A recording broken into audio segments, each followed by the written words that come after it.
diesel exhaust system. My, my shit ain't working right.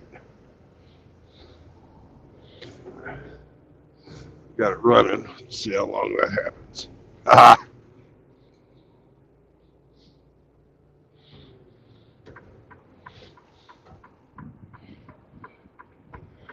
Well,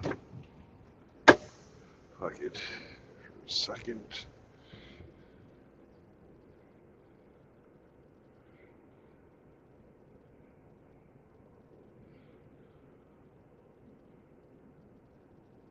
Let's do a regen cycle.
Got a nearly full tank of DEF, but it's not getting any to the system.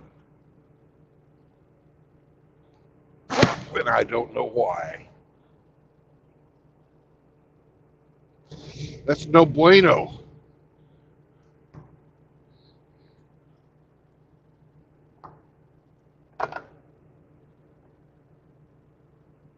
Regen sort of stresses it out a little bit. Hopefully whatever's blocking it in there will fucking unblock. I let it get pretty low, and that DEF fluid crystallizes when it fucking dries out. I'm hoping that I didn't get fucking crystallized fucking DEF down the lines.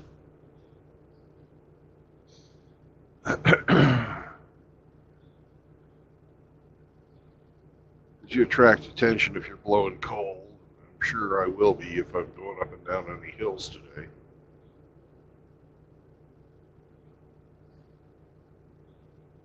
The last thing you want is to attract attention.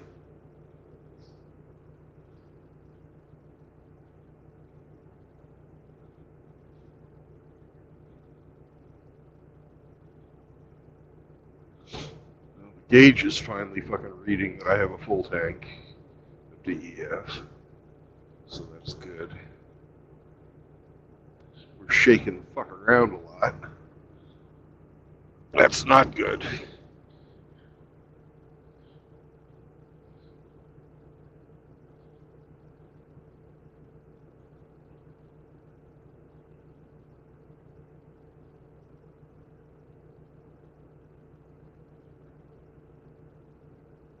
Worst case scenario, I've got a fucking plugged injector.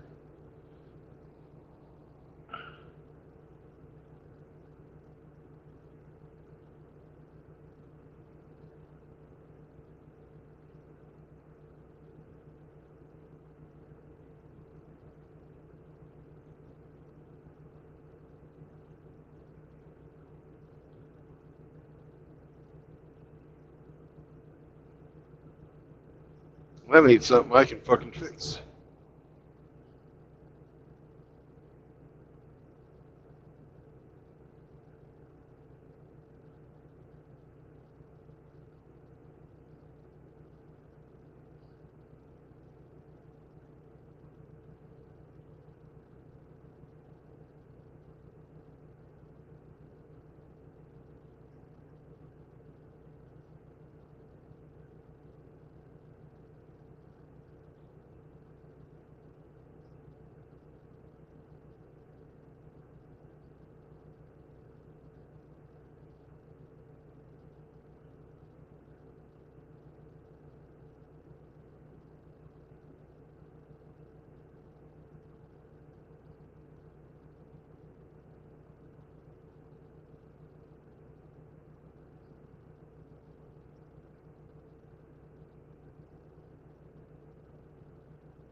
Oh, I'll get her.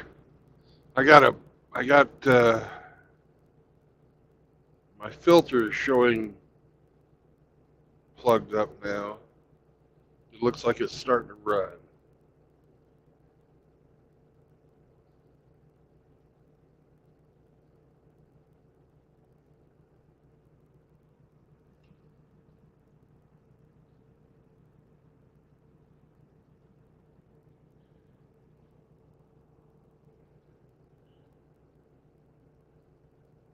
The quality coming out of the exhaust stack now is where it needs to be.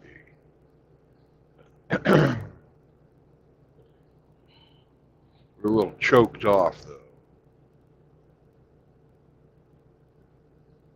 I may have to take it out and just fucking open it up. I mean, take off onto the highway and fucking haul ass. Run it somewhere about 14,000 RPM for about a half hour, see if that'll take care of it. Probably the first place I can do that is after I get past Memphis. You don't fuck around like that in Mississippi. But in Arkansas, you can kind of get away with it. They don't have a hell of a lot out west of Memphis. Once you get out past West Memphis, that is.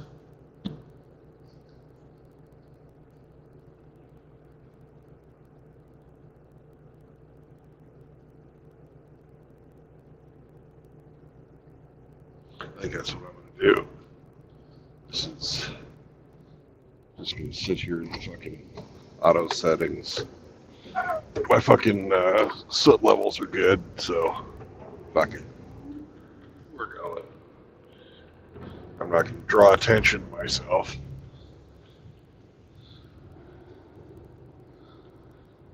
That's all I was really worried about.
Good morning, Haddock.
Good morning, Mr. Riggs, sir.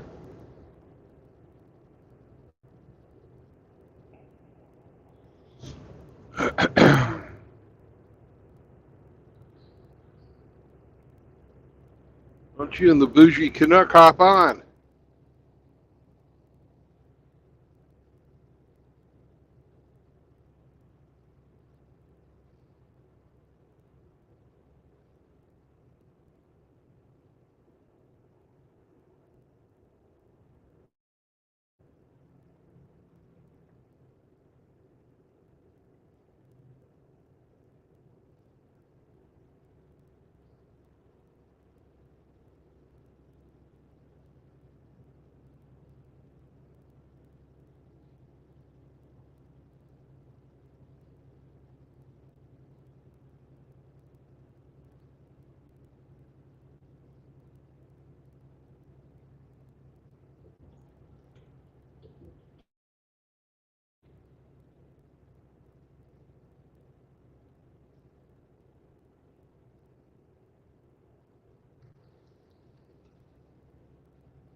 I can keep it at 14,200.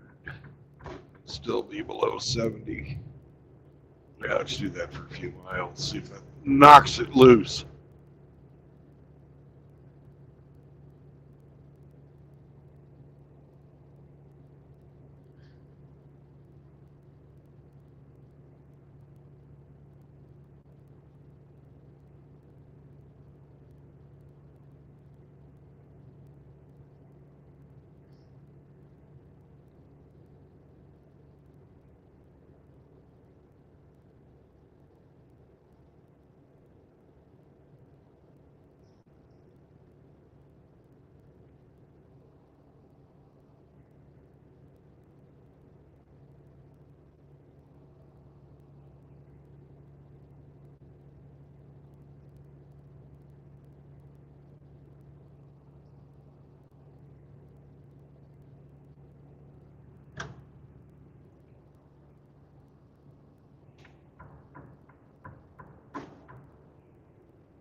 Seems to have done the trick. Overpressure lights out. Let's take her back to eco. 65.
Ah!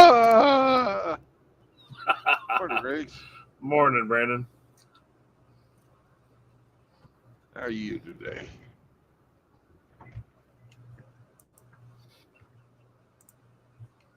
Hello.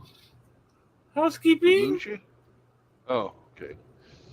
How are you doing today, brother? Not too bad. Just got up. That's good. It's always a good thing when you wake up in the morning. Yeah, I got Not some, that you got some you wouldn't housekeeping to notice. do. You wouldn't really notice if you didn't, but other people. Oh. Hemi's status still says he's sleeping. I saw him sleep texting then. He said he had somebody bringing a van over something for him to work on. Yeah. I said, ooh, Hemi's getting a minivan. 2 in the front and 5 in the rear. Ooh, yeah. Well, usually it's 4-on-1 fluid. Oh, with him, it's 5-on-1. You think? Okay. While distributing free literature and feeding the ducks.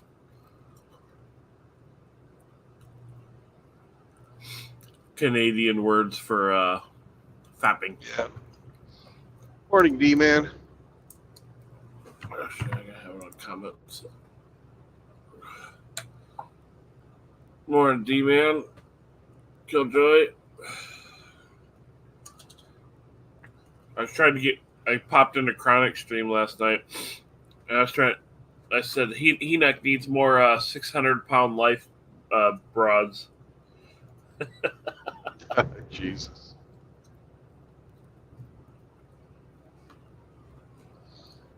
Enoch got lippy one time, and Chronic was playing this fucking documentary thing of this 600-pound chick.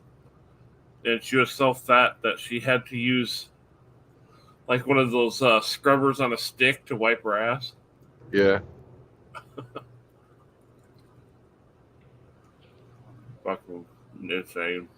Hey, you got to do what you got to do, I guess. She can't be like a bougie Canadian, just freaking have an automatic butt washer. I don't know, man. When you start getting so fat, you start restricting your mobility to where you can't reach and wipe your own ass. Most people would go, I think there's a problem here. Yeah.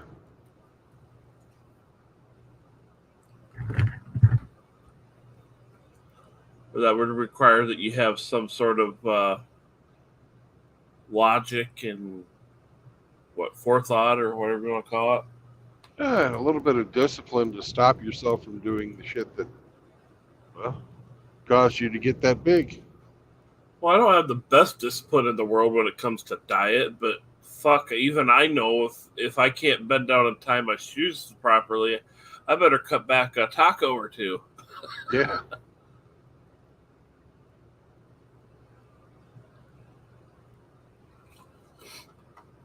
Or I could just put Cush's coat on and then fill it out.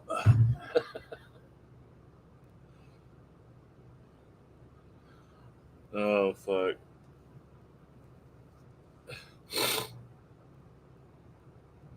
No. That was a rather lackluster stream last night. I don't care. Fuck those guys.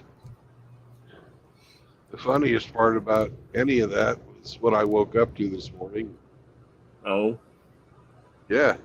You read Rusty's community post today? I have not, sir. You should. It's rather eye-opening. The stuff he's been doing lately. Yeah. Let's see here.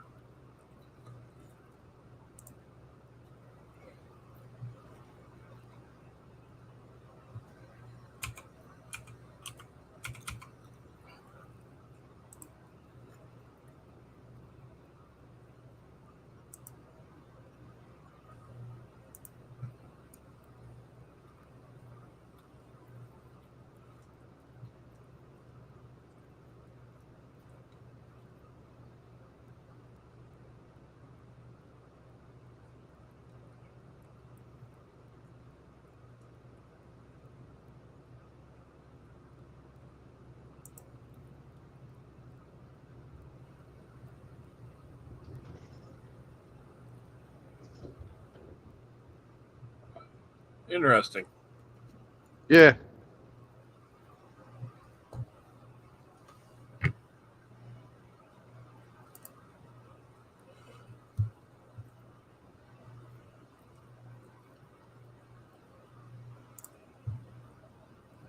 When the fish are biting in that little bayou this morning, holy fuck.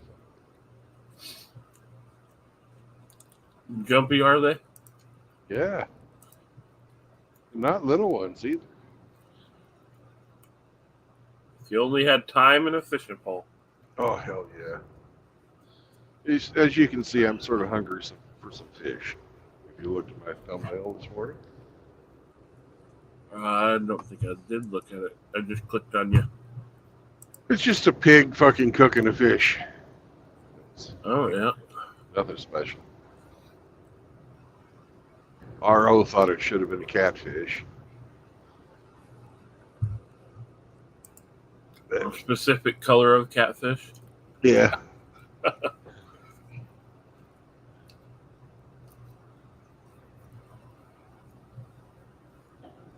No, I started watching all that shit.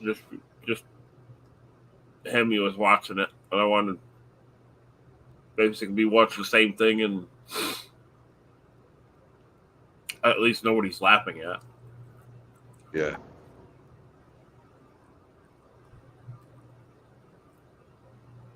I know it's hard for anybody to believe, but Hemi and I really don't talk about that stuff offline. No, I don't. That whole me watching all that garbage, because I didn't really care. Yeah. I would like to get on Dak's next panel and give a counterpoint to the views that were expressed yesterday. Yeah, I wasn't too impressed with all that yesterday.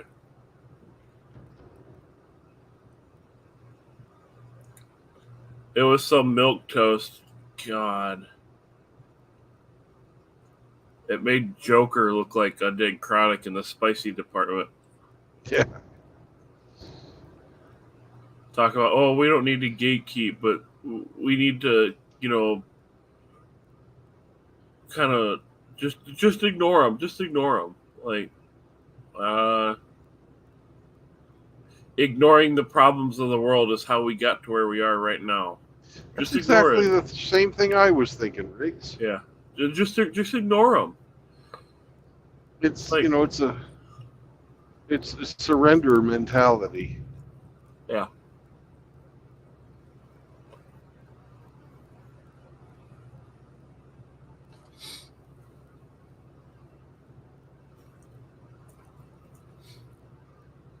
Yeah. Oh, we don't need to gatekeep. Well, quite a few people thought that too, and now look at our area of the internet.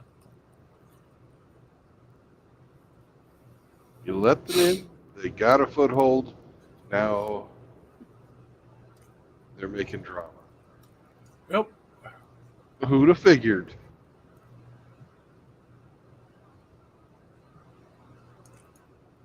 And then to complain about the content, well, do what I did. Do what any of the content creators out there did. If you don't like the content that's out there, make your own. If you Right. think you've got a message that would be positive and help people out, go for it. The one thing that I don't agree with a lot, which is what's going on with a certain, handful of people, is the introducing of troons and shit into it. It's like, no. Yeah, that's the main thing that I'm fighting against, actually. The degeneracy. We'll just call it with a broad brush, the degeneracy. They've been going after guys like John Anthony Lifestyle, Andrew Tate and stuff for their degeneracy. These other content creators are just as degenerate. It's a different kind of degeneracy. It's still it's still degeneracy, and it has nothing to do with interactions with men, women, in the court system. I don't know. As a certain bird said once, you're not MGTOW if you're pumping dudes in the ass. Yeah.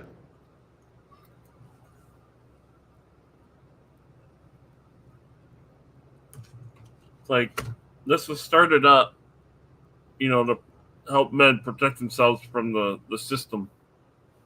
Not for you to go chop your wiener off and pump another dude in the ass. Yeah. There's plenty of support for those types of people.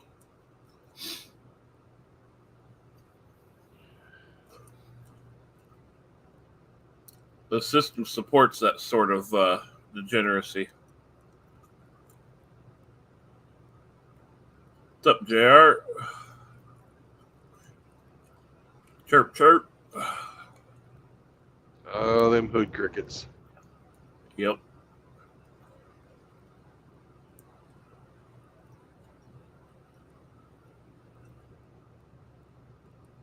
So whereabouts are you right now, you think? I'm in Mississippi, maybe about half hour south of Memphis. Oh, well, it's all right. I'm going to get to Memphis, get to I-40, turn west, and go to Fort Smith, Arkansas.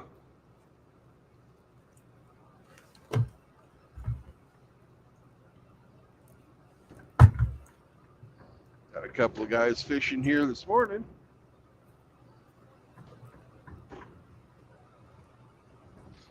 Good time for it.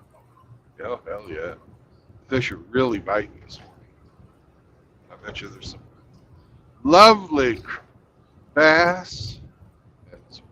Depends on if you maybe go down into the river, get some cat.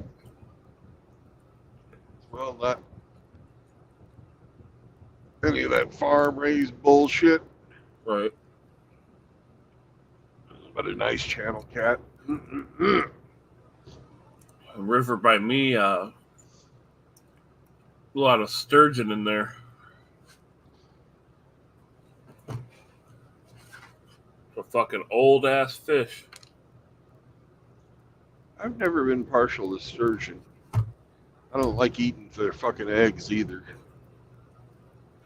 That was one of the things when I was over in Ukraine. Is you'd go to these like company get-togethers and they'd have a fucking caviar. Like they do their fucking drinks with fucking brown bread, really fucking thick, hearty brown bread covered in caviar, and some type of fucking alcohol, usually vodka, unless there was women involved, then it was champagne.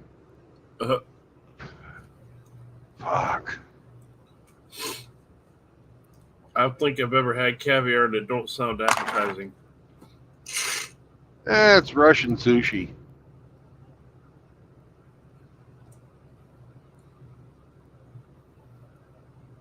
They like it. I eat eggs, like chicken eggs, but Yeah, raw fish eggs. Oh, yum yum. Blech. that's one part of quote unquote high society that I would be like, nah, I'm good. Yeah, but when you're trying to fucking schmooze, you've got to fucking do what everybody's doing.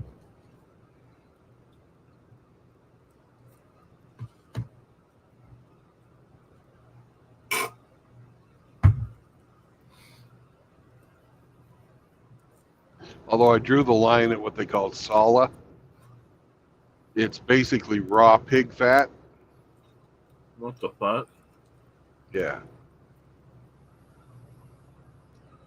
That's something you would cook with for flavor. Yeah. I did not eat that. I refused to eat it. Just because of trichinosis, you know? I'd do the champagne or the vodka, but I wouldn't do the rest of the shit.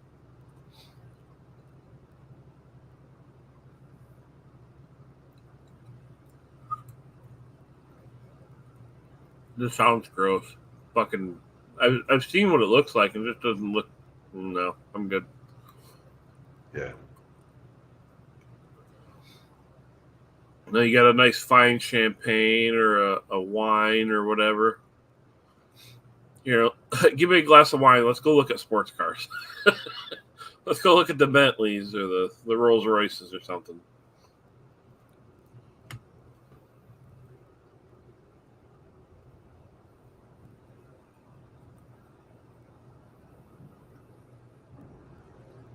Holy crap, an Audi with a working turn signal? Yeah, it's amazing, isn't it? Wow.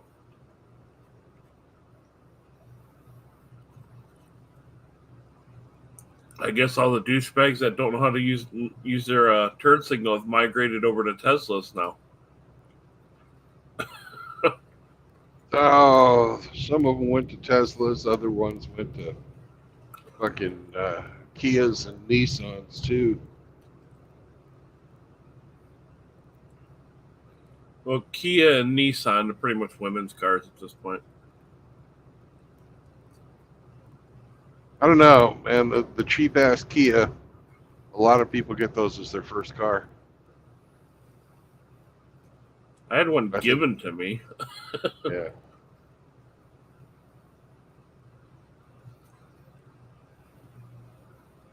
$20 ago, you could buy a Kia for fucking $10,000. I don't know what they are now. I remember that because I wanted to buy one. I needed a car. $9,980. I remember the price was for a brand new Kia Rio. But once again, that was 20 years ago. Actually, it was 10 years ago for the Kia Really? Rio. Yeah. I 2010, 2011, somewhere around there. yeah,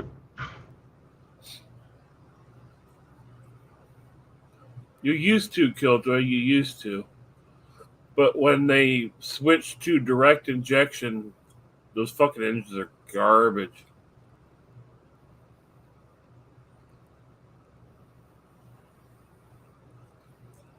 Their engines are so bad right now that engine rebuilders say just throw the core away. They're not worth rebuilding.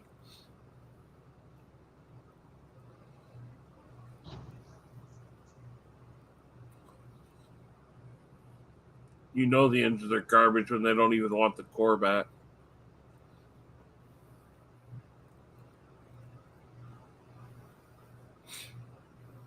I'll stick with my Hondas. But even they are kind of going off the reservation. yeah, they had a massive recall this year.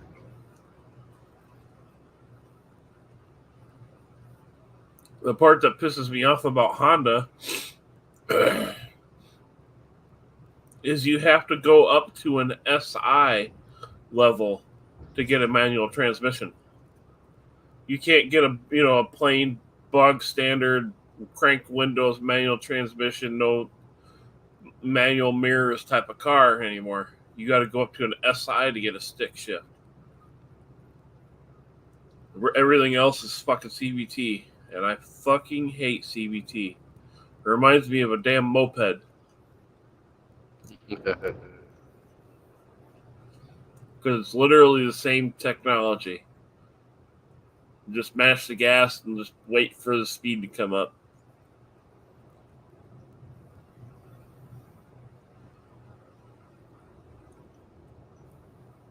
A friend of mine had a Maxima with a CVT, and I'm like, man, this thing,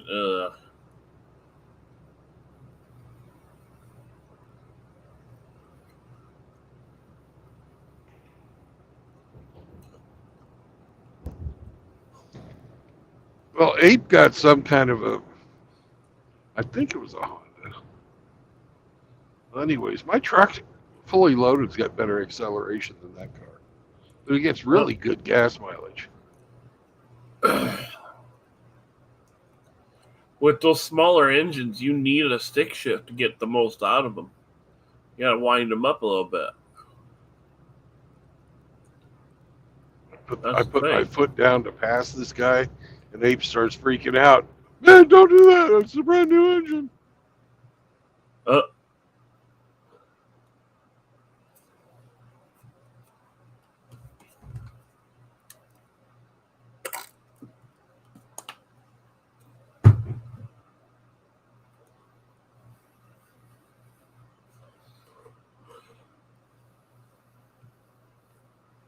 I know Ape has a Honda Africa Twin, which is actually quite a nice motorcycle. Yeah. But as far as cars, last I knew he had a Silverado or something. Well, he had I think he does have the Silverado pickup, but he got a car because he moved and he had a longer commute.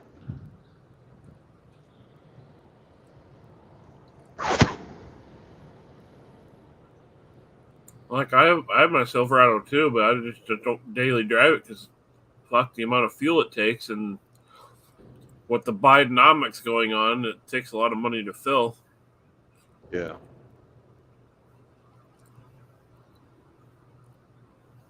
Because of the cost, you can't do a normal grocery run anymore. You gotta cut so fucking far back, it's unreal.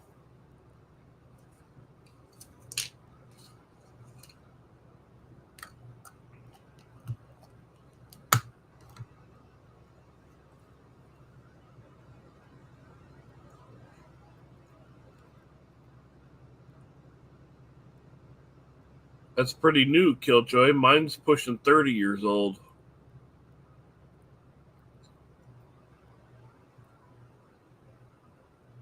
Actually, I think 2025 will be coming out in 2026. So yeah, my car will be technically 30 years old next year.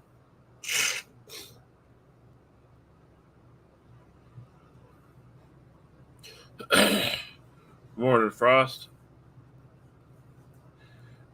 Yeah, Killjoy, I got a 96 Honda Civic sedan with a 5-speed. I don't want to let go of my 5-speed.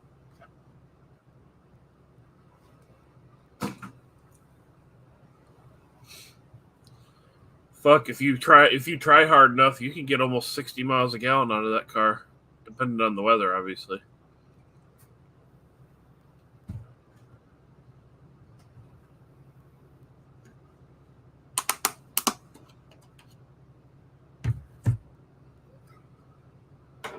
What you doing, Nala? Hey, kitty. Hey, you. How's Mr. Sam this morning? Sleeping? Yep. He was full of all kinds of piss and vinegar yesterday, though. Oh, was it? He was all feisty? Yeah. Not really that super feisty, but he was wanting to spend a lot of time on my lap, but he wouldn't fucking sit down. He kept fucking walking around on my lap, and I finally. Oh yeah, it's like pick a spot, man.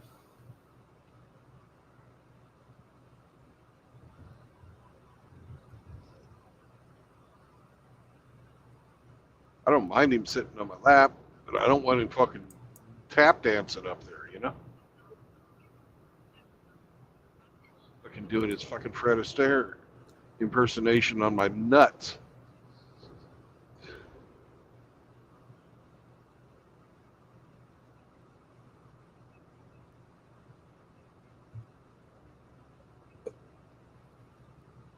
It's no bueno. Like even with my cats, man, like they're walking around. It's like, all right, pick a spot and lay down. Yeah, Killjoy 2003 LeSabre. Yeah, that's probably the last of the good Buicks. Because in 2009 model year, they did away with the 3800. Good morning, Eric. How you doing? Hey, how are you guys? Morning. Doing good. Just wanted to wish you a good day. Happy travels. Hey, how's your energy level this morning? What's that? How's your energy level this morning? I'm recovering, man. I'm recovering. Can you tell the brothers about your neighbor that you were texting me about? Tell the brothers about what? Your neighbor, the lady who Oh, is, yeah. She blasted through all of her money that she got from her husband dying on the Pacific Coast Highway. She bought a house for herself here in the neighborhood. Then she bought her daughter one. And she just, she blasted through all of her money. And now she's selling everything.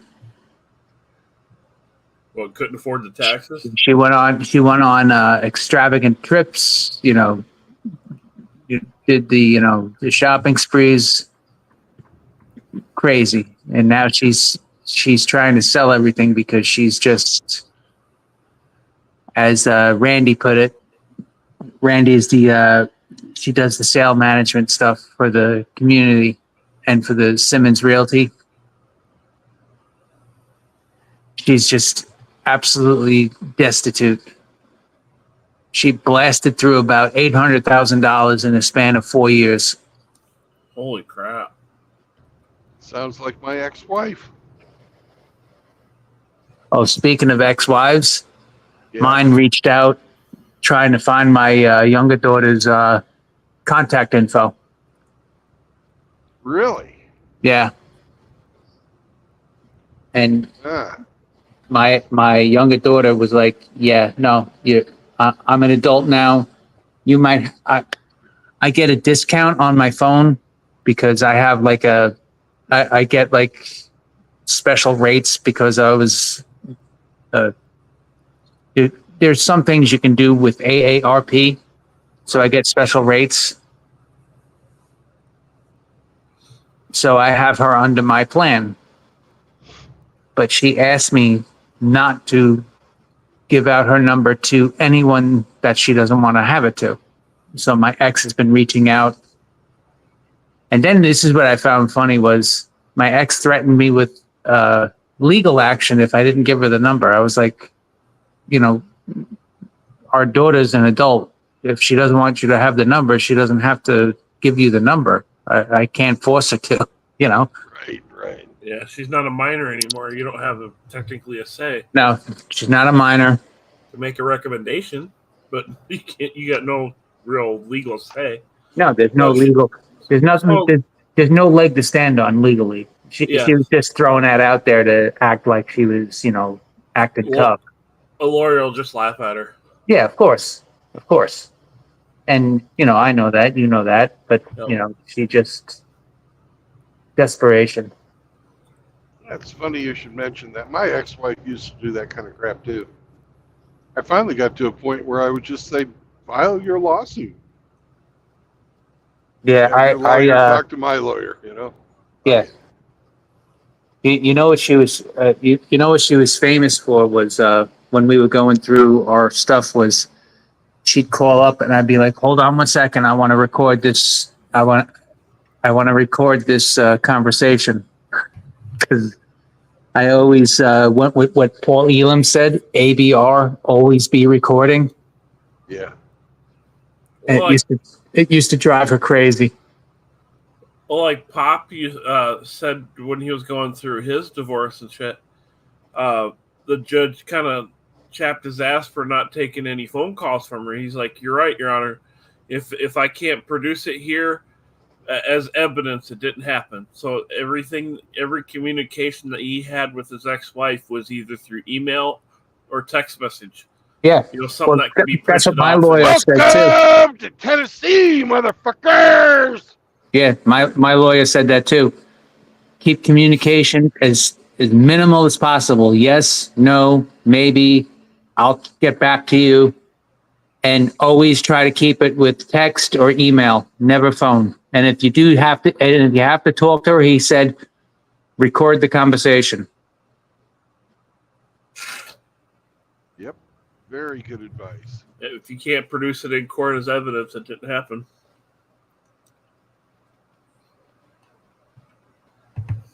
But Very good advice. Yeah, when they're pushy about trying to get in contact with kids, they're looking for money. well, I don't know if she's doing it for money, but because my younger daughter is, she's in the Navy. She's in Norfolk, Virginia. The only thing I told her was I sent a text back to her that, I'm not comfortable forwarding you her number without her permission. So I don't know what to tell you. And then I contacted my daughter and she was like, yeah, no, I don't want her to have the number. Absolutely not. So, yeah, it's just good with people, period. It's just good practice to ask, the person before handing their information out. oh, of course. Of course.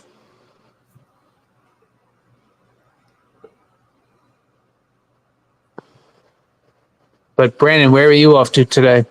I'm going to Fort Smith, Arkansas. Oh, okay. That's about 4 hours from where I am in Claremore. Yep. I am in Memphis right now. It's about 6 hours from here. A little bit ago, you went past a lake or whatever, and fish were biting like a motherfucker. Yeah. Just maybe a half hour past sunrise, and they were chomping, eating all the bugs. Another couple of miles, we're going to drive past Graceland, but you can't see it from the highway. The beautiful thing about Memphis is there are lots of trees. I did enjoy Nashville when I went. I went and stayed at I went to a sort of like a little get together for the guys I worked with and some fire department guys. And we went to Nashville. I stayed at the Dolly Parton Hotel in Nashville. Nice. It was pretty cool. I went to the Country Music Hall of Fame. That was neat.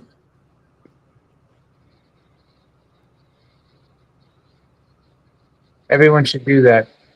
A lot of history there. I like visiting Nashville. I don't like driving in it though. But, Well, what was it? Nashville, Kentucky, and one other city on the East Coast was voted like the top 5 worst in the top 5 of the worst cities to drive in. Yeah, I'd say Nashville, Boston, New York, Atlanta, Denver, in no particular order. But Boston, New York are probably at the top of the worst for me. Right. Boston more so than New York because a lot of the streets are super fucking narrow. Well, Boston never expanded anything. They kept those freaking tiny streets, and they do that freaking they do that stupid London shit with the round freaking streets and the spoke wheel streets. Yeah. I don't understand that. Yeah, dumb. It's easier to walk around in Boston than it is to drive around in Boston. Yeah. I've had to fucking deliver pretty close pretty close downtown before. It's sucks. Yeah. Hey, I have a question for everybody. Has Bingus popped his head up at all? No, I haven't he has seen him. not. All right. If he had, I would have mentioned your reminder to him. Oh Yeah. yeah, if I see him, I'll fucking chap his ass about it. It's not even my reminder. It's his. He's the one who. He's the one who, threw down the gauntlet. Yep.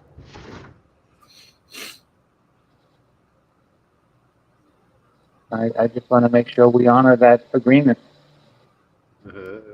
Yeah. I want to see you kick his ass hard, brutally. Yeah. I will not have any mercy. Make it quick. Oh, I will. I will. Absolutely, I will. But I started training again for a tournament in December. So we'll see what happens. Oh, damn it! We got a gay German in the chat. What the hell? A gay German in the chat? Yep. Char. Gay? Hey, Char, how are you? Hope you're doing good, brother. We Good give to him see you. shit. Call him the gay German. But anyway, back to my original statement. Brandon, safe travels today. God bless. You guys take care. Take care, easy. Keep healing. We're praying for you.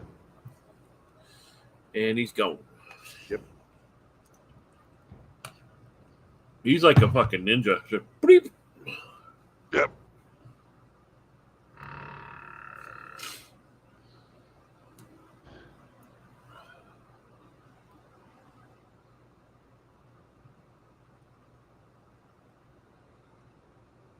Imagine your fucking husband works his whole life to leave you a legacy and even take care of you after he's dead, and you fucking go through and piss it away in less than 5 years.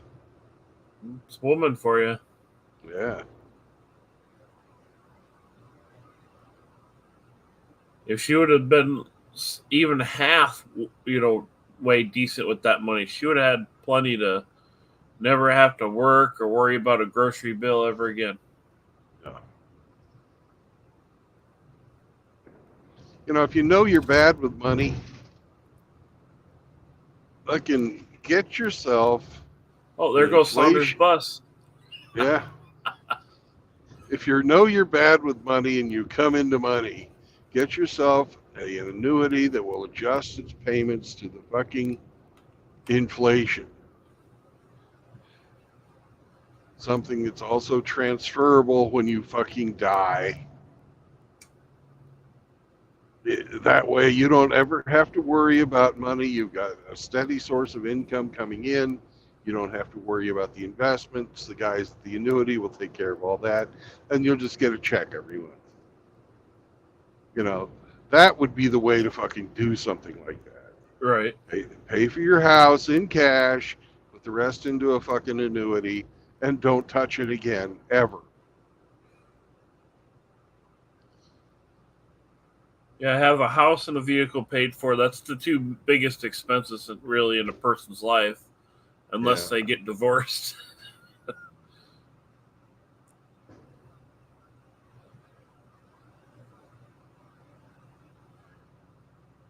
Hopefully they pulled over that fucking Corvette. Nope. Fucking some piece of shit Chevy.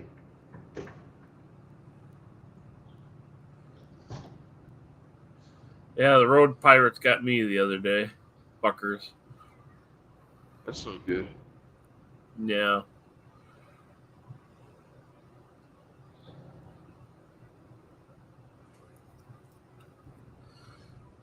But then the next day I'm going about the same speed and I'm going with the flow of traffic, so he's just looking for somebody to nail. Yeah.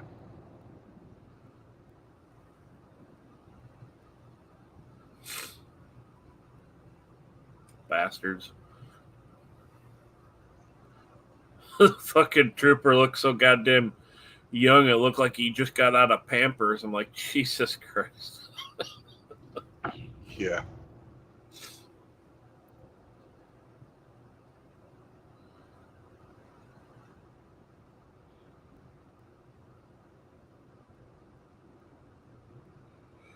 They ever gonna let you replace that window? I haven't fucking had any downtime. They keep me rolling most of the time. And when I do fucking have time off, I'm in places like Mississippi where I'm unable to get it fixed. But yeah, they should. That's kind of that might be a DOT write-up thing. Oh, it is. If it's larger than a quarter, it's a DOT write-up.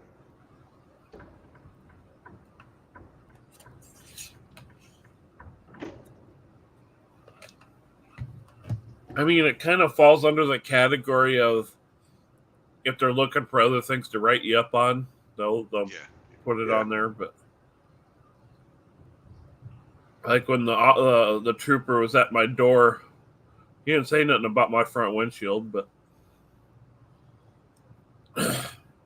I wasn't being a jackass to him, so he wrote me for the violation that I did, and I didn't bullshit him on anything else, and he got me on my way.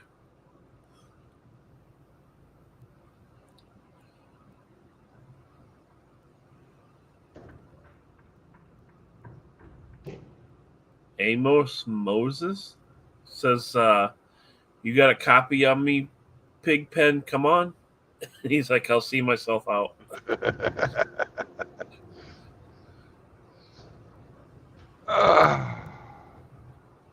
No, I don't actually use a CB. I had one when I was in like rural fucking like one gas station in the town and no grocery store, small town. I had a CB. It was fucking hilarious. I had a 6-foot whip on the trunk lid of my little Hyundai Elantra. God. I didn't go looking for a 6-foot whip, but that's what was laying around, so that's what I used. It was free. I'm like, shit. But you got good reception. Oh, yeah.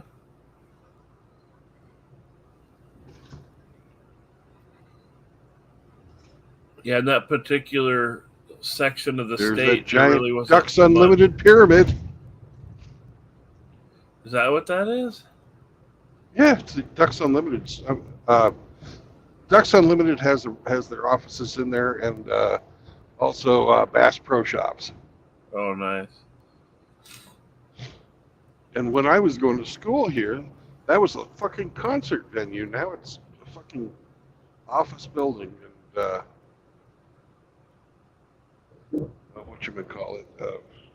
freaking retail store. Huh. Looks cool. I went and saw Hootie and the Blowfish. I remember them. Yeah. Oh, looky there. Oh, a road train. Yeah. Isn't that? Can't you get just beat with a brick stick for doing that by the DOT? No. Welcome to Arkansas, motherfuckers.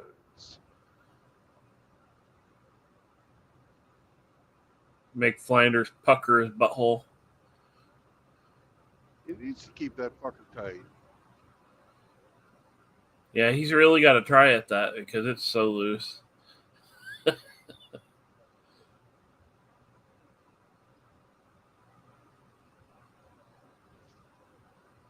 And even if we got a flat tire here, I'd pull on down the road another 10 miles. That's something you can do when you've got 18 wheels instead of fucking 4.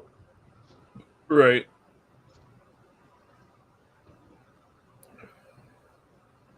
I got to order 2 wheels for my car.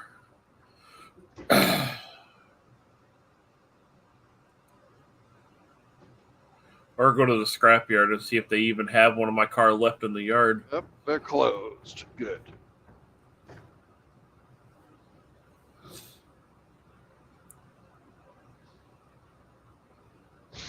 They even got the fucking barrels out. It's a good thing I didn't Yeah. try and pull in there.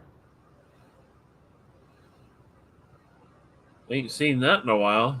Them putting barrels up. They really don't want you in there. Get out of there, you dirty trucker. I'm not dirty. I take showers. I need to do that this morning, but sit here and chill for a little bit while I eat my breakfast. Coming up on the Love's travel stop where I learned that I never want to fucking stop in West Memphis again. It's the Oh, one where I had a lot lizard walk up to the truck with a fucking 13-year-old boy following her around. oh, Fucking fuck.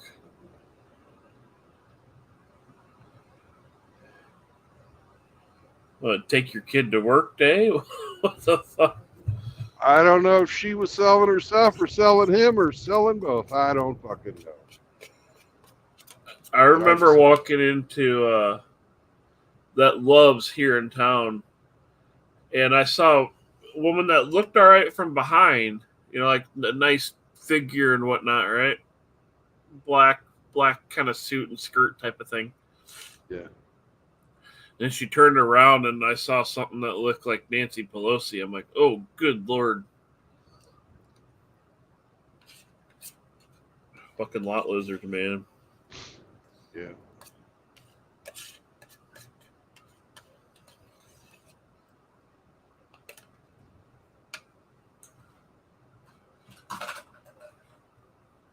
One of the ladies I used to smash about 5-6 years ago. She's working at that truck stop now. God. Making all kinds of new and interesting friends. Oh, I'm sure she is.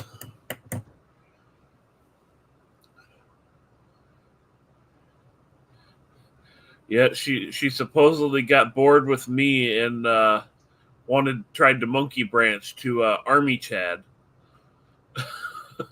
Well, quote unquote, Army Chad was packing a lot less meat.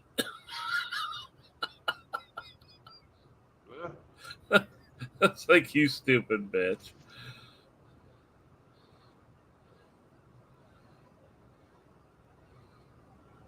You never know until you try. Yeah, that is true. He could have told her he was a grower, not a shower. Right.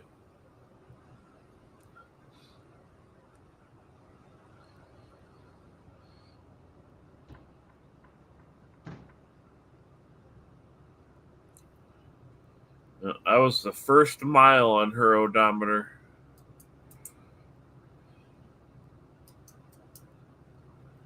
Turned out it didn't mean nothing. Oh no, she lied to me. She's like, "Oh, I've been with one person before, and blah blah blah blah blah." And lo and behold, there's fucking blood all over my sheets and fucking blood all over me. I'm like, oh, fuck.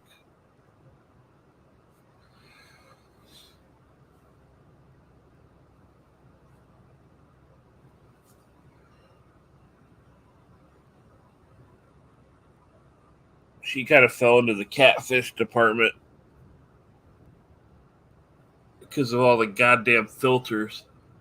I almost didn't recognize her when I first went and met up with her.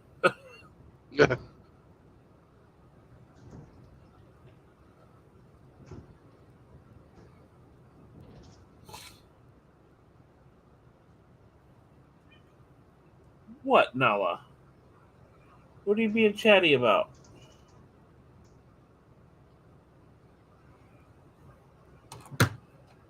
Fucking talkative kitty over here, apparently. What?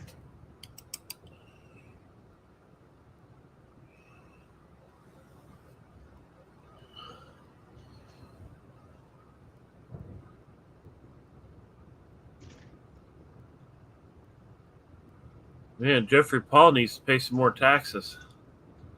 Yeah, he does. He God never damn. got back with me, but he probably had something going on this weekend. Getting a hold of a musician on the weekend is probably not the best fucking option. Right. That's usually busy time. Yeah.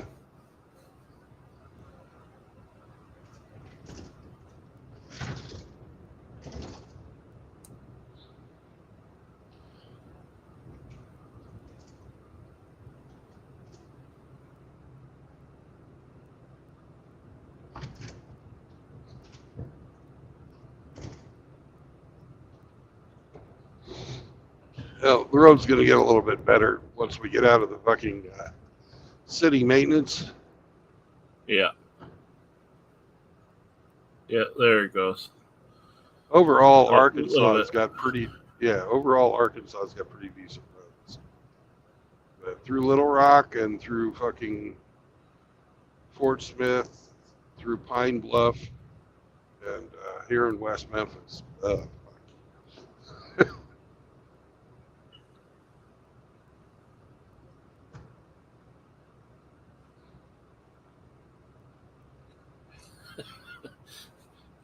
There's this fucked up video I sent to a whole bunch of women that are on Discord, my Discord. Guaranteed to dry them up. You'll see about it's nothing copyrighted or nothing like that to get in trouble over. Oh, damn it! It's on Bluetooth yet. Hey, what up, baby?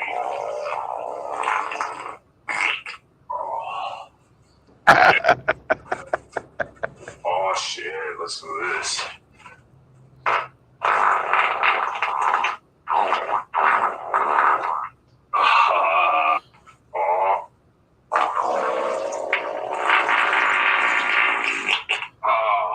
Damn. Hey, what up, baby?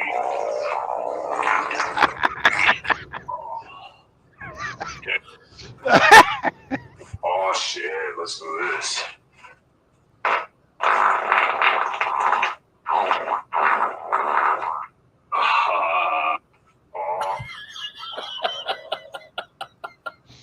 Yeah. That's some juicy ones right there. Hey Char, I sent that to Callie.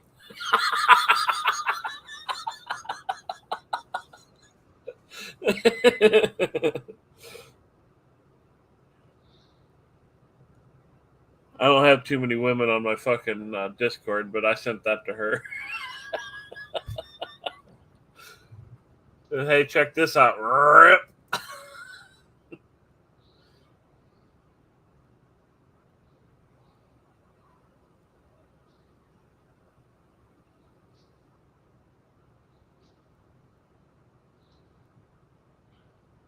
Just to show you how awful fucking West Memphis is. Look at all these guys parked out here, middle of fucking nowhere. No, nothing out here. Not even, I guess they got porta potties, but they would much rather park out here than park in that fucking shithole. Yeah. I can't say that I blame them. Right. Oh shit, Char! I didn't see that. What's up? You sent me a fart video. Oh, excellent.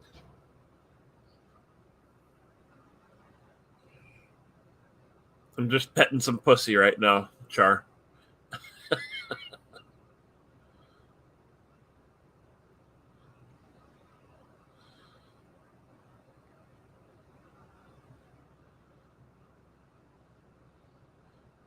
JR, I literally subbed to him for like 5 minutes and then commented and then unsubbed.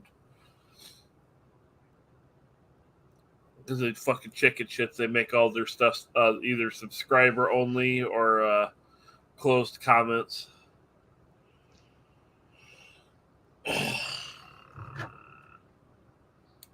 That's good for you to unsub from those guys. They don't need the fucking attention.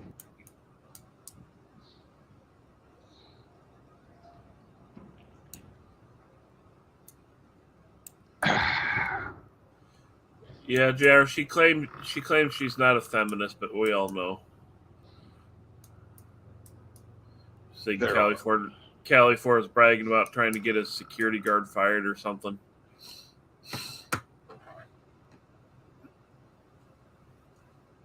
Wouldn't surprise me. Anytime I go on and she or any of the other ones are running around, I fucking leave.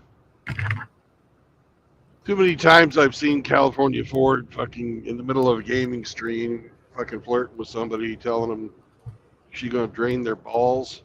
Yeah. Something like that, yeah. I keep telling her, I mean, you know, she's supposedly got the fucking hots for Phil or something like that. I said, go fucking talk to him.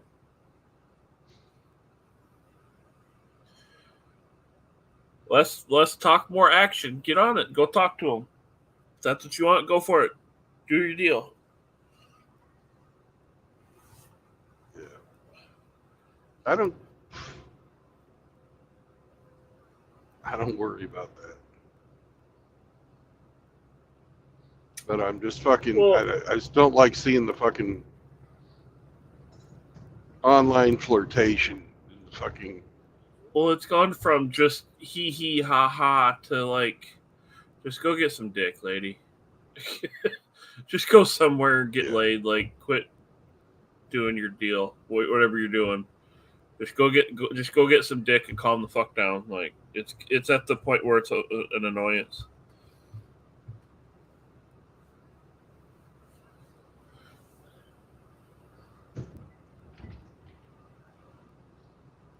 About as bad as some of the simps. Oh, I just need a crumb of puniti.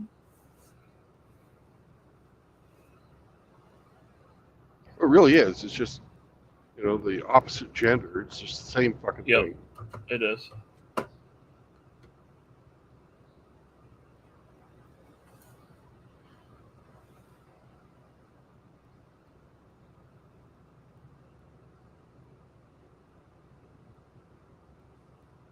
And she's as old as Polska Bob. She's not a spring chicken anymore. Killjoy says, is Hamster going to be on today? It depends on if he calls in. He doesn't have a set. Yeah, Hamster's a wily little fucker. You never know where he's going to be. Yeah. And by the time you see he's got a stream on, you go to click on it and it's over. He streams for like 20, 30 minutes and then shuts it down. Yeah.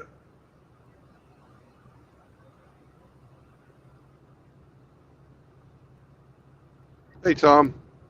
That is Tom, right? Yep, Tom Laundry. Yeah. With a hamster and a knife icon. Mm-hmm. That's the Ginger Assassin. Yes. I'm not aware of him doing any stream. Let me look here. But then again, he doesn't really advertise ahead of time either. No, he doesn't.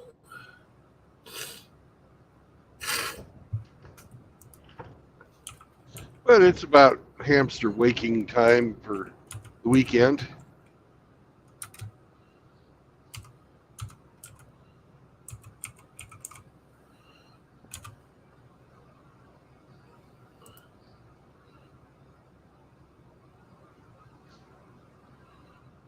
He did say that they were going to a new schedule at work, so he'll be able to be on more. So That's good. That's good.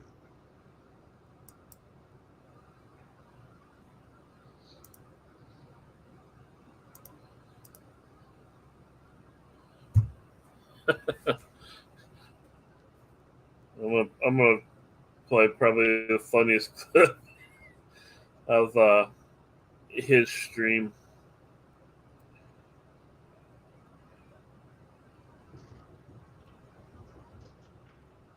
And it's of course not copyrighted or nothing like that.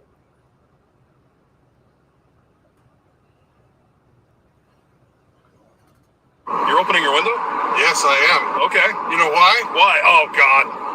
Oh, Jesus. Oh, my God. I couldn't. Oh, my God. Jesus. Holy shit. Yeah. Man, did you juice your pants? No. Oh my God, it's still here. Oh, no. Open the back window. Ooh-wee. Now, this obviously has to get put on YouTube. Mother of sweet God. That was bad. Oh, thank you. Whew. Damn. I'm proud of that one. That's a fucking power to it. Damn. Man, you better check the dog. That killed him. Oofta. One of my prouder moments. I thought so. That almost is as good, but not quite as good as fucking burning down the Chinese restaurant. I'd say that's a close second. That's a close second.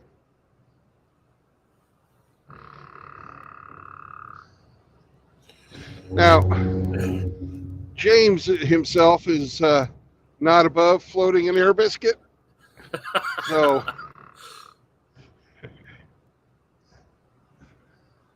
I don't want you to think that I was, doing elder abuse to the hamster. Well, you wouldn't happen to have any German heritage, would you? Oh, yeah. And I eat sauerkraut. Give him the old gas chamber treatment. At least I opened the fucking window. I did. You know I what? did something like that at a Thanksgiving when my grandma was alive. I think it was probably 2011, 2012, somewhere around in there. Is this the We story had- where you farted in front of the air intake for the fucking heater? Yeah. We always made fucking deviled eggs, like in sheets, like cookie sheets full of fucking deviled eggs. Yeah. And I'm walking past the furnace and it just like, uh-oh. Let it go. And I knew somebody was going to walk into it eventually and just go, you know. So I was already laughing when I walked further down the hallway. And then I hear a click, and then the fucking fan kicks on. I'm like, oh no.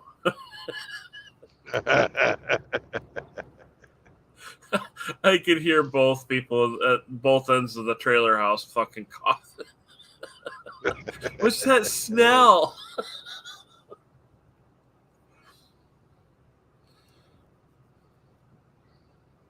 I joked with my last time I was over at my mom's house for a family gathering, and it's been a few years, and my mom remembers this incident. And the furnace kicks on. I said, "Hey, Mother." She's like, "What?" "I'm near the cold air intake." She's like, "Don't you dare."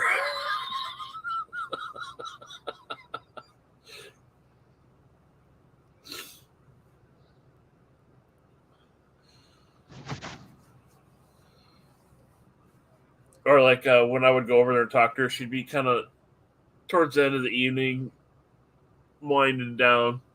So she's in bed watching TV, and I'm standing in the doorway of her bedroom talking to her, and she's like, "You stinky fucker, get out of here!"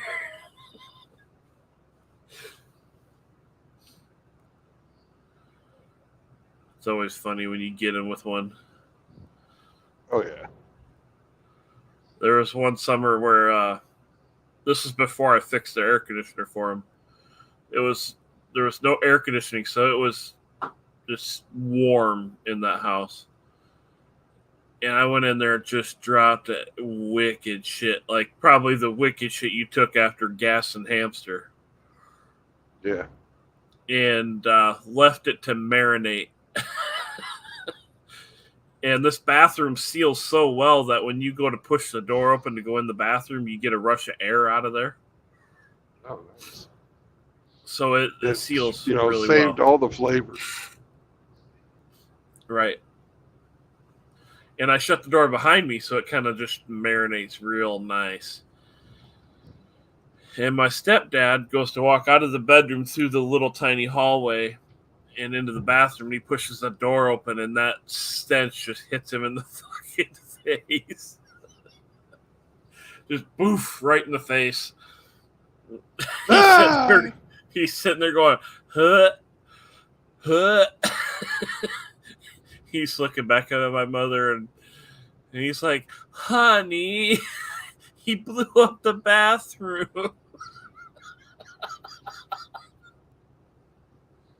And she's laughing her ass off. It was awesome.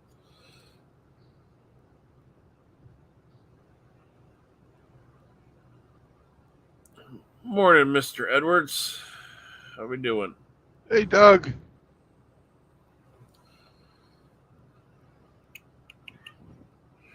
What are you doing, Chatty? Hi, kitty. She's all sorts of talkative this morning.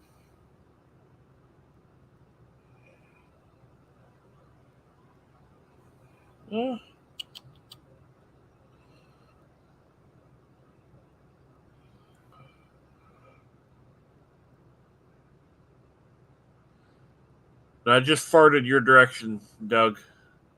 The cat would be wise to get out of here.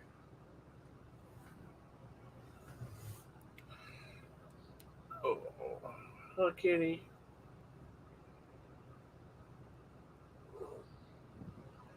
Oh, is that right?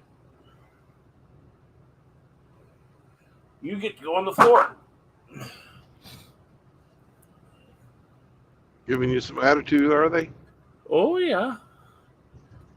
She's sitting there wandering around back by my feet, you know, getting scratches. I'm like, all right, I'll just pick you up and pet you, you know. I'm sitting there petting her, and then she hisses. I'm like, oh, really? So I grab her by the scruff of her neck, pick her up, and set her on the floor. Like, that's enough of you.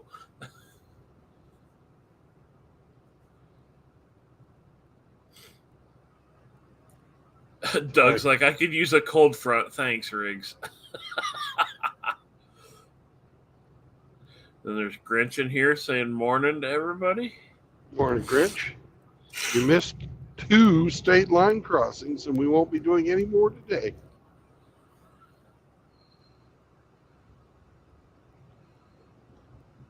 Killjoy says, are electric cars really selling good? Only to a certain class of people. Wealthy liberals. Pretty much. They get to feel good because the pollution wasn't created in their backyard. Yeah. They just do fucking 15% more fucking pollution than everybody else for the miles they fucking drive. Yep.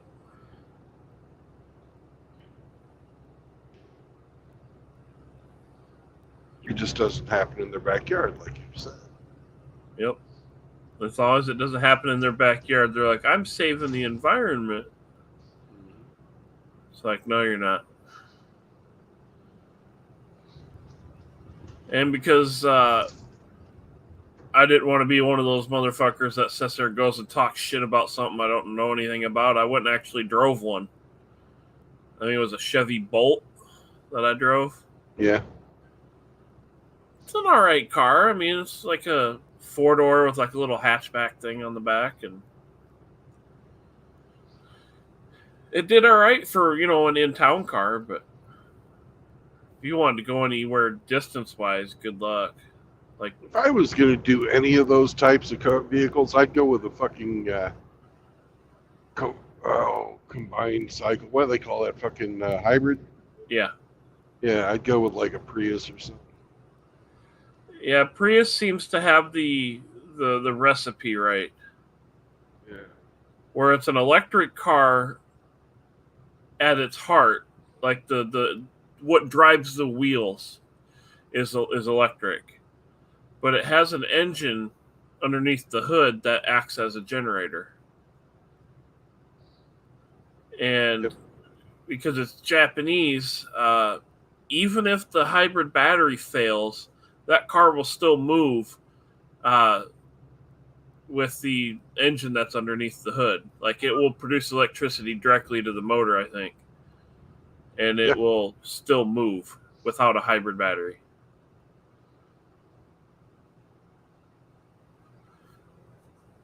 Other than that, I think the only ones that are halfway decent are, was it the Chevy Volt with a V? And that's an electric car, but it also has a like a 2-cylinder generator underneath the hood Yeah. that will kick on if the battery gets too low. But still, the Prius is king in that department. Because instead of what, $25,000 or $30,000 for a battery pack, it's like 5 or 6. And the modules in that pack look like fucking Nintendo cartridges. Mr. Pliskin showed me how they go together and how he fixes them. I was gonna buy one off him, and then he just fucking ghosted. He had a 2009, I can't remember what color it was, but it was a 2009 Prius, one of the last of the second gens. And I was gonna buy that off him, and then he just fucking vanishes. And now I'm stuck trying to fucking patch a fucking old ass Honda together.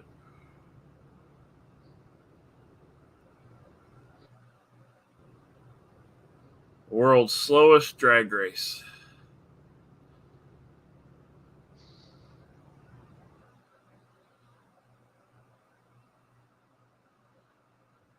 You're seized up.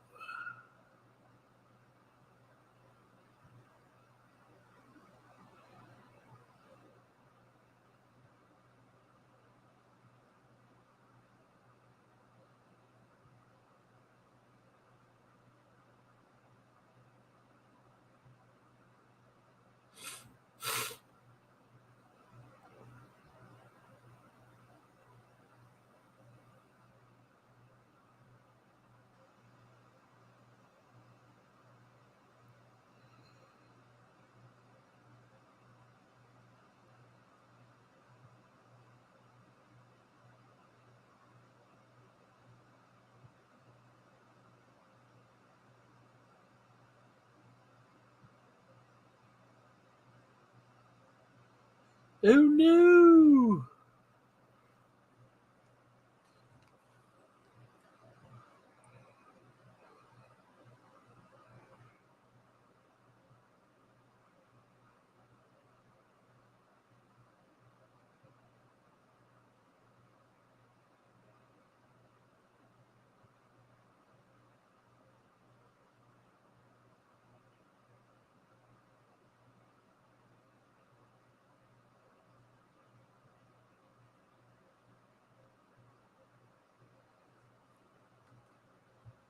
Housekeeping?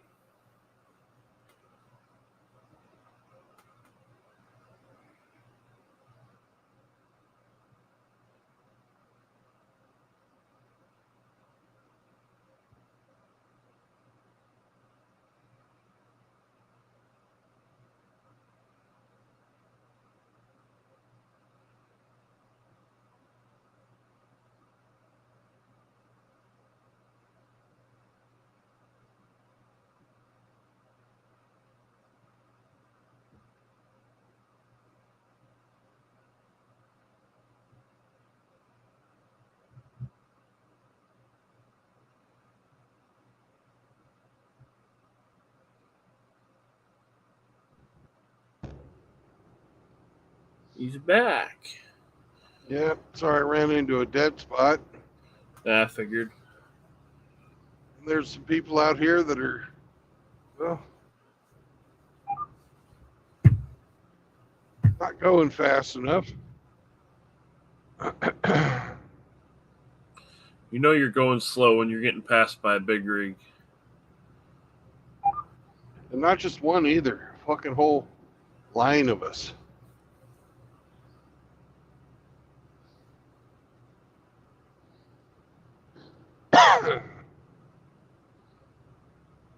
Once I make it around this fucking RV up here, I think we should be okay. As far as being able to get How much back you- over into how the much you other wanna- lane. How much This you want to bet fucker, all the these? Toyota Prius, is he's not really fucking balling the jack. I can't say that I blame him because this guy up here in the certified express truck is not really fucking going fast enough either.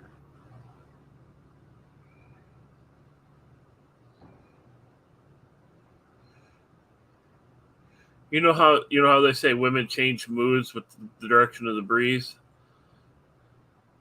Mm-hmm.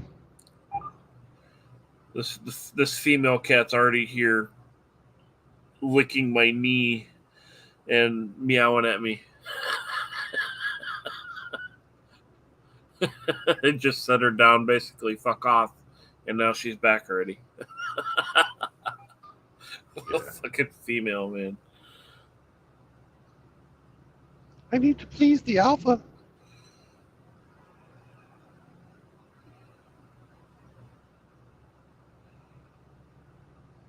I'm the provider of the kibble. Alpha, I don't know, but I'm the provider of said kibble.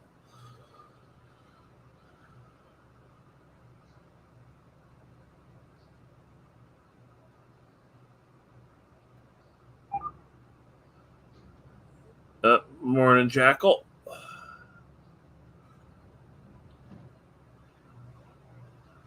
Yeah, there's a penis ghost, there's a penis whisperer, and then I believe Flanders has got to be the butthole ghost Yeah. or butthole whisperer because he takes corn the long way. Yeah. You see my community tab this morning?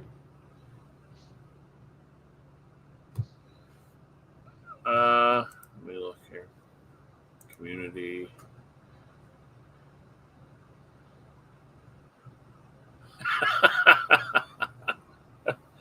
With extra Cobgoblin sauce, I'm sure. Yep. Fucking tossing a salad. Yep. Cobgoblin sauce. Flanders does that best. Then he's got the reverse Murphy going on.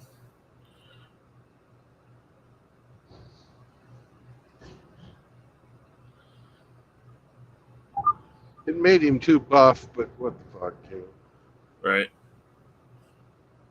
He ain't gonna complain about that.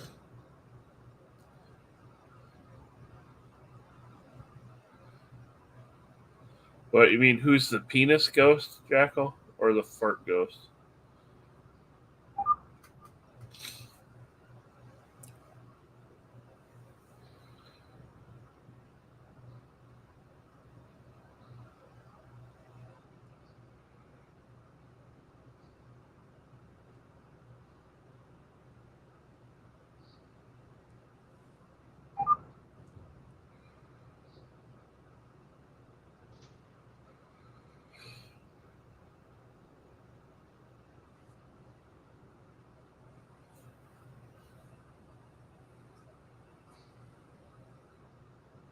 Fart ghost, I don't know, Jackal.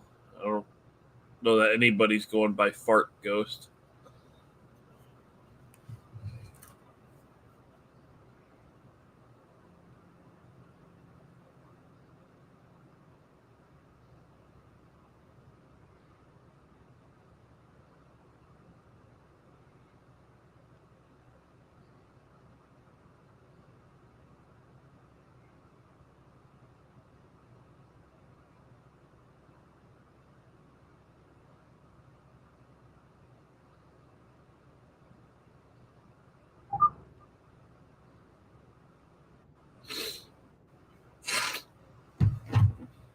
I just found this article. Is an Indian electric scooter company, and it said it was we're all 100% only women, employees, and at full scale we'll be employing 10,000 women, and then it shows an article, EV scooter maker surpasses 80,000 complaints in a month.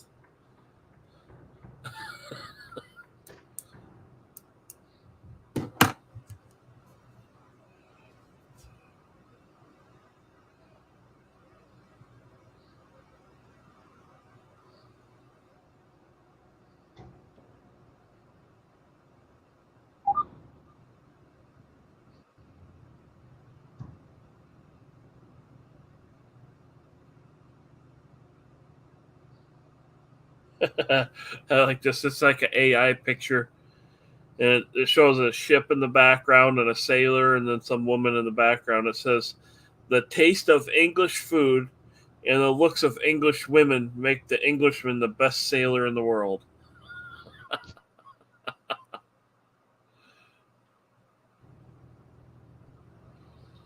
I'd have to.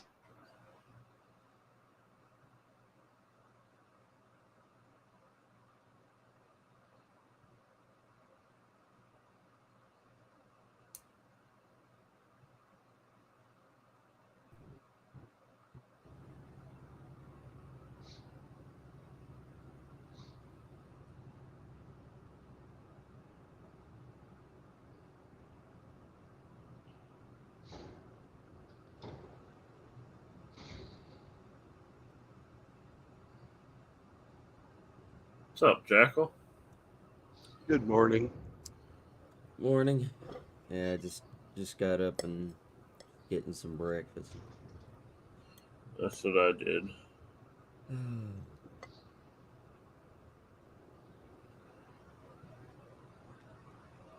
I think I know somebody who could possibly fit the term fart ghost. Would that be Brandon? Is he gassed out the hamster? I don't know. Did he last time?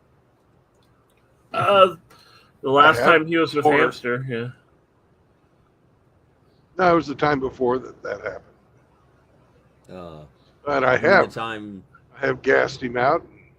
I've blown up Chinese restaurants with my ass. Here, I'll refresh your memory there, Jackal. You're opening your window? Yes, I am. Okay. You know why? Why? Oh, God. Oh, Jesus. Oh, my God. I couldn't. Oh, my God. Jesus. Holy shit. Yeah. Man, did you juice your pants? No. Oh, my God. It's still here. Oh, no. Open the back window. Damn. Ooh-wee. Now, this obviously has to get put on YouTube. Mother of sweet God. That was bad. Thank you. Ooh. Damn. I'm proud of that one. That's a fucking power to it. Damn. Yeah, you better check the dog. That killed it. Hoofed up. Yeah. Like Tom Landry that's says, good. it's still here. It's still here. Yep. Man, I haven't heard somebody react to a fart like that since Nikki. Oh my gosh. I remember when she would come in there and gas your ass, man. You'd be sitting there streaming with us and Cass. And you hear and me you'd fucking go- scream. yeah, you hear you screaming like, oh, help, help. That girl, I tell you what, I don't know what it is about her guts, but oh my gosh. You Did put you protein, leave a stain on your carpet? it's still there. There's still a portion, there's like a silver dollar sized spot where my carpet is permanently discolored. I have tried everything. I've tried to use baking soda and vinegar. I've tried using several different stain removers, We had one for the dogs. I thought, well, if it can get rid of dog stains, it should be able to get rid of this. Nope, still there. You ever tell Brandon here the way you got rid of her, the bathroom trap? No, I don't think, unless Brandon watched that one Ride and Roast. Or no, it was just a regular pop stream, I think, is when they read out that story. Give him a Cliff Notes version. Basically, I made some beef curry, one of my mom's recipes, and I basically spiked it with some extra hot pepper extract, and it's basically stuff that you can only buy online, and they only come in like 4-ounce bottles. It is so concentrated, they only sell it in batches of 4 ounces. So I made 2 batches of the curry, spiked one of them with the hot sauce, and then I just let it go. And I knew exactly which bowl to give her and which bowl to give myself and everybody else.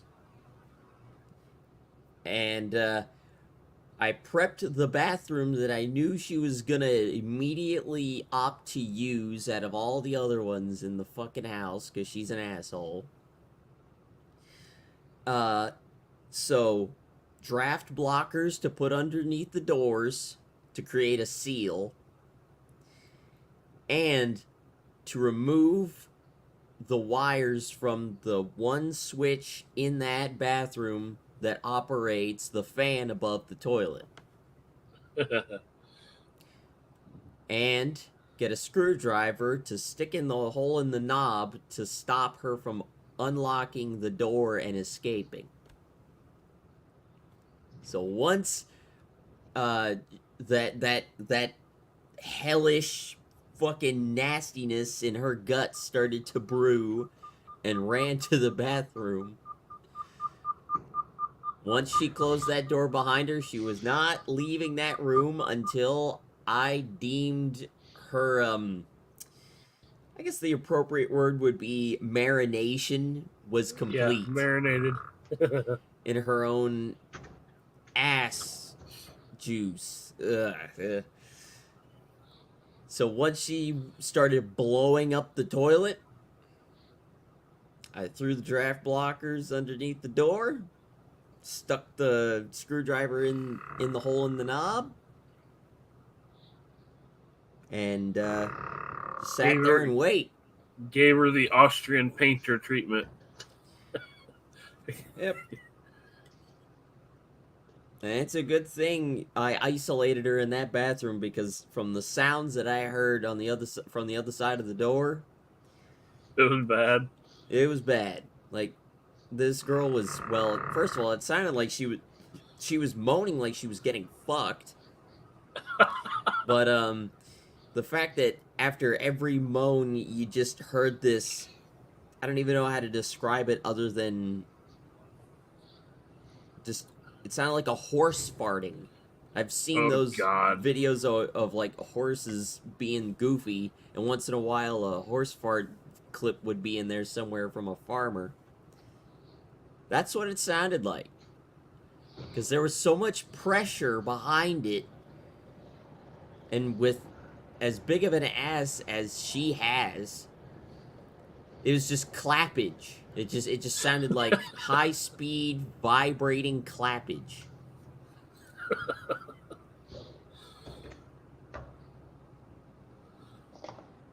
I also spiked the toilet paper.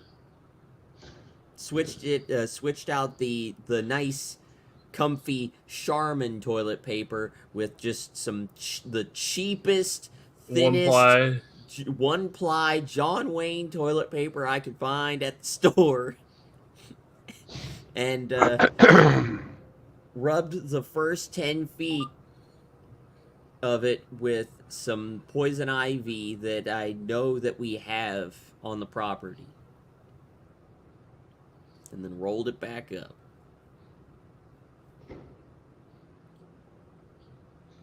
Yeah, I hated her. The perfect plan.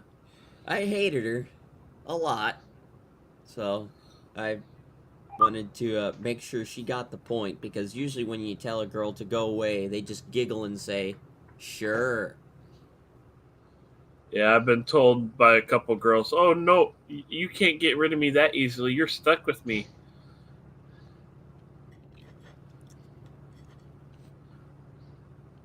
But you know the foolproof way to get rid of them?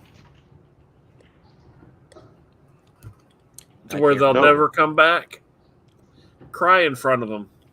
Whether yes. whether it be real or fake, cry in front of them. Act like a bitch. There you go. Yep.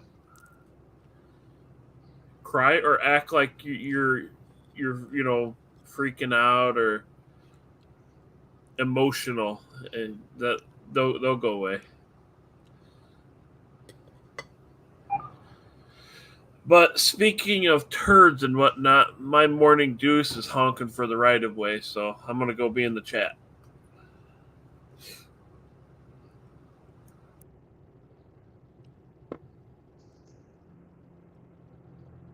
Oh.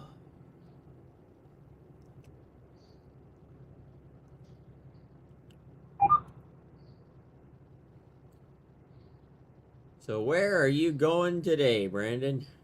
Fort Smith, Arkansas. Is it the place where they'll beat your ass if you pronounce it Arkansas? No, but that's actually illegal. There's a state law in Arkansas that you have to say Arkansas versus Arkansas. Apparently, sometime in the past, that really pissed somebody off.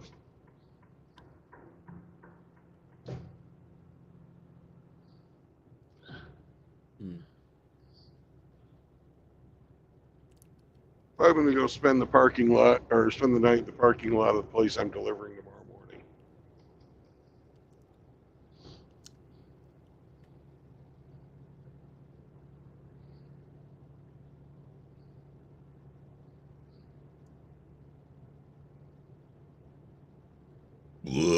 Oh, jeez.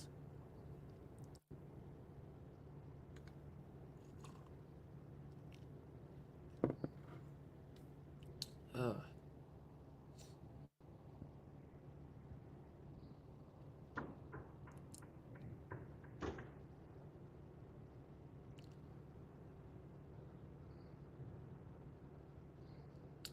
Any blood boiling encounters with dumb drivers yet? Drunk drivers? No. I've had quite a few close calls with fucking bad drivers. Most of them happen to have been on their cell phones.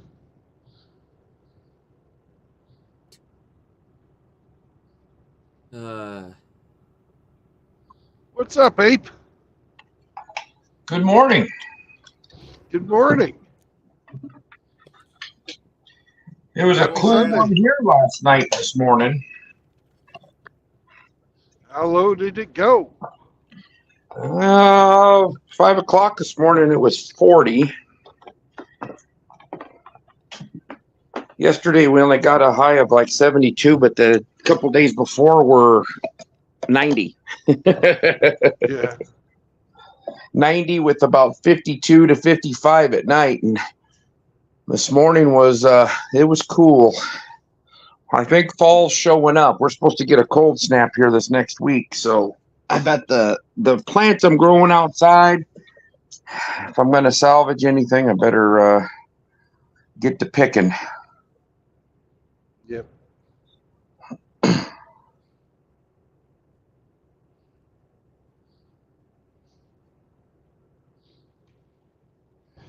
Well, you better be taking that dog to the lake today.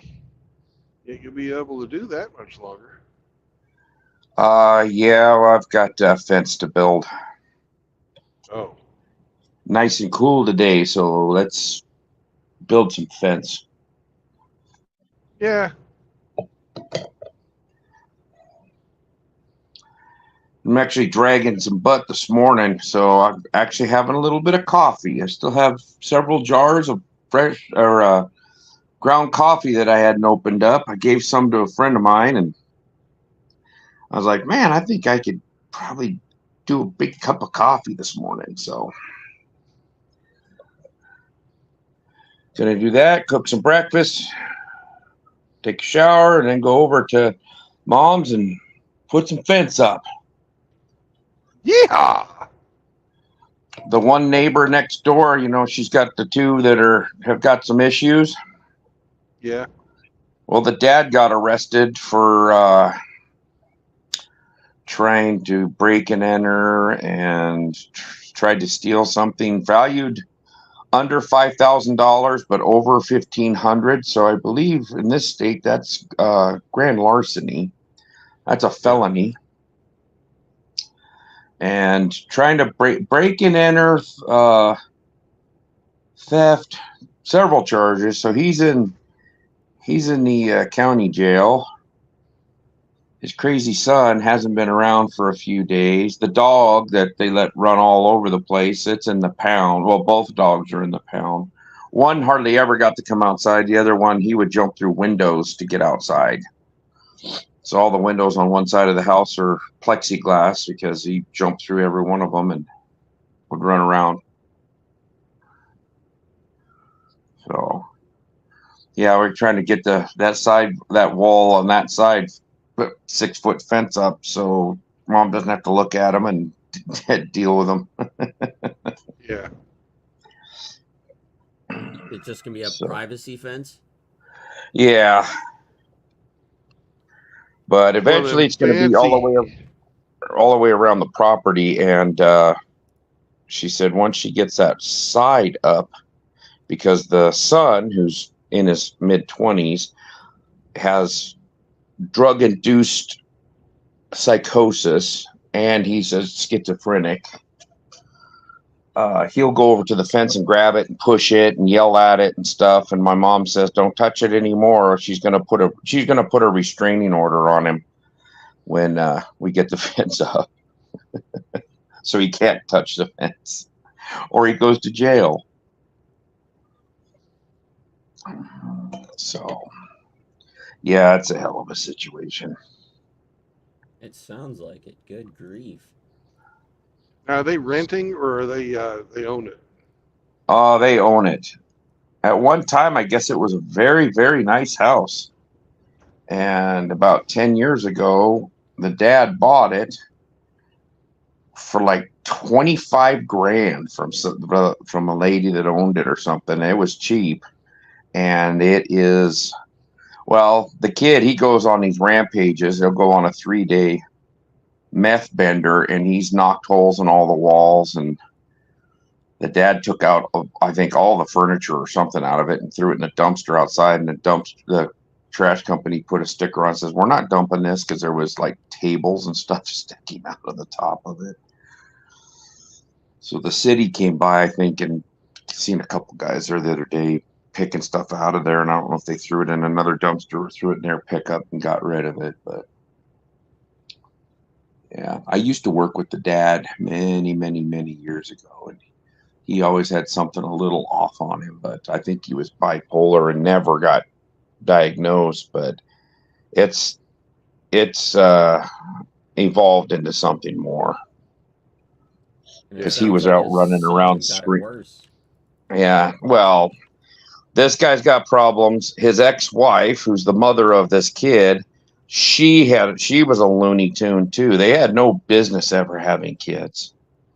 It sounds like they were supposed to be put on the eugenics list. Yeah, they just they shouldn't have ever had kids. Yeah, schizophrenia is hereditary. So they have another son, and he is in the military, and he's stationed in Hawaii right now, and he obviously doesn't have any of these problems, because I think they probably would have weeded out that in the military.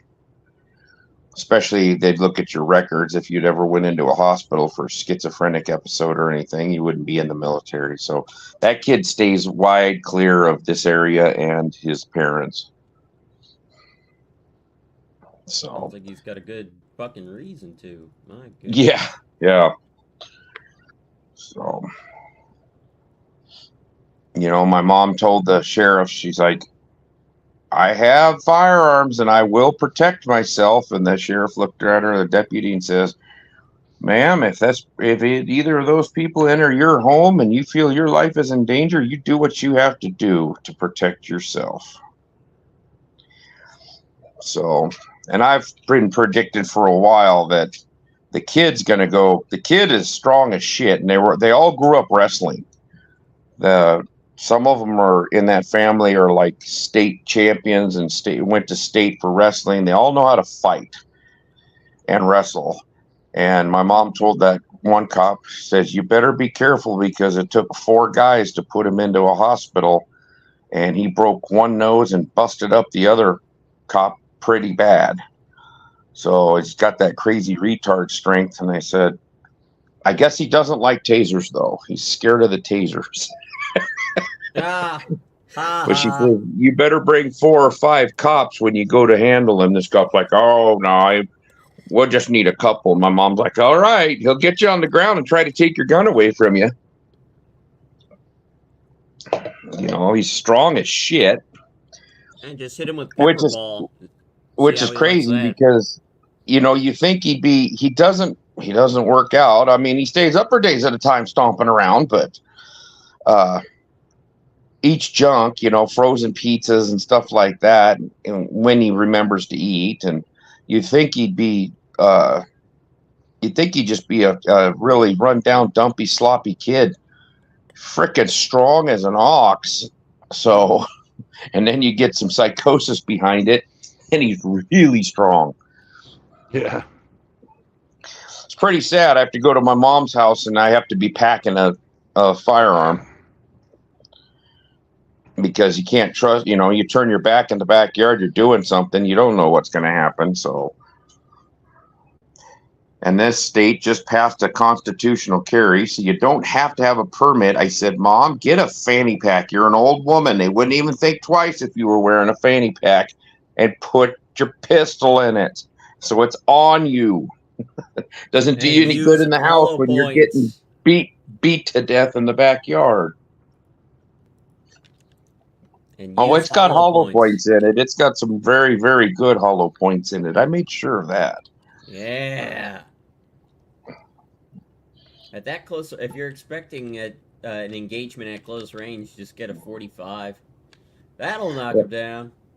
Yeah, she's an old woman, so she can't shoot a 45. But these are 38 special plus Ps and very aggressive hollow point. I've used them before on. Oh, 38 special? Yeah, that's got some wallop to it. It'll be enough if you hit them in the right spot. Mine varies from 9mm, 45, 357. I've been looking at a 10mm. It's just that they're are a little expensive. Yeah, their ammo's expensive, but they do hit very, very hard. Oh yeah, I've done the looking at the numbers for that. And it looks like some of them, they're actually crafted, like the bullets themselves, depending on the type you get from specific manufacturers. I think Federal had one of the best performing, at least based on Grand Thumb's video where he did a demonstration.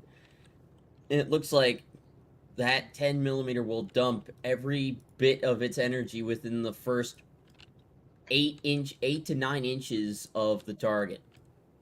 When he shot it into a gel block.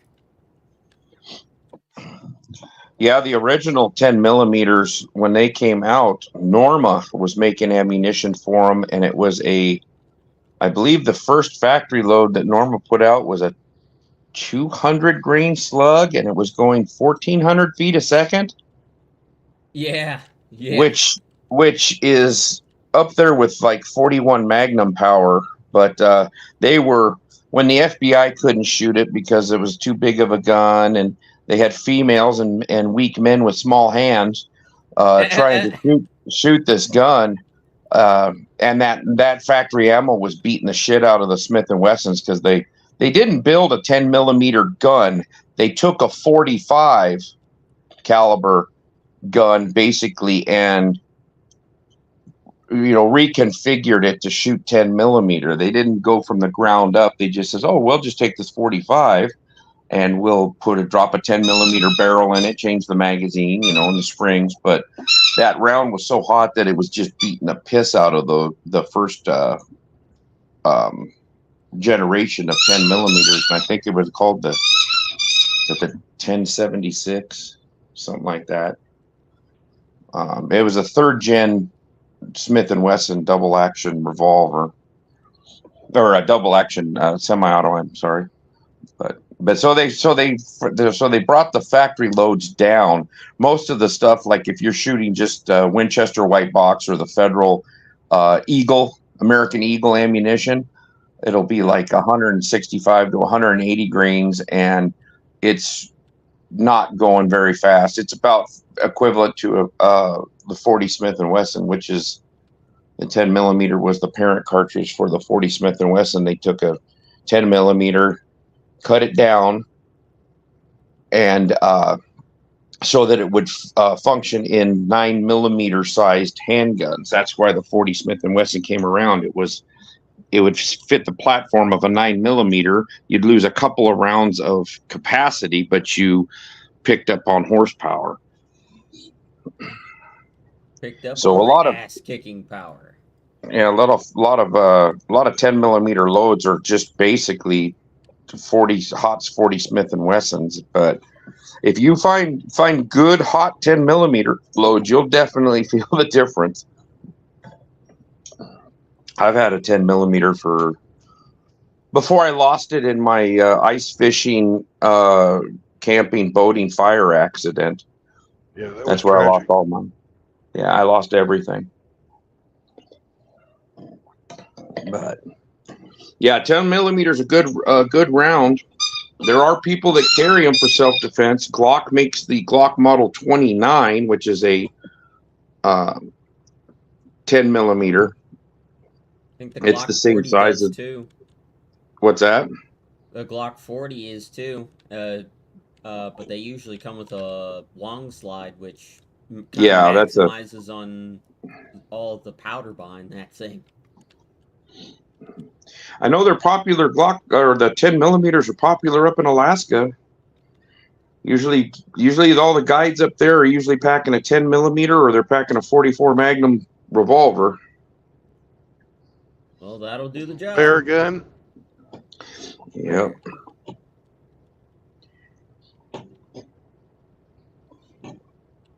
Imagine if you just had exploding bullets, like dum-dum rounds.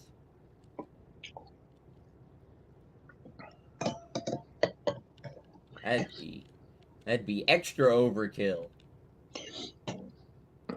One thing about the Glocks, though, with their polygonal rifling in their barrels, you don't want to shoot lead. You want to shoot jacketed bullets. And if you're shooting bear loads, most likely they're hard cast. So they're extremely hard lead. But that particular rifling can plug up after extended use. So they recommend not shooting it. But you can buy a KKM or a Lone Wolf aftermarket barrel that has conventional rifling for the 10 millimeter, and it doesn't affect them. You can shoot whatever you want.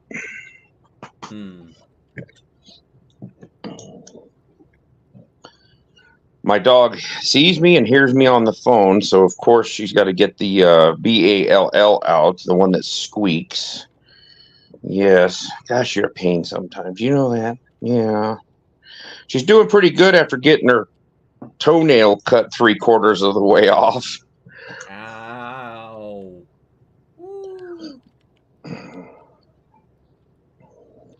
Sammy needs Yeah. a trim. I need a Well, haircut too. do you have a pair of clippers for Sam? I do.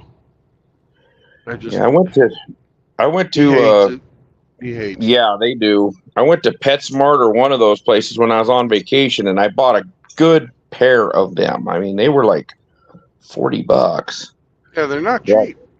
I can't find the damn thing since I got home. They're in a bag somewhere, and I cleaned out the car. I know I didn't throw them away, but I just don't know where they're at right now. And she's almost 2, and that was her first. When they worked on her toe there, they clipped up all of her toenails, and that was the first time she'd ever had them done. She had some gopher claws on her. She was ripping around the yard. She had 4-wheel drive. Yeah. But she caught her toe on something, or when she was playing outside, she snagged it, and it ripped her toenail 90 degrees to her toe. And I thought, but they managed, I guess, they saved the nail bed. They didn't have to cut the toe off or cut all the way to the quick, but she still has a partial toenail there. It's just a real shorty. So, but she's acting like it's not even affecting her now. She's running around, jumping, acting the fool, which is good. And it only cost, like I was telling you, True Blood, my mom took her up there. I was at work. My mom took her to the vet, and they squeezed her in because they had a bunch of surgeries they were doing. Mom squeezed her in. Vet came in. They cut that part, and she bled pretty good, so they had to make sure she quit. She stopped bleeding. And they charged my mom $14 for a nail clip. That's basically what they charged her for, was clipping the nails. And I've got a really good vet. I mean, she treats people good. So I will continue to go there and give her my business, because I know a vet in the other town I used to live in, and we're actually kind of decent friends, and we'd go out and drinking together and having fun and then everything. But boy, you take him to there, and he was expensive. This lady, she has all the business she can handle, and she still squeezes people in and takes care of the animals. So she's got my business. Yep. Yeah, it's good to get contact like that. Yeah, because now I know, if something serious happens, she'll do her best. So The people we used to use for vets when my dad had animals farming, this is the vet that does fucking everything from fucking cats to cows. yeah, And it was a husband and wife, but that did the veterinary work for them. Then he died when I was about 15. She kept on until she retired about 10 years ago. And her daughter went to vet school and is now fucking running out of that same clinic. So I've known that family my whole life. And that's why I'm going to take Sam to for his yearly checkup. well, and I'm sure veterinary school was paid for, folks sent her there and paid for it. And the business was already turnkey. So, that gal, she basically inherited a very good business, but didn't inherit the debt. Nope. So she's not out there to make a fortune off of every person. This vet that I know, him and his wife I never would have guessed they'd get divorced, because she married a moneymaker, but she took off and they didn't know where she was, and she left him with the 2 kids. And I heard that somebody in town, there was a couple of gentlemen that were looking for her. They were asking around and looking for her. And I was like, but they weren't police officers. Nobody knew who they were. And she basically up and split. And I heard she ran off to Colorado. And I have no idea what the hell they were looking for her for. So I'm thinking there's either a drug connection or maybe she loved to gamble. That's probably it. Gambling debt. Yeah, that's what I'm wondering, if it was a couple of Guidos sent to go fucking beat her up or extort her for some money or something. Well, she just up and quit and left her 2 kids with him. So, you know he's going to be expensive now because he's recouping a bunch of costs. So, and this vet that I have now, she knew the breeder of my dog, because she says, well, where'd you get this border collie from? And I told her, out of Wyoming, and I said the name of the guy, and she's like, oh, I know him. He raises cutting horses. And she goes, I know him for a long time. So she knew the guy that this pup came from, and she had nothing but good things to say about him. And she's got a pretty good pedigree. I've got her papers in the safe, and she would have been a really good working dog. I mean, but bought her for companionship. She doesn't have to go get kicked in the head by any cows. But she would have been one hell of a good working dog because she is smart and highly motivated. But everybody passed you up because you were a girl and you weren't one of the males. Because I think there was 5 males and 2 females in that group, and her and her sister were the last 2, and her sister was the runt. And he said he was going to keep her. Well, she looked almost identical to her mama, because her mama was on property and her dad came out of, I believe, Colorado. So, but her family history, she's got relatives from Wyoming, Montana, Colorado, Utah. I think there might even be a Kansas one in there. So there's not a bunch of inbreeding going on. Her family was from all over the place. So she hopefully won't have the health issues, because if you get them damn too close together, they tend to get diseases or have health issues. Any inbreeder, they're like hillbillies. Yeah. They get the health issues from the fucking. Yep. They get a little bit of that, hey, you guys.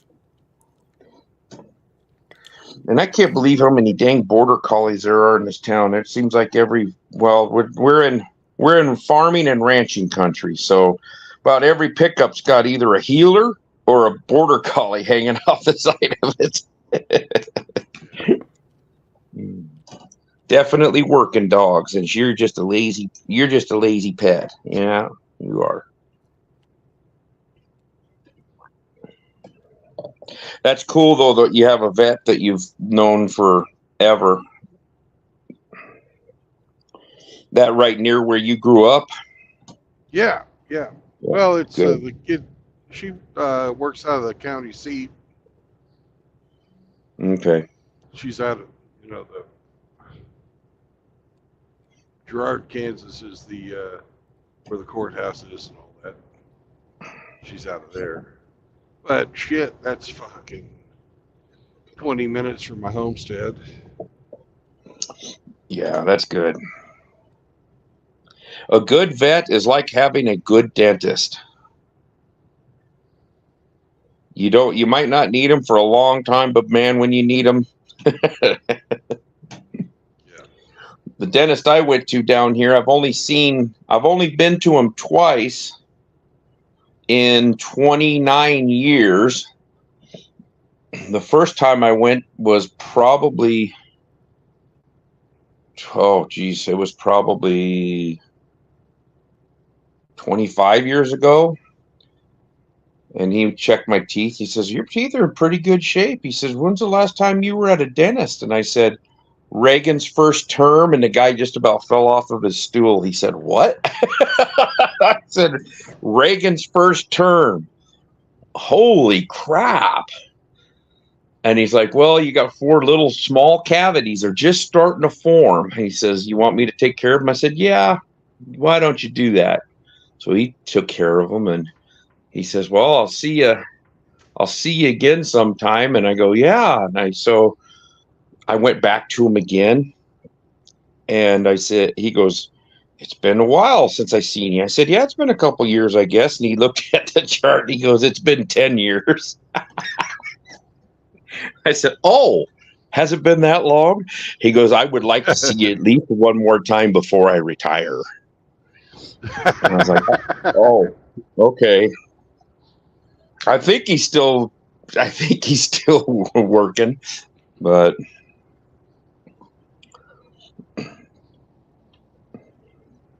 I must have got a pretty decent combination of my mom and dad's teeth, because my dad's teeth, he never had a cavity in his life, and he could bite through 80-pound Dacron fishing line like a pair of fingernail clippers. He could just put it in his teeth and snap it.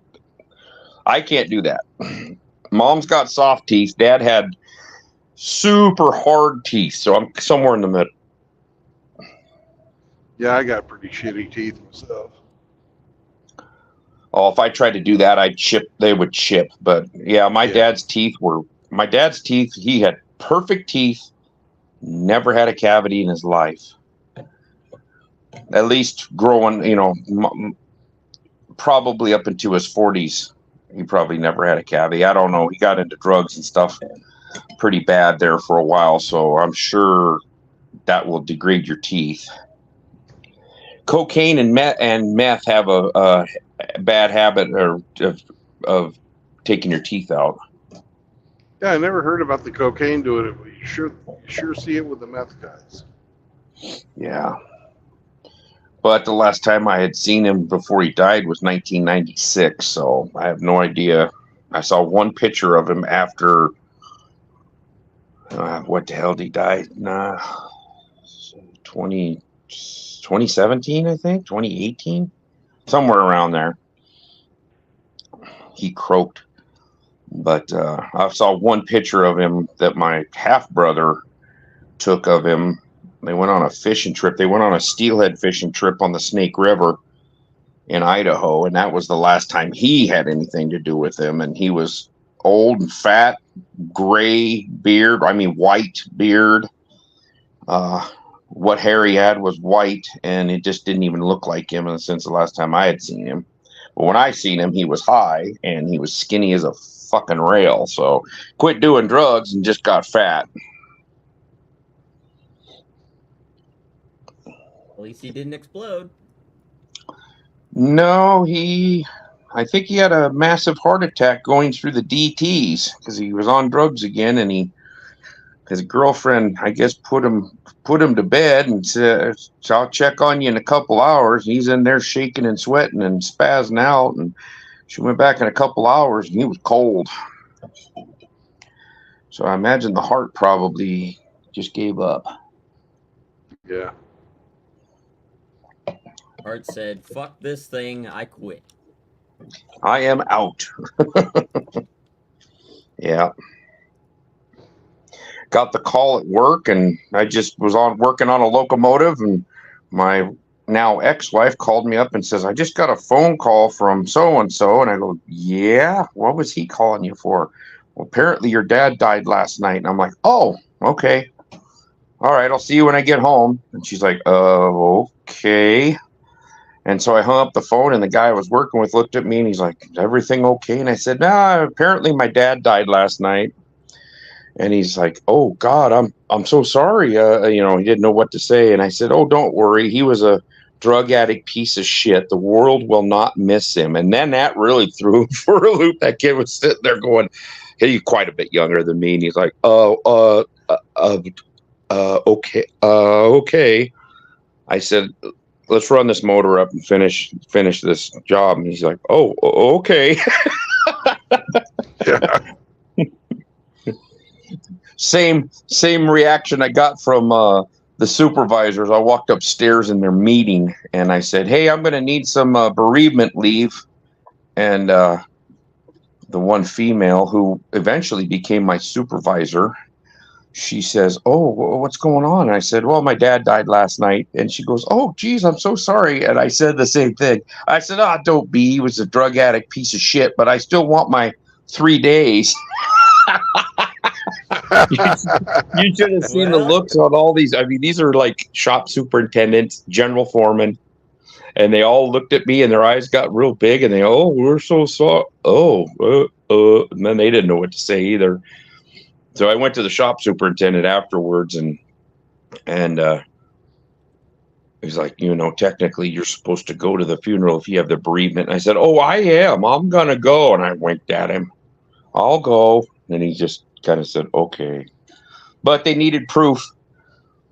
Well, there was no obituary and I couldn't find proof. I'm like, whoa, there's nothing. Newspaper article well, finally, one of the guys I work with says, what's your dad's name? And I told him, and he started looking on his phone and where was it at? And I told him the area was in Idaho.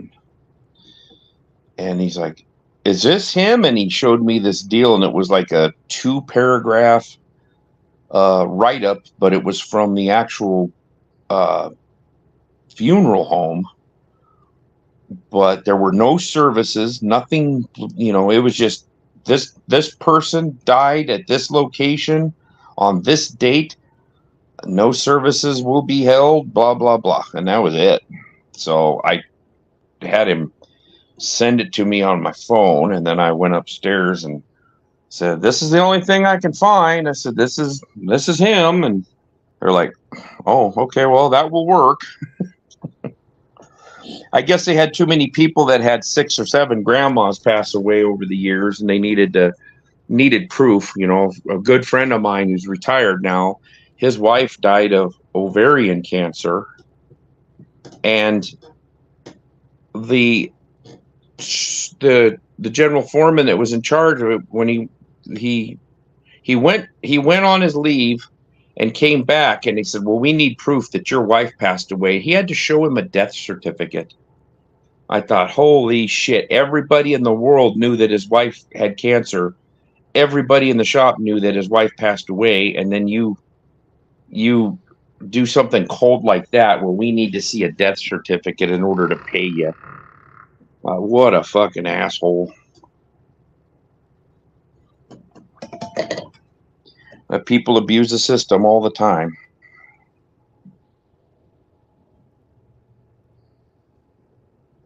Bunch of assish holes. Yep. But that's the world we live in, ain't it? Yep. Nowadays, a man's word and a handshake doesn't mean a thing.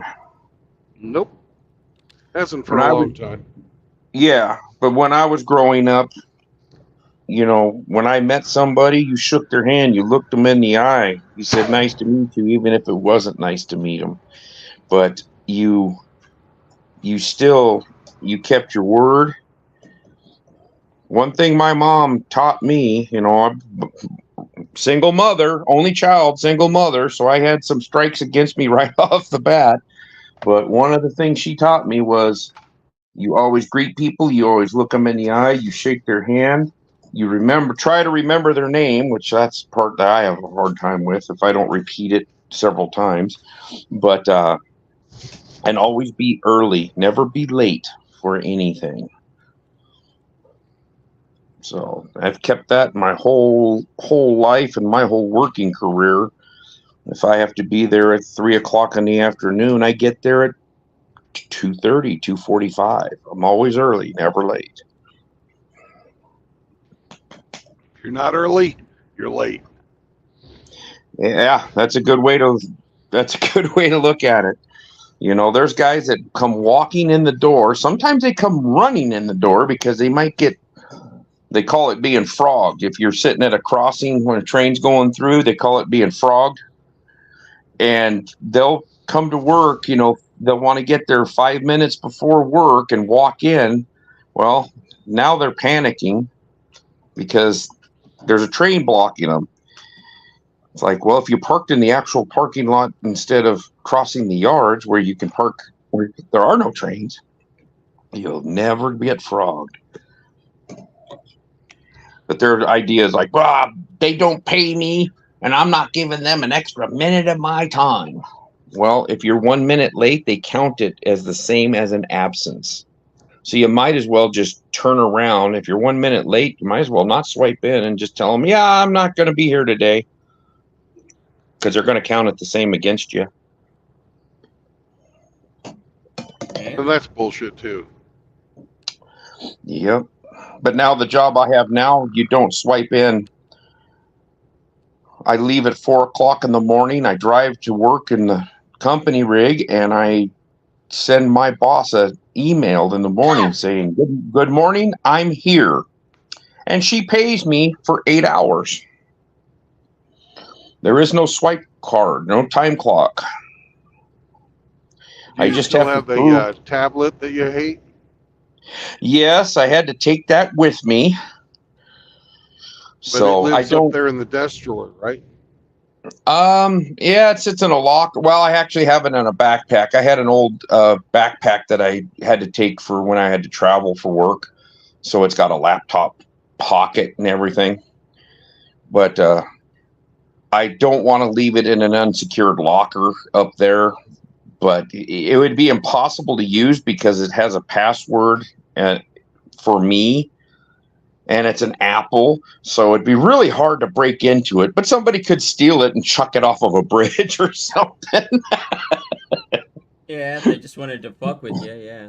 Yeah, so I have it. I do turn it on every day or every other day because you got to turn it on once every 30 days or it will lock you out of it and you cannot get back into it.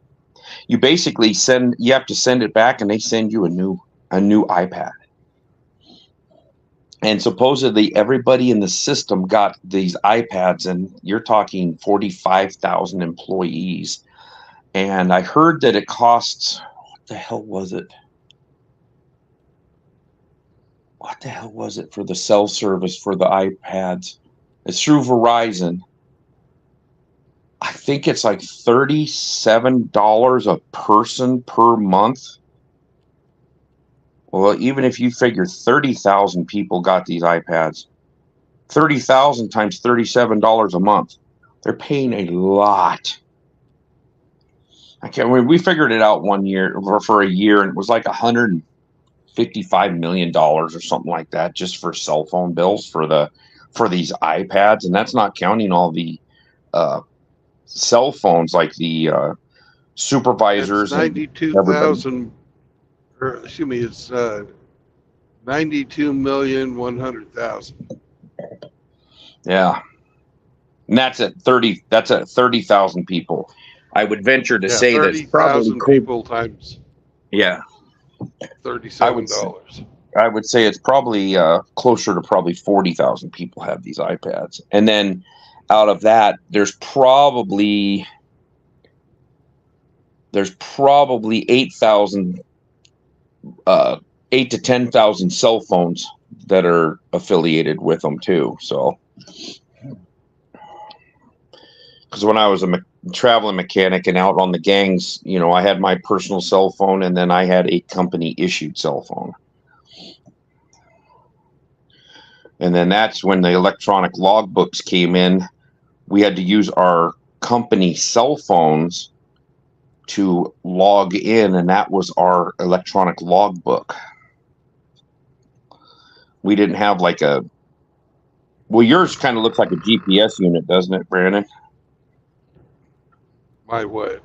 Your electronic log, is it hard mounted to your truck? Yeah, it's the flower of 1990s technology. Ah, It's a piece of shit. It's what they call a Qualcomm. Oh, okay. Yep. See, we didn't have any of that. None of it was installed in our trucks. They just said, "Oh, by the way, we're going to electronic logbooks, but keep some paper logs in logbooks in there in case you have to something's wrong." Well, yeah, there's areas that that I worked where there was no cell signal. Yeah. Well, mine doesn't go off the cell. It's satellite. Oh, yours is satellite? Yeah, Qualcomm satellite.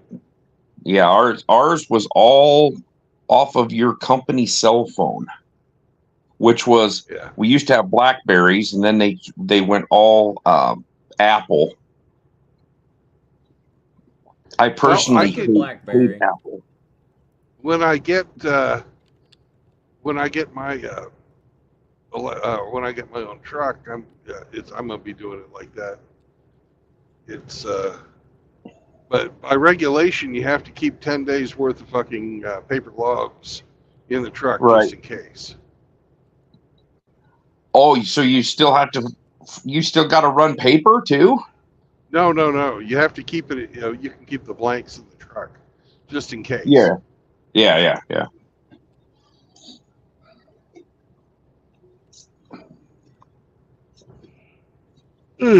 Fuck. So you're going to the state that cannot be called Arkansas, and you're going to hang out there? Yeah, I should get to Fort Smith in about 4 hours. I'm almost to Little Rock already. What are you hauling, or did you not play the game? We haven't played the game. Oh, We need one more person. We Fort don't even Smith. have Outlaw to sit in the cuck chair. What would you freaking be hauling? Where'd you leave from? Where'd you pick this load up at? Columbus, Mississippi.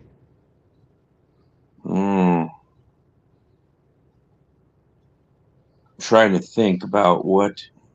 You can pull a And then hamster are you? and fucking look up and see what fucking businesses are in the city. Well, yeah, that's just smart.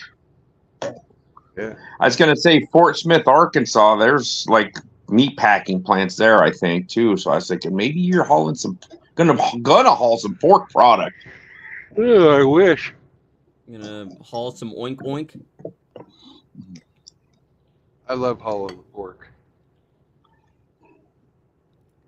If it was later in the day, I'd be stopping here in Carlisle.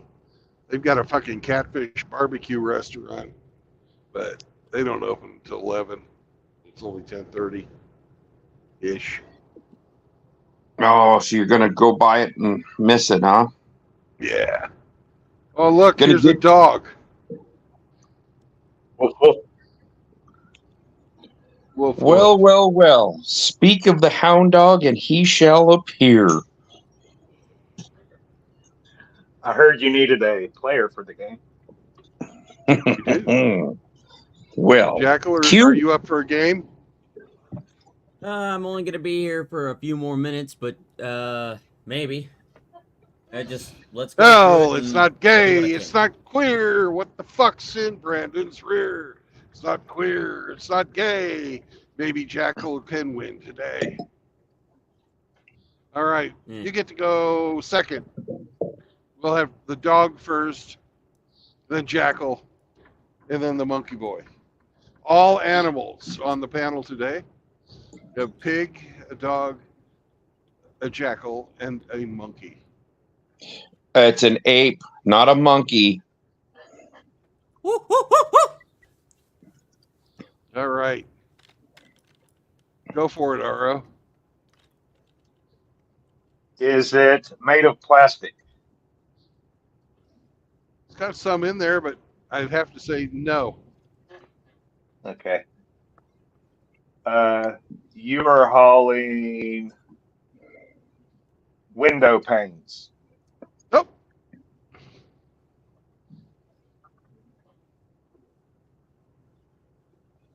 No, I am not. Okay, Jackal, you're up. One guess. One question, and then one guess. That's one turn. All right. So something that's got plastic in it, but it's not made of plastic. Okay.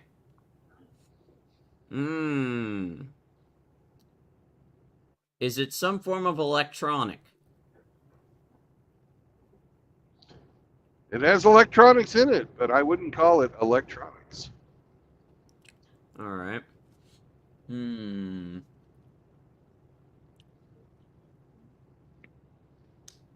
lawnmowers. Nope, not a lawnmower.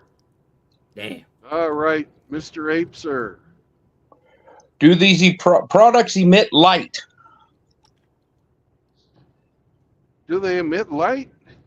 Yes. They're not a light source, but they have probably a lighted display.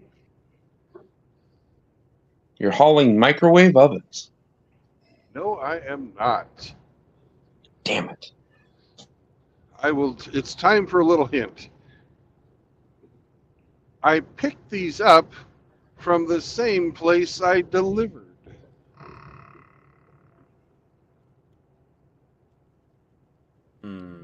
It doesn't do me any good. I don't know where you delivered. Yes, but RO does. Oh, so you're helping this poor dog. Yeah, kind of. After he goes, I'll tell you where I delivered. I can't recall what you told me. Shit.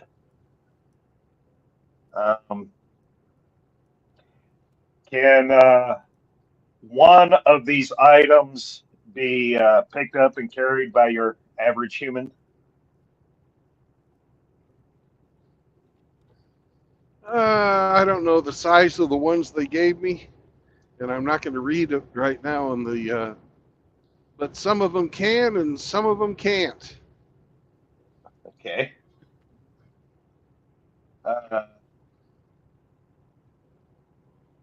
Shit. You're hauling televisions. I don't know. No, I am not.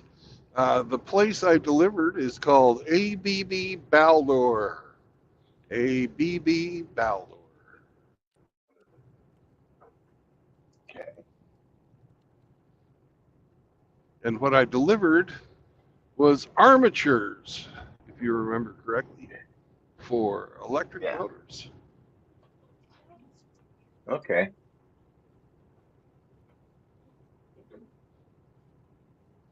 So, does that help you any, Ape? Well, yeah, but I'm not next. Okay. It's Jackal's turn then. All right. Would it be encased in mostly metal? Yes. And some can be lifted up by a normal person, some can't. Okay. Are they AC motors? Yes. Ding, ding, ding, ding, ding, ding, ding. That's Congratulations. I kind of did, didn't I? Yeah. On purpose. Because Ape was crying. I don't know what you do. Well, I looked up ABB Baldor, and it looks like they make small AC ones, medium-sized DC motors, and then they got these huge-ass AC motors. And I saw that some of them, yeah, if you're Arnold Schwarzenegger, you could pick one up, but the rest of them are fucking Some huge. of them even Arnie couldn't pick up. Yeah, they got the large ones, like for industrial AC units, like for large facilities. You can't pick that shit up. You need a crane. Well, that's what my next guess was going to be. Are they used to change the temperature inside of a building? And I was going to say air conditioning units, but it's just the motor itself. It's not a complete AC unit. No, what they do is they have a stamping operation in St. Louis, and they stamp out all the parts for the fucking motor up there. They got another factory that makes all the fucking electronic parts. They got another place that's a fucking foundry that makes the housings. They bring all the motors together down here in Columbus, Mississippi, where all the piece parts, assemble the motors in there. Then if they have any specialty fucking attachments, they take them up to Fort Smith. Most of the ones that they sell go primarily to the petroleum industry, and they're used as like pumps on pipelines, and they do a bunch of other ones that are for sealed, so they're explosion proof. They're used in fucking mines to pump the water out of mines and stuff.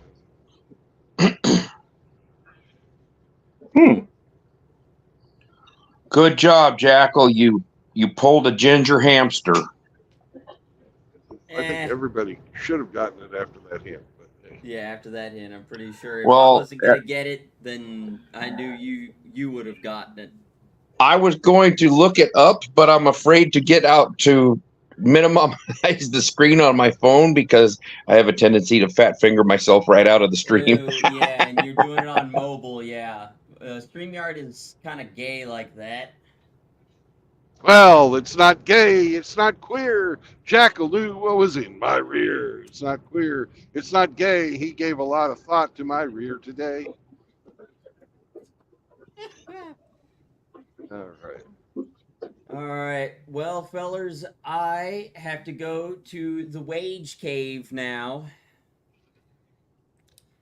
Well, have fun with that.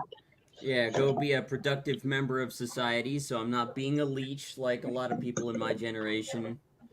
So, I will be Bach. Well, from this wage cage to yours, have a great day at work. I will do my best. Luckily, I only have to deal with electronics. Ah, fuck. All right. Take care, gentlemen. I'm out. Have a good one. Yep. Later, Jackal.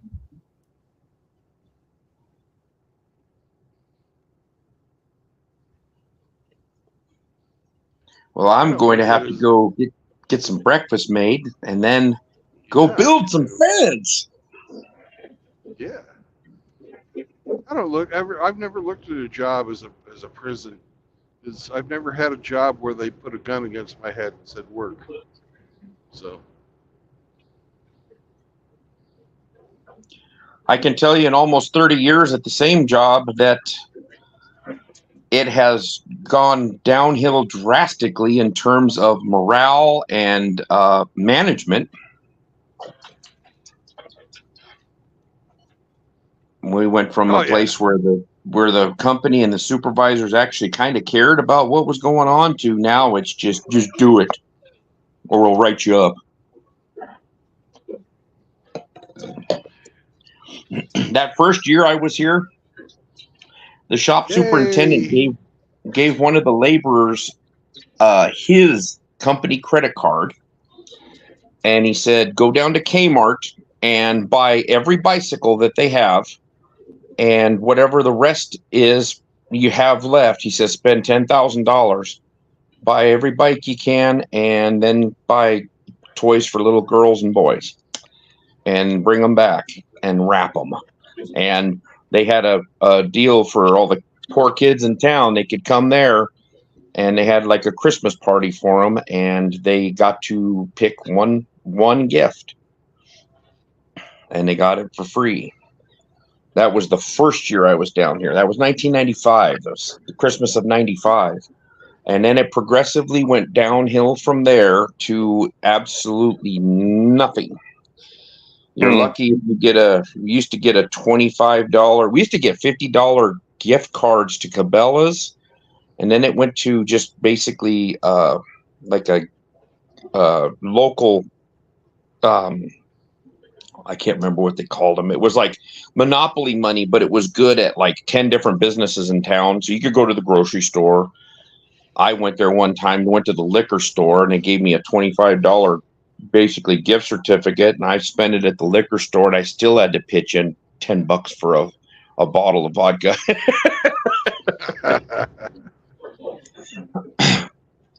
back when I was a kid, they had the Christmas train. Yeah. And that was Kansas City Southern did that. Yeah, I BN don't- does it too. Used to do it too, and they would haul that thing all over the system, and they had a caboose, and Santa would ride on the caboose, and then they would decorate the train up with lights and everything, and it would make stops all over the place. Yeah. And it was cool because the KCS one was actually an old steam engine. That was Oh, still- really? Yeah. Oh, wow. The only time I ever went to it was in 1976. When you were 27? No, in 1976, I was fucking in 4th grade. Oh, sorry, my bad.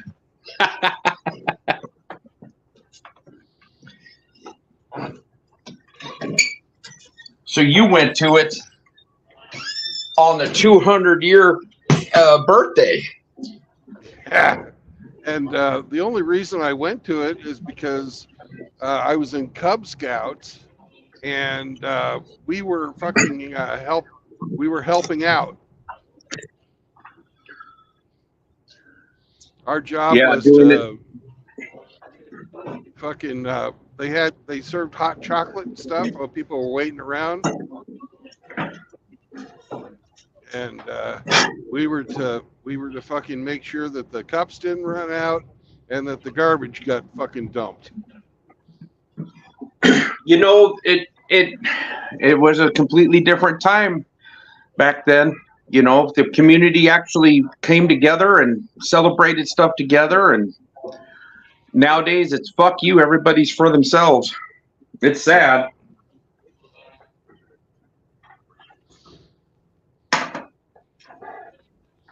Man, it was fucking cold. Yeah. Well, I figured out I'm gonna cook a 1.62 pound chuck steak today.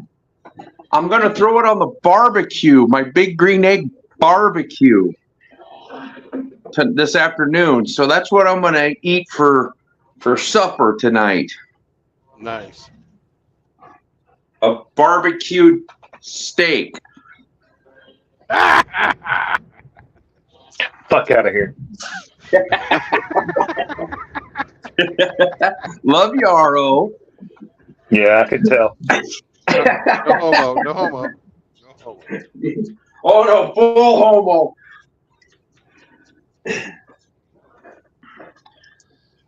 But yeah, it was either $14.99 a pound for ribeyes, and they were not even a pound, or this was $5.49 a pound, and this steak cost me $8.89, and it's 1.62 pounds. Nice. That's a hunk of meat.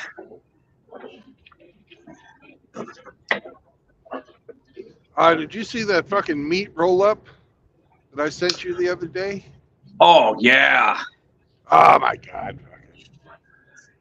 Did you look at that one I sent you where it was the pork popsicle or the pork sucker? Oh send yeah, you that the pork one? suckers were good too. Yeah. Yeah, that meat roll-up thing looked fucking fabulous. Looked like a steak pinwheel.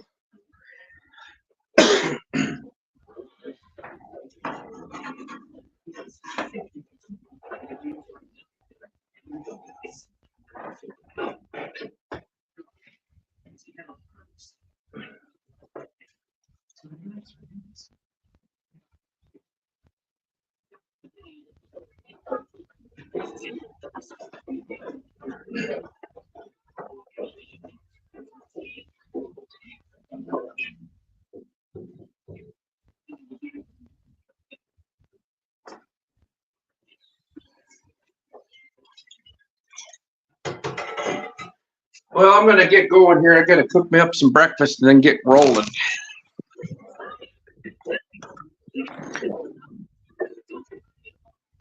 So we will talk to you gentlemen later. All right, Dave. Looks like Brandon put me up on the screen. I wonder if he just ducked out of StreamYards. Don't leave yet, RO. He might drop the stream. I got it. All right, we'll talk to you later. All right, later, guy.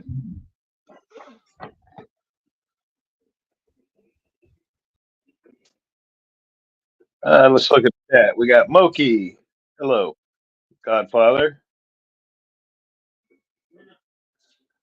Going back an hour or so. Riggs, Tom Laundry.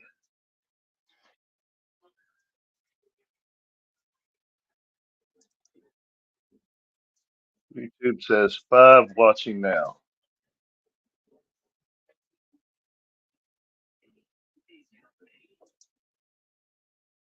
Outlaw.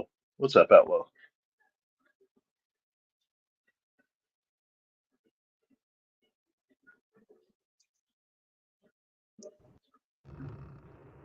There he is.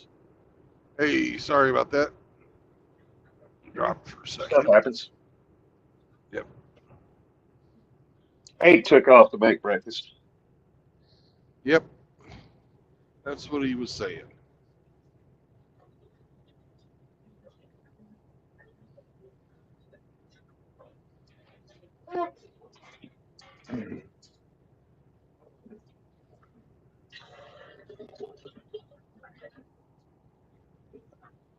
And they got a lot of people who are not spending any money on herbicide.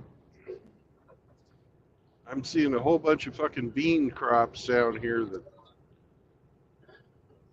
got a shit ton of weeds in them. Oh fuck!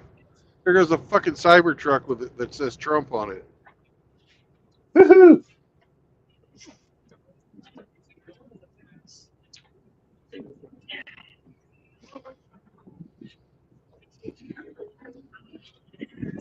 Speaking of trucks, I got one on the way from Houston to Tyler for me to look at. Yeah. Yeah.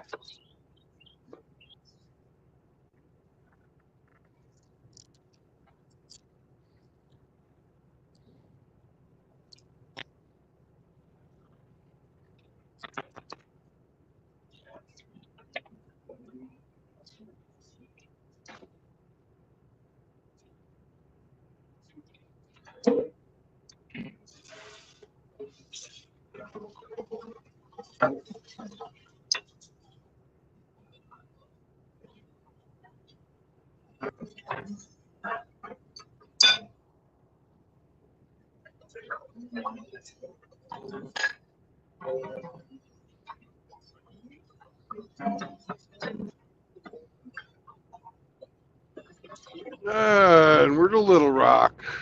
Yay.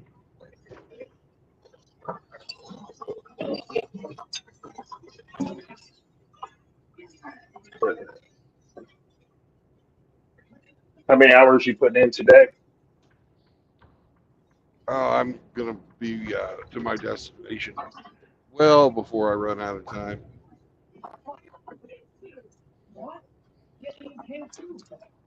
Probably another 3 more hours. Right.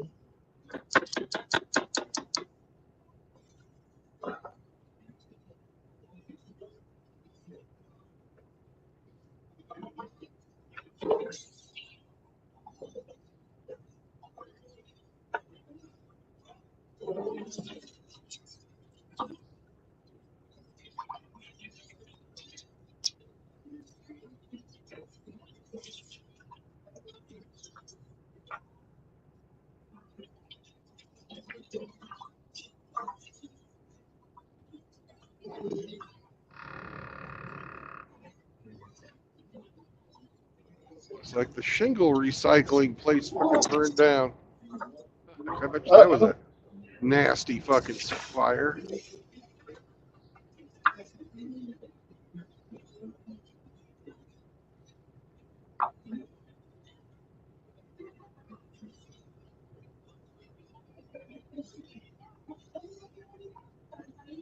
You ever seen how they do that shingle recycling? No, what did they do with them? Well, they're asphalt, right? Then then they have some aggregate on them and some and a fiber, some type of a cheap ass fucking fiberglass fiber mat that they fucking mounted all on. Yeah. Yeah, they take a, they scoop those fucking old shingles up with a claw on a crane, put them in this big fucking vat, melt the hell out of them. They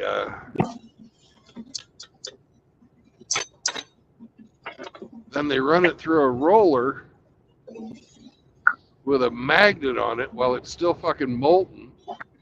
And it, like, if there's any nails or anything left in there, that pulls the nails out. Okay. And then they run it through some more fucking rollers, and that squeezes all the fucking liquid asphalt out. And the aggregate gets fucking pulverized into a powder. And they fucking let it sit for a while, and all that fucking rock, aggregate powder rock, fucking settles to the bottom. And they skim the fucking asphalt off. Fucking the mat left over after they fucking squeeze it through the rollers, they fucking cut that into shingle sizes again and make new shingles with just a little more rock. Pretty fucking, it's 100%, almost 100% recyclable. Fucking cool shit. That's pretty damn cool. Yeah. But I can just imagine what it'd be like if that fucking asphalt catches on fire. Holy fuck. Hey, here's somebody whose asphalt will never catch on fire.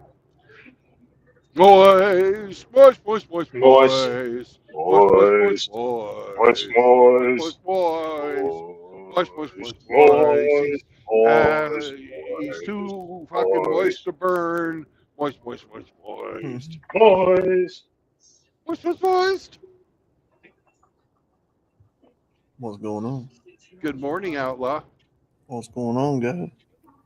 Hey, Outlaw. He's here. He'd tell you penis.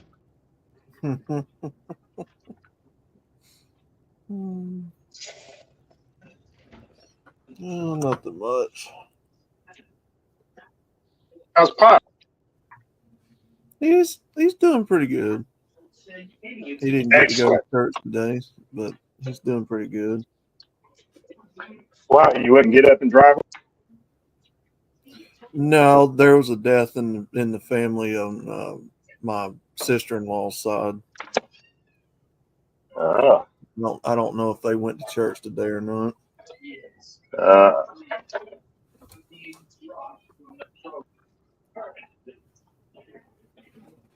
Yeah, her mother passed away this morning or yesterday. Well, condolences to their family. Yeah. Yeah. Sadly, I've been there. And if you see Polska Bob, tell him condolences as well, folks. His dad passed away a couple of days ago.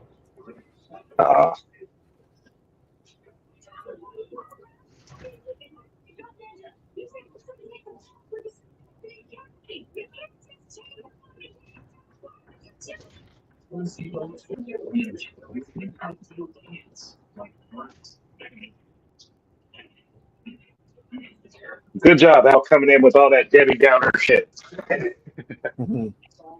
Kidding.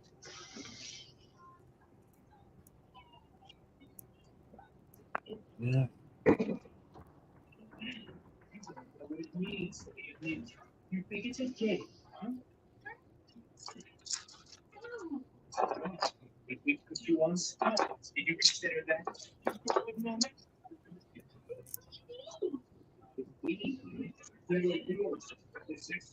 It's about the fanciest Pentecostal church I've ever seen. Look at that fucker.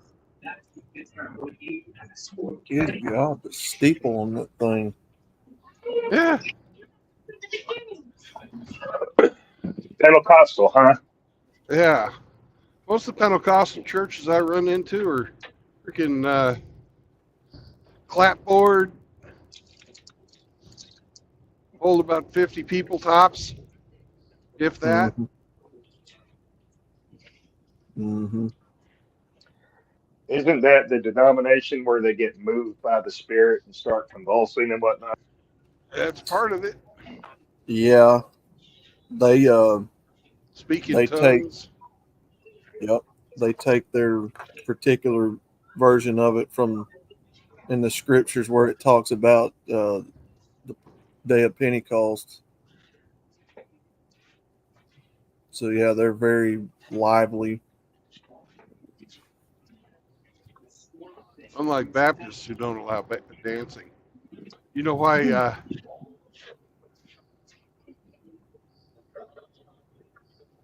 Baptists don't fuck standing up? Mm-mm. Oh no. Because it's too close to dancing.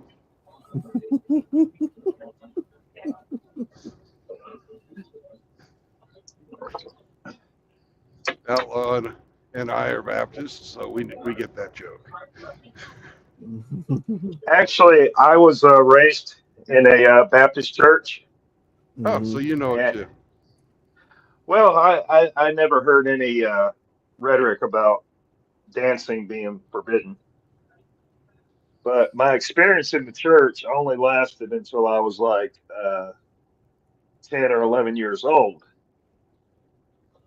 Because prior to that, when my family was intact, we attended church and Sunday school and seasonal stuff, and everything was cool. And then when my parents separated, we quit going to church. And I was young at the time. I didn't understand. But later I came to understand that the whole family was ostracized from the community because of the parent separation. Mm-hmm. So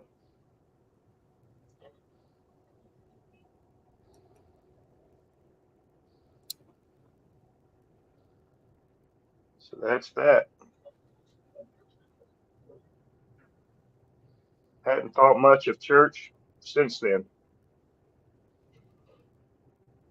The main thing about a Baptist is they believe in baptism, an outward showing of baptism. Yeah.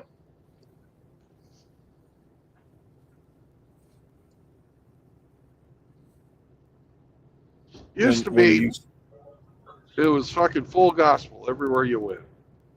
Yeah. That ain't the way anymore.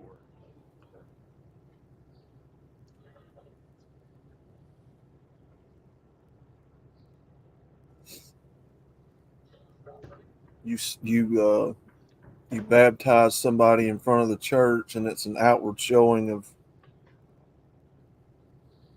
them giving their heart and life to God, washing their sins away. Yeah. Our church had a dunk tank right behind the pulpit. Mm-hmm. Yep. Ours was we used the fucking local waterway. And then missionary Baptist, which is what my brother and my dad is just Baptists that believe in supporting missionaries that goes overseas and spreads the gospel. Oh, that's not like a sexual position thing. Okay. No.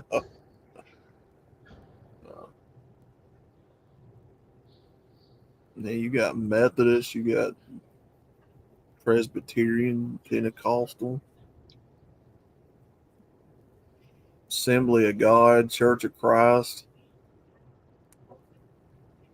Hamster's favorite, the Lutherans. Lutherans, yeah.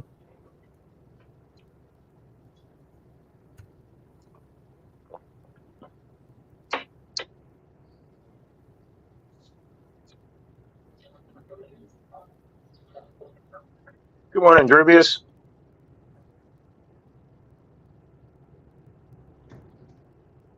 Howdy, Drubius. What's up, brother? Hey, look, there's a KOA campground at exit 148.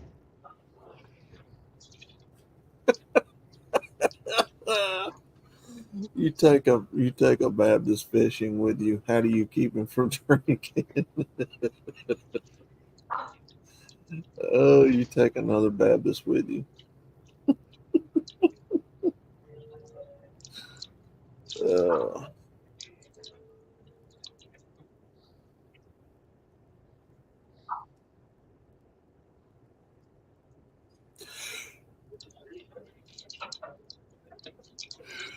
man. Got Free Will Baptist, which is another one.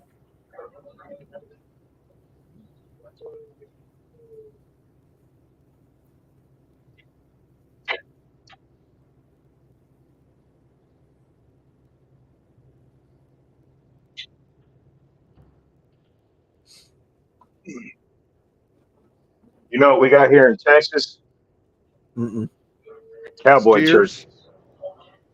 Cowboy church. Yeah, Cowboy Mhm. Church is pretty cool, actually.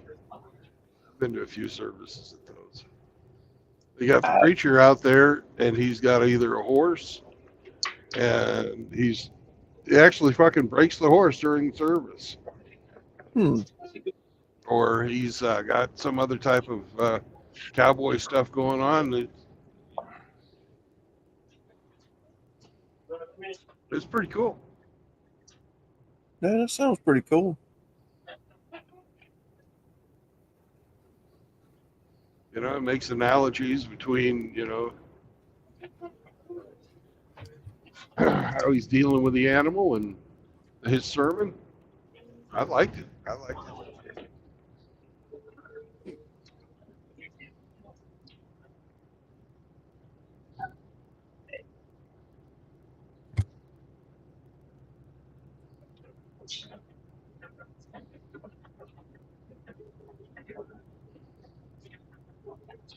Oh, look who's here in the chat for you, Outlaw. Good. Sunflower Yeah, I'm- show up, kick her out. Steal those for tea. Over here on Veda's No Tea, we discuss real fagtail philosophy.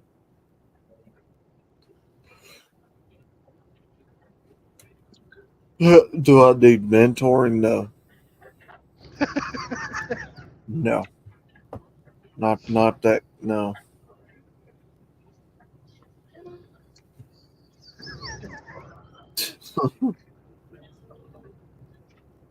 Yeah, I've seen their little stream yesterday. We're not talking about it. Yeah. Oh man.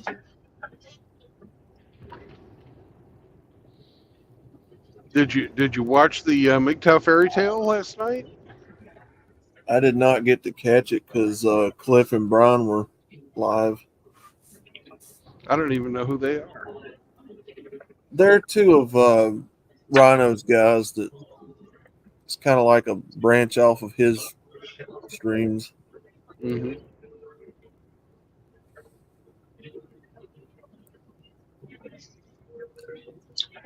Do they have a format or do they just shoot the shit? Yeah, kind of just shoot the shit unless a topic comes up. I kind of figured that y'all'd be on for a good while, so I was going to go over there and then come over here. I get over here and y'all was out, so. It was a short, horror, tragic fairy tale. Yep. Damn. Very informative. It had an evil wizard. It had a witchy black catfish. It had a frog. Frog Princess. Yeah. It's a hard story. Yep. That Prince Charming, who didn't get eaten by the catfish because he was too full of shit. So much shit in that Prince Charming that even a catfish wouldn't eat him. That's a lot of shit, Outlaw. Hmm. Dildo says, I'm currently mentoring Lord Sos. Yeah.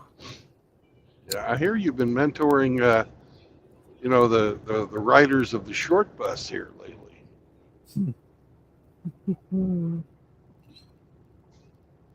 That's a new low. Yeah, dildos for teeth. That one's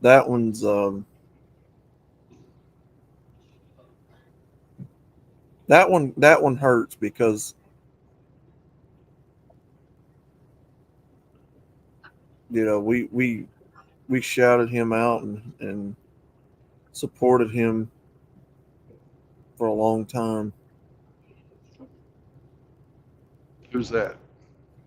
Lord Sos. Don't even. I don't know who that is. He's a smaller MGTOW channel. Probably got like 93 subscribers, something like that.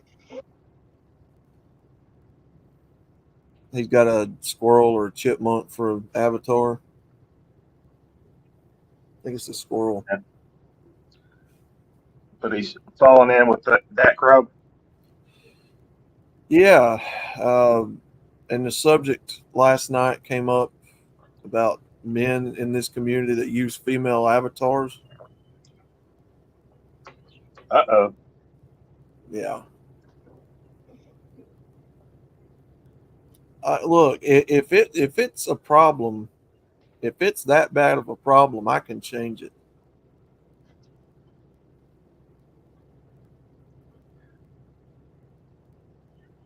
Well, you never misrepresented yourself being female, to the best of my knowledge, so it's not a problem for me. Any stretch of Yeah. imagination.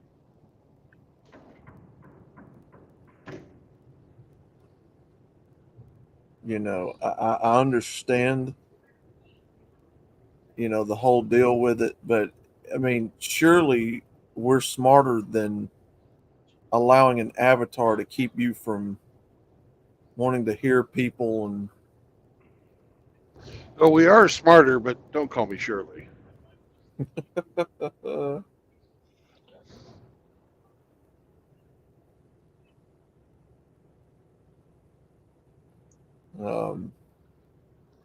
What's up, JR? Yeah, I don't know.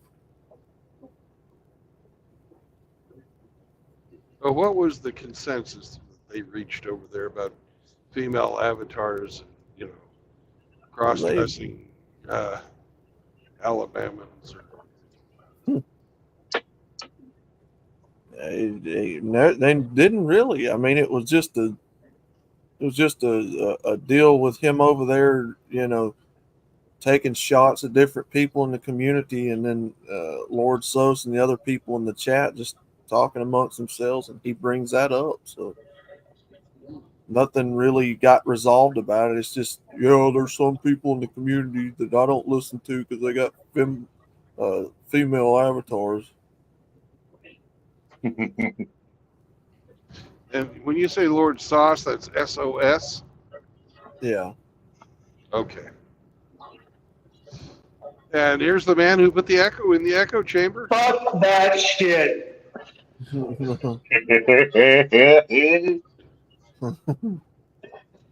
a new tagline. Yeah, it's sort of like your nickname that they give you.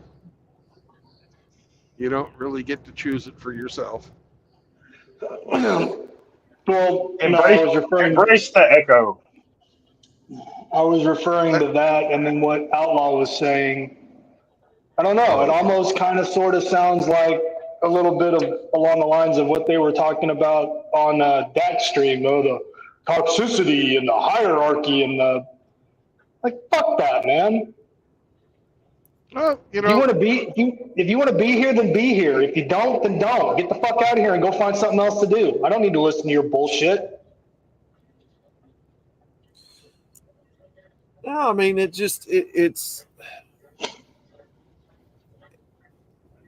he you know, there's a lot of these guys that we shout out and we, you know, go over to their channels and support them and comment on and stuff like that. You know, the small channels helping the small channels. And when they say stuff, you know, And here's somebody who's small in stature, but large in heart. The ginger hamster. Outlaw, finish what you were saying. I don't, brother. It's just it's disheartening in this community. It really is when you try to help people and they turn on you like that. I don't understand it. Yeah, I don't. Me neither.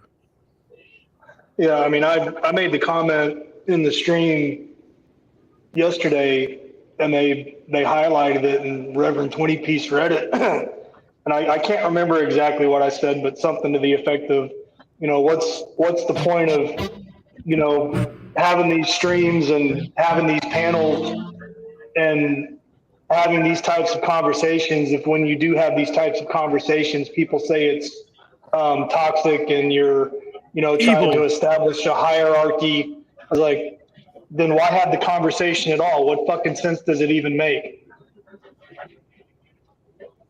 I see Ramadi's on fire today, boys.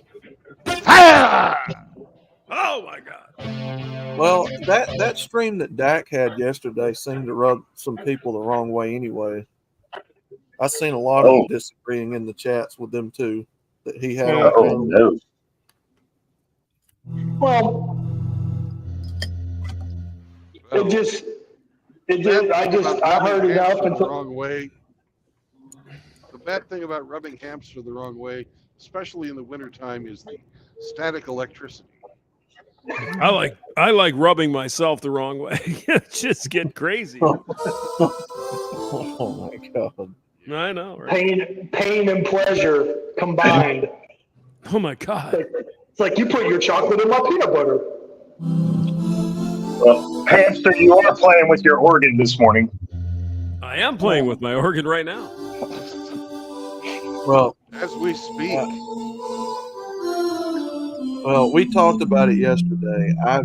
That's kind of the first time I've ever heard of either one of them, Ohio Dan or the Voice of Reason. I think I've heard of the Voice of Reason. Yeah. Yeah. Yeah, I mean, I'd never heard of him either. I mean, and that's not saying a whole lot considering who I am, which is nobody. But I don't know. I mean, I just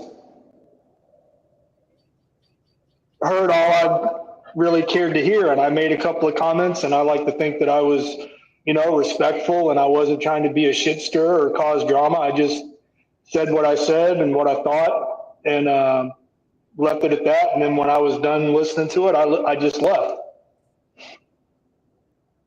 Yeah. Didn't have to be all dramatic about it and rage quit and make a dramatic exit. It was just like, no, don't want to listen to it anymore, so I'll just go do something else. And I did. I went and watched a football game. Well, they were never your friend. You know, JR, I mean, what was the deal? Dak did a stream with someone who you didn't like? Or what? No, you have to go.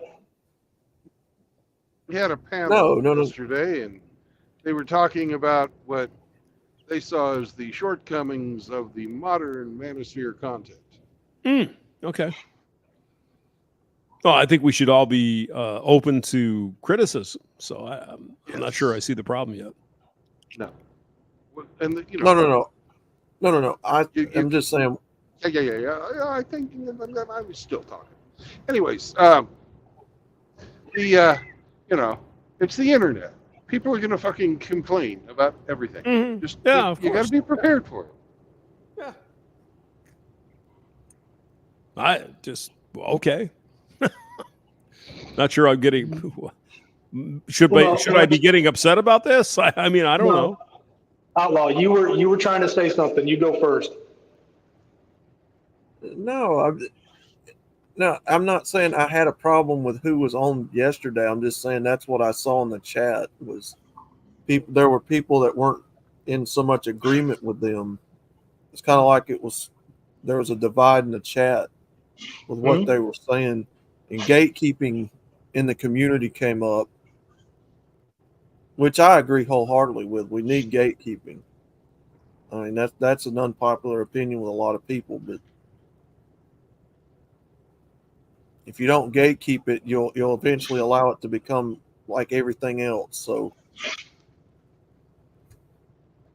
Right. No, personally, I didn't have a problem with either of those two guys. Like I said, I mean, and again, not that it means anything for me to say this, but I mean, I'd never heard of them before, seen them anywhere. But I mean, you got the one guy saying, negative comments in the chat, or you get somebody on a panel, that has a different opinion or gives pushback. Then why have a panel? Why have an open chat on your stream? I mean, I don't want people to come in there and totally wreck your chat, but don't ask for someone's opinion if you don't really want to fucking hear it. Or don't give somebody a platform to speak if you don't fucking want to hear what they have to say. And if that makes me toxic, or I'm trying to dick measure or establish some kind of hierarchy, I think that's fucking complete total bullshit. Yo.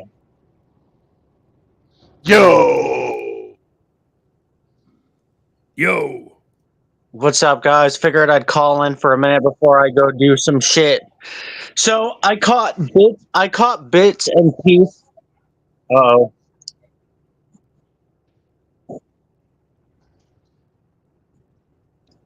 Is it? I'm echoing on somebody's end.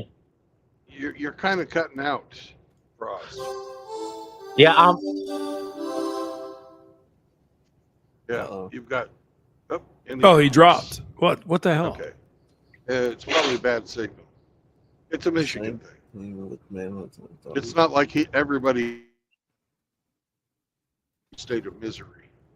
Well, is he a Uper? Is he up in the UP, the Upper Peninsula? He's not ready to disclose his location. I thought he was in Hawaii already, for God's sake, at the volcano.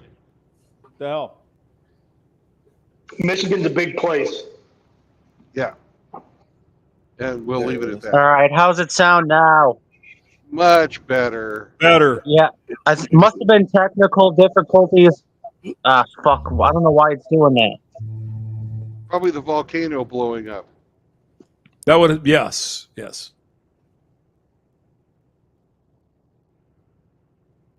And silence again. Okay. I keep echoing. Hold up. That's on your end. You're not echoing over here. You I sound don't good. hear no echoes It's either. all Nice on and your crisp. Frost. Yeah. I'm having technical difficulties. I'll try back in a minute, you guys. Are you at Ramadi's house?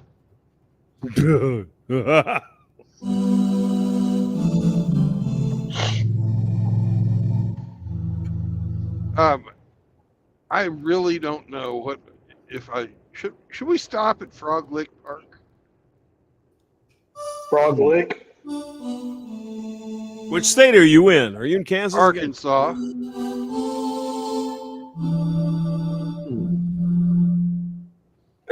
Why not? If you need to. I don't know. Well, the only reason I need to go. I go down here enough. I'm going to check it out and make sure I can drive the truck to Frog Lake Park. And if I can, the next time I'm by here, we'll stop at Frog Lake Park. Because, it's Frog Lake Park. Yeah. Sounds like it'd be a cool place. You don't want to go? Frog Lake? Mm-hmm.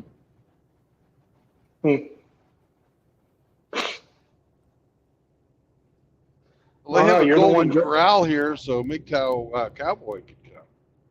You're the one driving. So I mean, if you want to stop at Frog Lake Park, by all means. Hey, I just don't know if the truck will fit. Well, that's important information to have. Yeah.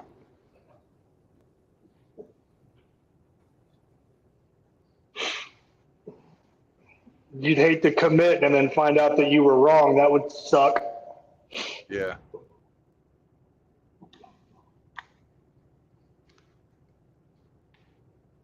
Oh, there's Frost back.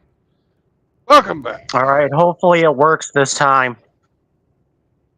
Yeah, I can hear you. All right. I think we might be. Nah, Oh. your signal still sucks. I will talk, and then there'll be a delay, and then I hear it again on my end, so I don't know what is causing it. Yeah, that's on your end. You sound perfect on this end. At least you do now. When you first came on, you were a robot, but now it's not.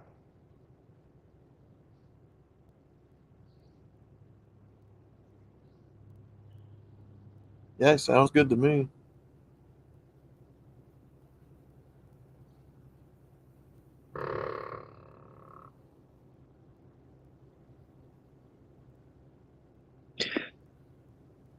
Go ahead. All right, let Frost. me try this again. All right. Yeah. Oh, he's probably Frost. Are you listening to the YouTube? Because that's delayed and shit. So go ahead and mute that. Otherwise, you sound great. I think sounds good to me. Yep. Maybe you need some inspirational organ music. All right.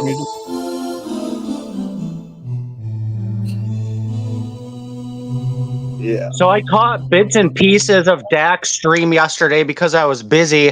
What were people disagreeing about? Yeah. See if I can remember. I'll give you the Reader's Digest version. They had some of the guests on there who did not like the current crop of MGTOW content creators.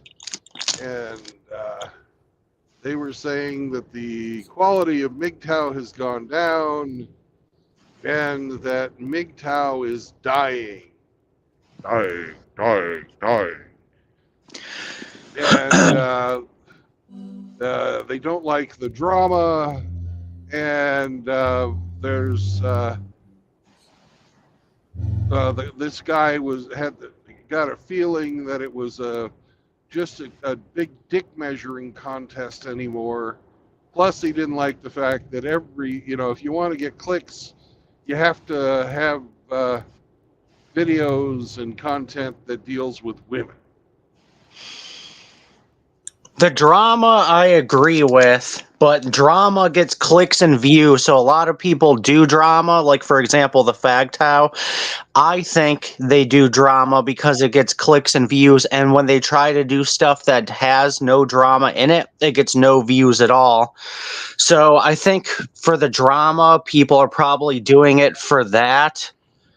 And unfortunately, when you talk about women, it gets a lot of views. If I do a video about fitness or off-grid living, even when I had a bigger channel with like 500, 600, 700 subs, it just doesn't get the views as, making fun of or roasting women. So that's why a lot of people probably make those types of videos instead, because, what's the point if I'm going to make a fitness video that will actually help you if you listen, but it gets half the views of me just roasting some 304. So that does have something to do with it. What do you guys think? I think there's certain subjects that do get more views than others. And Exactly. That's human nature. Yeah. Exactly. Like I noticed, like if you're roasting 304s or something along those lines, you get a lot of views.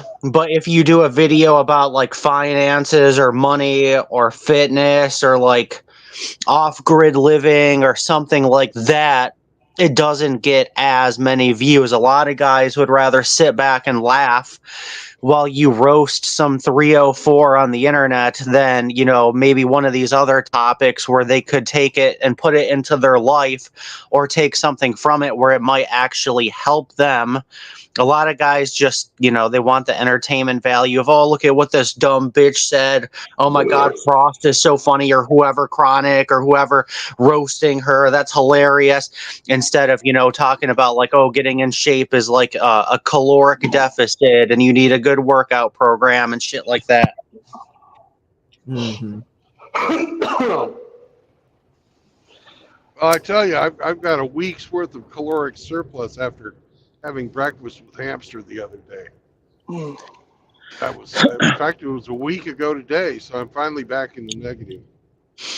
Yeah. Outlaw, you were gonna add something? Yes. I mean, you know, when you make videos about women, yeah, it gets a lot of clicks and views. Yeah, it is true. There has been kind of a drought of those motivational videos solely focused on men, like the kind that Hammerhand used to do. You know, I've noticed that there's not really a whole lot of that around these days, and I can't really say anything because I'm at fault for making it, you know, making fun of these broads, but I try to read the audience. These guys like a good laugh. Yeah, Frost is pretty much on the money. Yeah. I mean, they like to laugh. And at I stuff. noticed, Outlaw, I've done several fitness streams, even ones with me and Saunders. They get views, but they don't get as much views as a drama video or a roasting video or a making fun of 304 video. It's just human nature. People want to be entertained, and those videos are more entertaining than like a, you know, a self-help, getting in shape, or finance, or you know, something along those lines. It just is what it is, you know. You want to hear something funny? What's up? Go ahead, Hamster.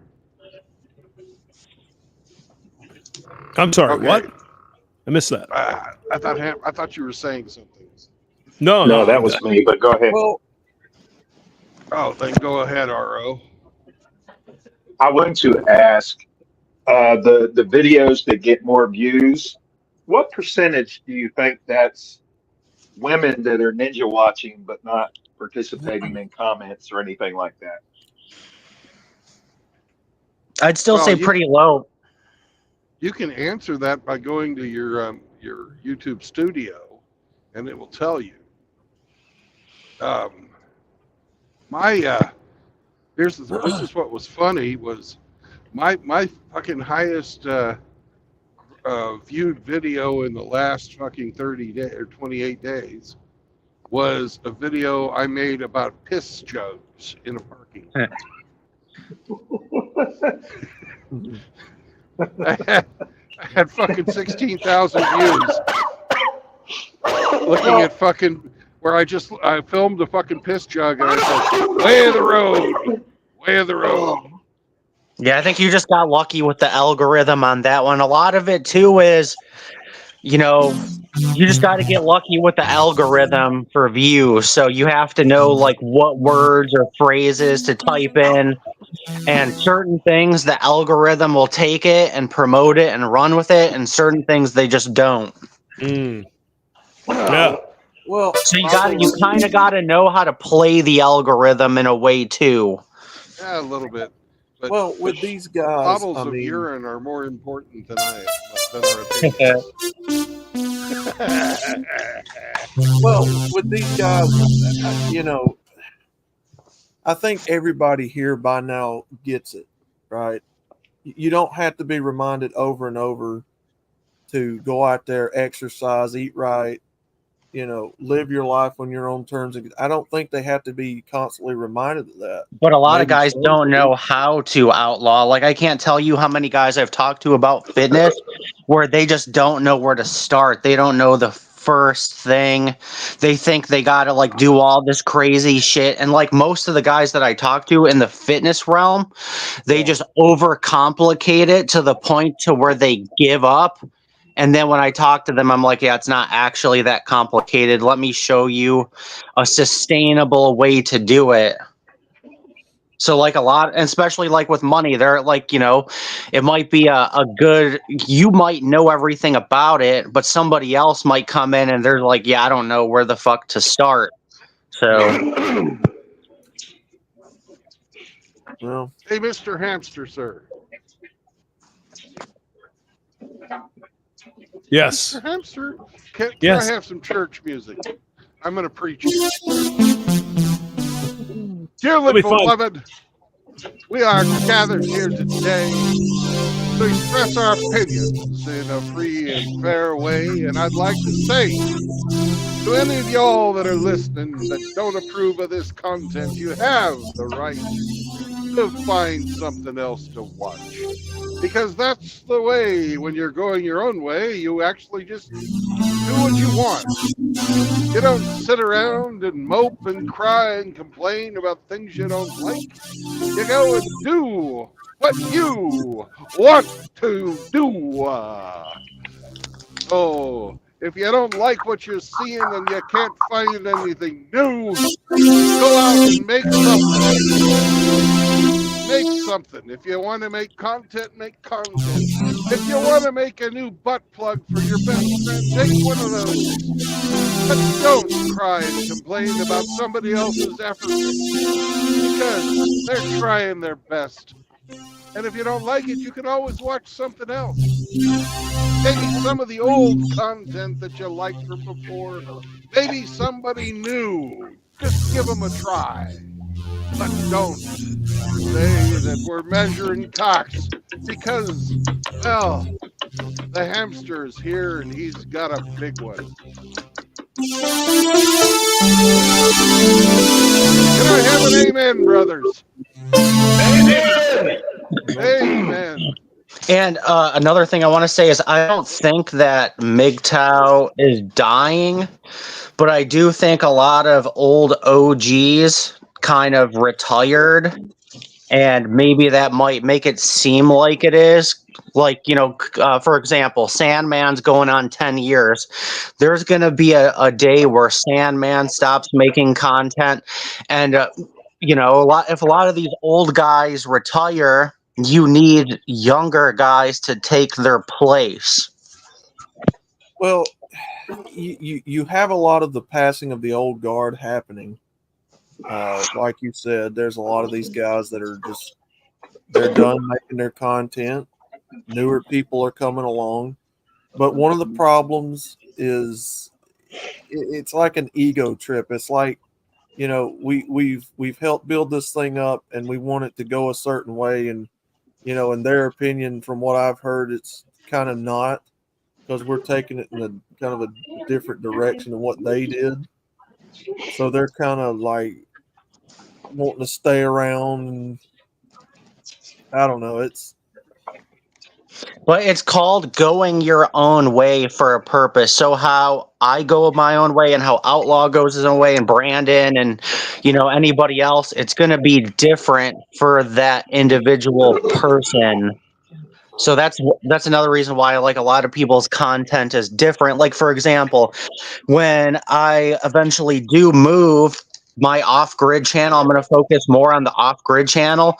That channel is just going to be, look, I'm a guy going my own way. I'm not really going to talk about women or female nature a lot. I might bring it up every once in a blue moon, but it's just like, hey, I'm a single bachelor living in a tiny house on the big island of Hawaii. I got fucking these awesome giant dogs, and this is what I'm doing. That's what that channel is going to be more about. And the Frost channel, like, obviously, like, right now I'm not really trying to grow it. My channel's been deleted like 8 or 9 times. I've lost count. So I kind of just don't give it, because I'm like, why am I going to just keep growing it for it to get deleted? I don't have a filter like a lot of guys like Joker, Better Bachelor, a lot of other guys are able to dance around the naughty words so they don't get their channels deleted. I can't do that. And I think it's evidence I can't do that because I'm on my like 9th channel. So I don't like the Frost channel, you know, I'll still casually post a little shit on it, but I'm not really trying to grow it. I don't really give a fuck right now. I have a question for you about your off-grid Airbnb. What's up? Will you be offering complimentary peanut butter and dog walking services to No. your female guests? No. Okay. I'm not going to rent to white women. Oh, God. I don't want them anywhere near my dogs. Well, like I said, getting back to the what I was saying, it's kind of like the old people in politics. That Frost, I know you know what I'm talking about. Yeah. People that refuse to step down and let the younger people. I kind of see that in MGTOW. I see the older guard kind of refusing to step down and let this new generation of people, you know, take over. And I kind of I get it. I get it because, you know, they've been here so long. They paved the way for the rest of us on YouTube and whatnot. But I mean, at some point, it's going to change, and it is changing. MGTOW's not dead; it's just changing. The guard is changing, but you have a refusal to allow the old guard to change. So, one big thing I've seen in MGTOW over the last 2 or 3 years is ego. It's ego. It's narcissism, even with us men.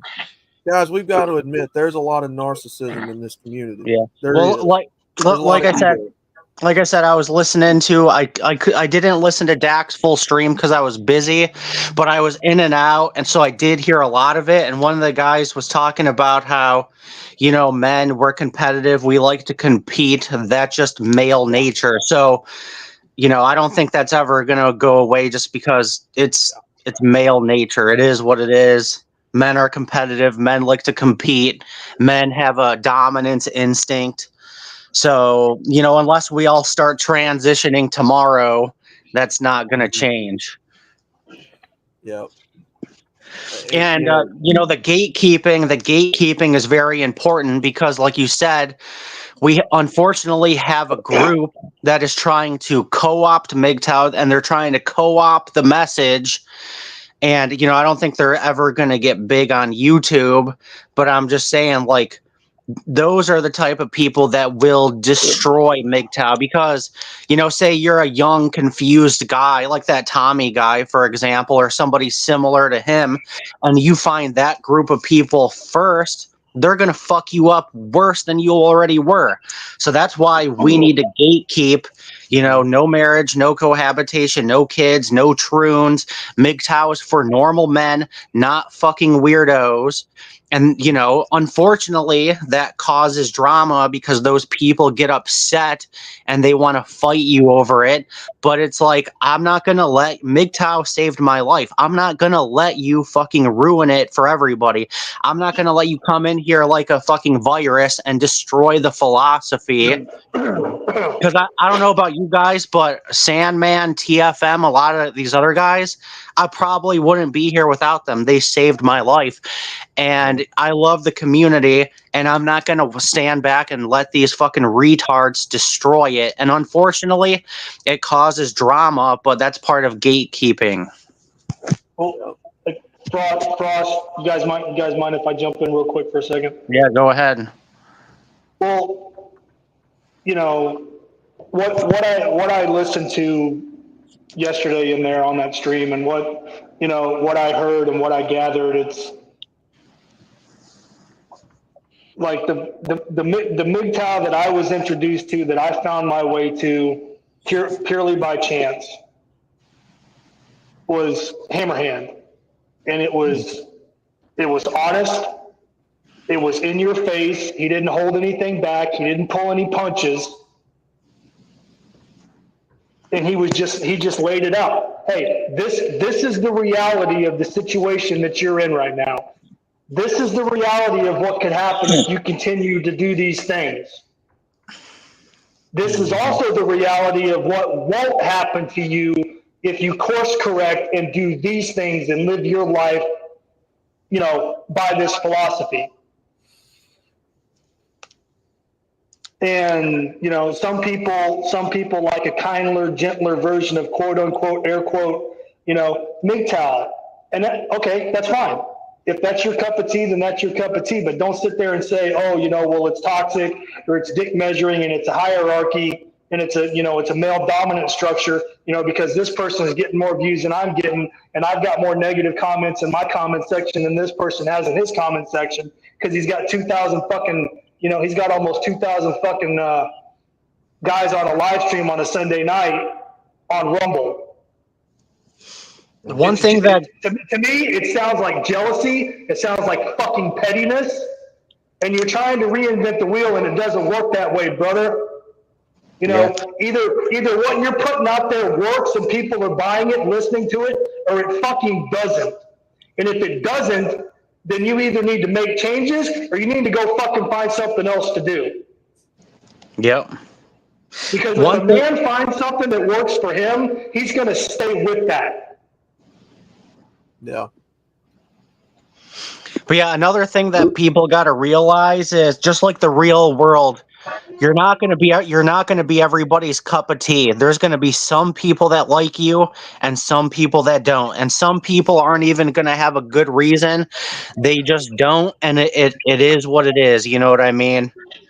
Yeah. Well, and I'm not the kind of person that I just go and, creep on these other channels and content creators, and just try to tear them down. I don't care, dude. If I see something or hear something that I don't like coming from somebody that I came across, you know what? Okay, that's not for me. Moving on, and you're gone. You don't even exist to me anymore in my mind. I'm not going to give you any more time or attention or energy. Yeah. Let me add something. Instead of focusing on how big an audience is, I think creators should put out the message that they want to put out, and if it's covering the high points of avoiding usury and finding other areas in life to pour your energy into that benefits you, I think it will find the audience that needs to hear that. And there are a lot more simps than there are red pill dudes, and that's not changing anytime soon. So, the simps don't want to hear what we have to say, but the guys on the fence that have either gone through it or they're just coming to their own conclusions, like you did, Frost, they'll find you. They'll find your content and they'll watch it.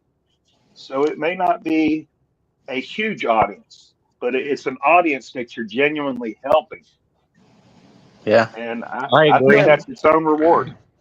I've got the date. Hang on a second, Ramadi. I got something to add to that.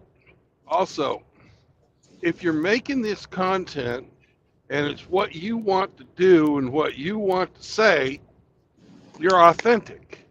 And people will hear that and understand it. And if you're doing you don't have to worry about what other people are thinking, because you're going your own way, making your content your own way, and it shouldn't matter what other people think of you. The shit that you make. Yeah. If you're not on board, you're not on board. Yeah, I started my channel with the purpose to let everybody talk, because I saw, and also to have a place to gather where there wasn't any bitches around to fuck anything up. Yep. Yeah. And a lot of guys like coming over here. I like coming over here, Brandon. I like communicating with everybody, even if it's only in the chat. So I think your channel is definitely needed. And for me, for example, I'm surprised anybody fucking listens to me at all, because, I'm on like 8 or 9 channels. I've had 400, 500, 6. The most amount of subs I ever got was 700. And I've had up to like 50 people in the chat. I'm like, I don't know how there's 40 to 50 motherfuckers that want to listen to anything I have to say. Yeah. Yeah. But you'll be surprised. You might not think your voice is important, but people, You know, if you're authentic and you say what you want, eventually people will come. Well, that for us, exactly. You know, and RO, you made a good point. Brandon, you make good points. Outlaw, you make good points. Exactly. Brandon, the reason that's why I'm thankful for what Brandon's doing, and that I found my way here, and that I'm a part of this on Brandon's channel, is because it is a place where we can all come together. We can all speak our minds, you know, about whatever. There's no structure. I mean, we could be going in one direction talking about something and then completely change it and go in the opposite direction and talk about something completely different. You know, we have fun. Sometimes we get serious. Sometimes we don't. Sometimes it's lighthearted. Sometimes it's not. But it's just, you know, there's give and take and back and forth. And I like that. And then the chat's going. It's, you know, but again, I mean, if all you're worried about is the content that you're putting out as a content creator, and you're like, oh, well, you know, I want my content to be liked and respected, and I don't want to hear any negativity or criticisms or get any pushback, then brother, you're in the wrong fucking place. Well, at the end of the day, it's the internet. There's always going to be somebody that doesn't like you. Yeah, You can be the best person and say all the right things. There'll still be one person that just doesn't like you and comments something stupid. It just is what it is. Right, and it could just be for nothing, no more petty than, oh, well, this guy seems to have a successful channel and a nice following. Let me go in here and see if I can fuck that up. The only difference between me and a lot of us is we don't shut off our chats like little bitches because people said mean words in a chat box. That $2 super chat hurt my feelings. Right. I'm about to go off. But as men, aren't we supposed to be able to come together and have a conversation as you know, rational men? And sure, there'll be some agreements, there'll be disagreements, but you know, we can either deal with that in a rational, civil way, or if this was real life, because I know this is the internet, or we could deal with it another way, because that's how men work through their shit in real life. The internet is not real life, and if you can't handle that on the fucking internet, I fucking hate to think how fast you would crumble in the real world when you came up against some fucking adversity. Yeah. But yet you're gonna sit there and give advice to men when you can't even handle a little bit of negative or constructive criticism in your comment section. Ramani, you're gonna hurt my feelings, and I'm gonna turn the chat off. No, I'm just kidding. Well, Ramadi, one thing that I have learned in my time doing this, when you put these guys first, when you put men in general first, makes a difference. It shows. Yeah. It shows where you the better priorities keep it up are. or Outlaw's going to go off. I'm going to go off. Oh God, no, not that. I'm gonna freaking fly. You know, last night I got another dose of, you know, what the outsiders think of this philosophy on someone else's stream. She couldn't believe that I was a MGTOW. Oh, you believe in hating women. You're one of those women haters. You're one of those blue pill, red pill weirdos. You know, honestly, I think one of the things we've got to do is to make it loud and clear that this ain't a hateful women philosophy. Because there is still, you know, the population consensus on this is still we're women haters, and there's a lot of guys that think that too. There was guys on that panel last night that didn't understand it and thought it was about hating women.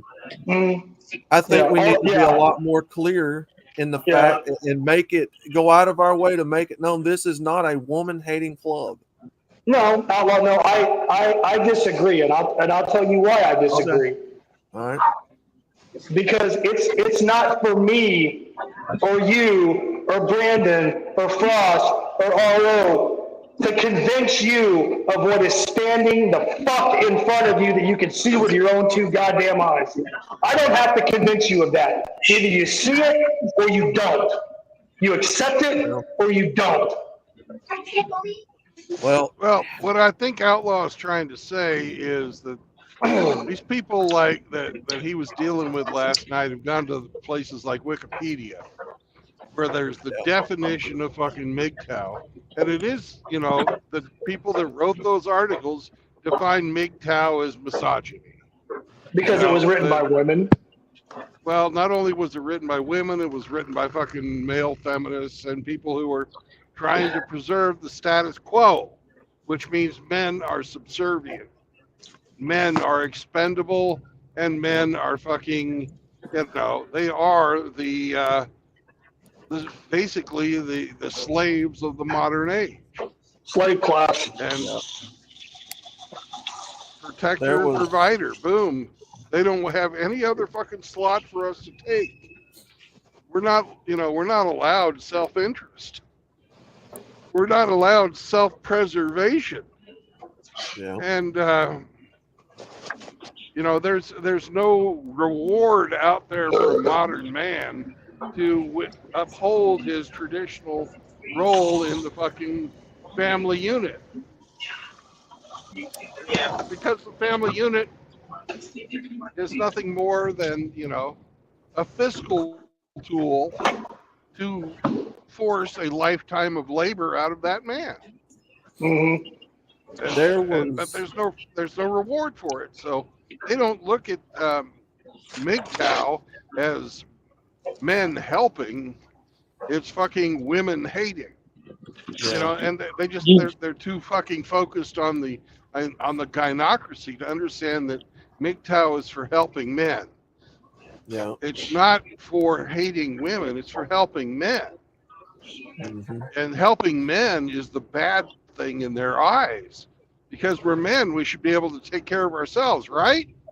Mm-hmm. A real man could. You just can't change a lot of these people's minds, though. I've talked to them IRL. I've talked to my dad about it a little bit.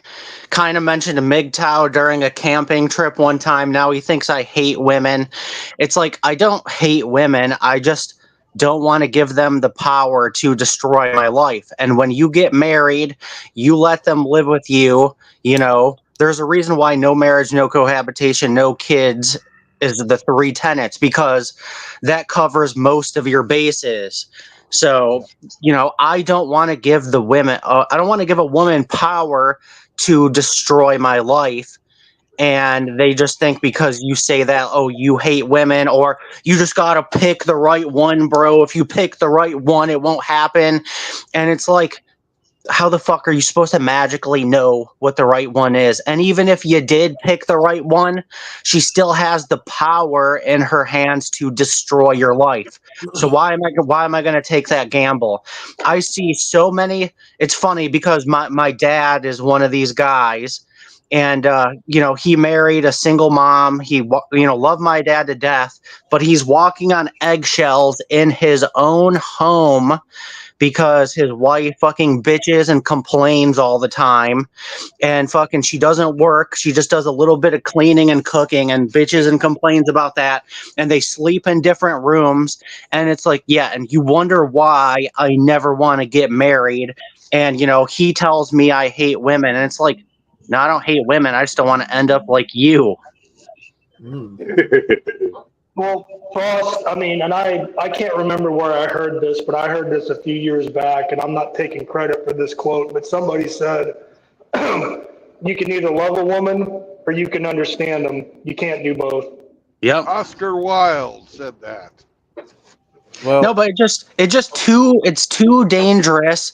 I'm not about to bet half of my shit that she's going to stay with me forever and fucking not take my kids away. I've seen too many stories. I know too many people it's happened to, and I'm not willing to make that gamble. Now, I'll still be nice to a woman. I'll still talk to a woman. I still occasionally sleep with women. I don't hate them. I just don't want to give them the power to destroy my life. Yeah. No, I like what I have going on. You know, I own my own condo. I own land in Hawaii. My life is going pretty good. Is it the best ever? No, but it's going pretty good. And if I get involved with a woman on a serious level, there's a good chance it'll all go away. It's just a matter of, you know, is it going to be a year, 2 years, 5 years? I'm not willing to take that gamble. Yeah, no, Frost. I had a mother. I have a sister. I have a daughter. I have 2 ex-wives. They had mothers. You know, they had aunts. I had a grandma. I had an aunt. You know, I've had women in my family and interacted with women for the entirety of my life. I do not hate women. After what I've experienced, becoming red pill and deciding to be a MGTOW, now I understand, and I'm not going to make the same mistake for a fucking third time. Yeah, well, but you just, if you were to tell that to people or Ramadi, they'd be like, oh, you hate women, and they wouldn't listen. Like, they would just tell you you didn't pick the right one, which is retarded. But my bad, Outlaw, go on. Well, I didn't pick, period, because the women, and again, if we're being honest, and this is really what scares the shit out of people, is when you really get honest, it's like, I didn't pick, I was chosen.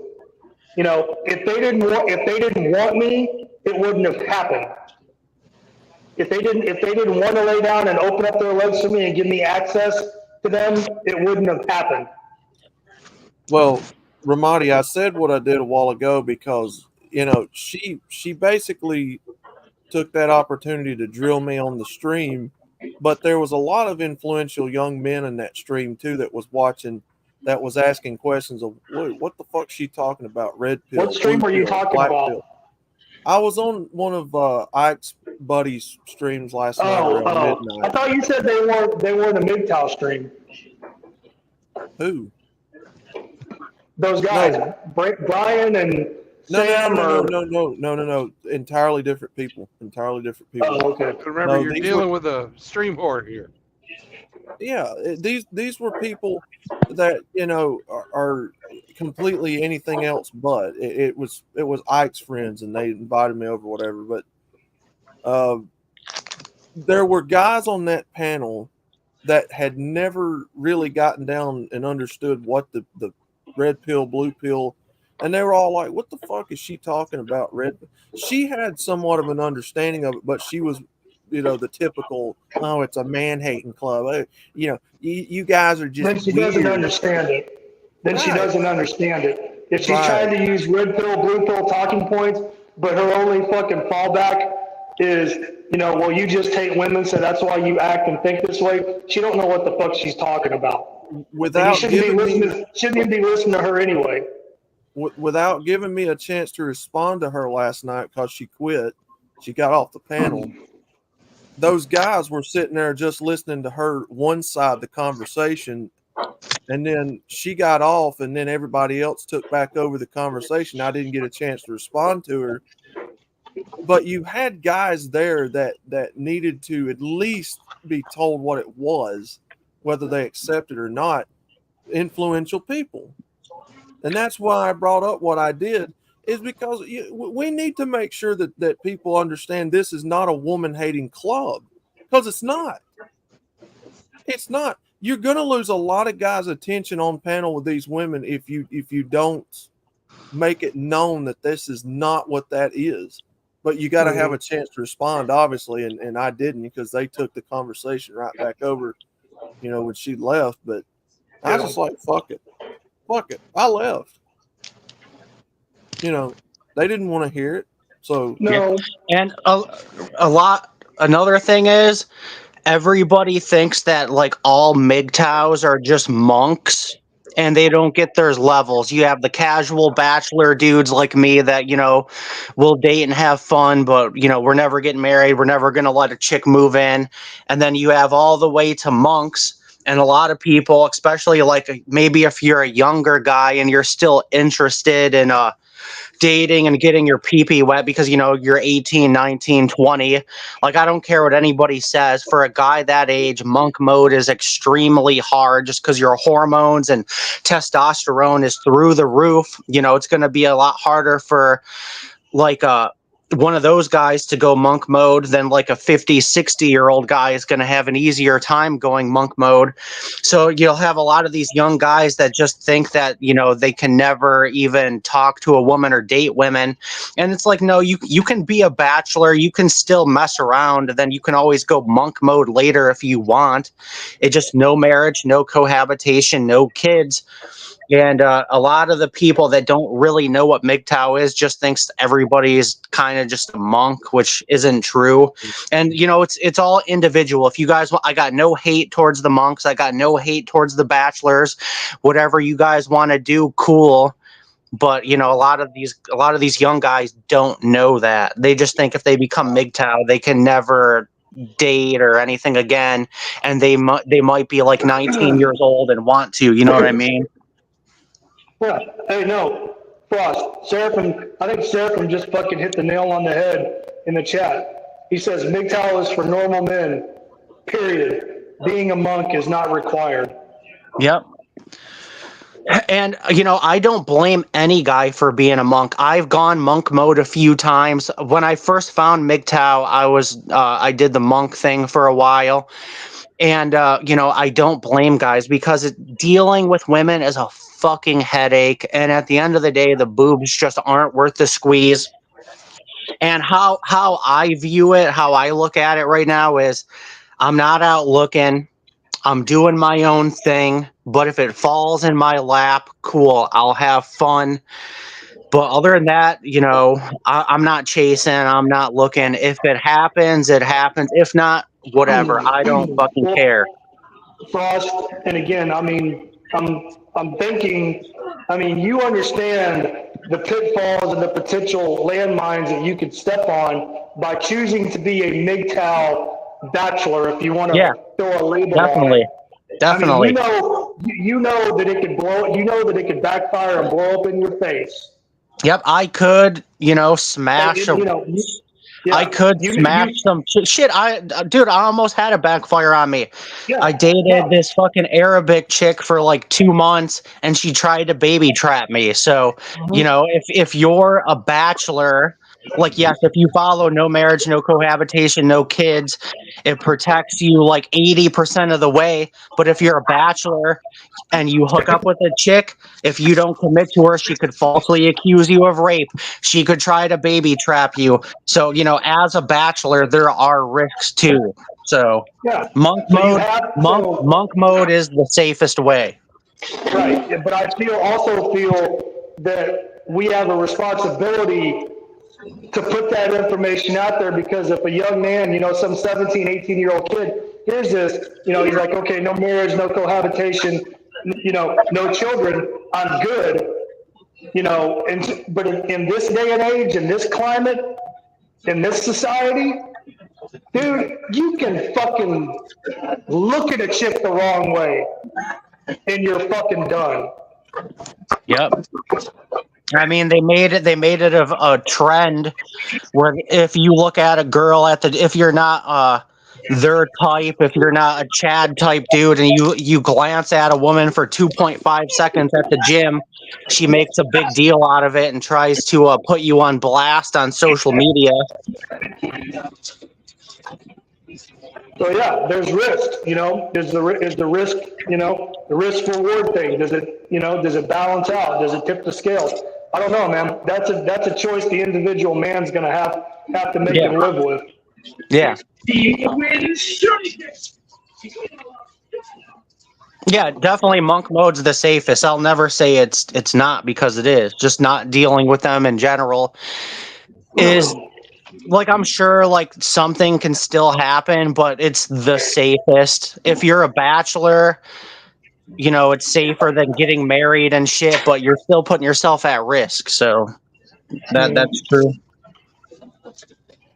Yeah, it's the most 100% effective, surefire way, you know, not to get caught up in that bullshit is just not. But so I got pretty good luck. I got good red pill knowledge, and I think I'll be fine. So, and plus, you know, I'm not saying you. I'm just saying other guys out there that don't. They only hear what they want to hear, and then they think, well, everything else after that will be fine because I'm doing these things, so nothing can, I'm good. Nothing's going to happen. No, you're not thinking far enough ahead, young brother. and when I get older, I probably will go monk mode. Just right now, you know, I go to the gym every day, and a lot of these outfits these girls be wearing, it's like, goddamn. But no, okay. If I hate women, then okay, I hate women. I don't really give a fuck, what you think because you're not me and you're not living my life. If you wanna pay my rent and buy my dog food and pay my cell phone bill and keep my lights turned on and buy me groceries, then maybe I'll start to give a fuck about what you think and have to say. Until then, I don't fucking care. Well, it's like I don't care if people think I hate women because I don't. And it's like the racism thing. Oh, you disagreed with me, therefore you're racism. When you call everything racist, it means nothing anymore. If everything is racist, nothing is racist. Mm-hmm. And that's what these people have done. They've, that's misogynist, that's whatever. It's like I don't fucking care because at the end of the day, I said something that you disagree with, and you just want to call me some sort of Easterphobe.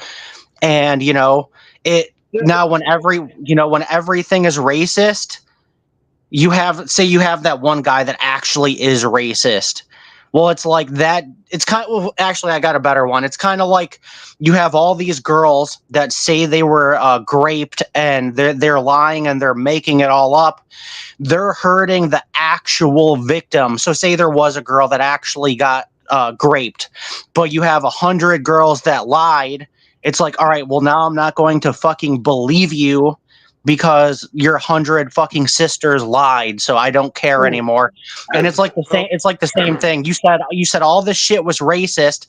Now I just don't fucking care. Yeah, it's just hollow and empty and meaningless. Hang on a second, Ramadi.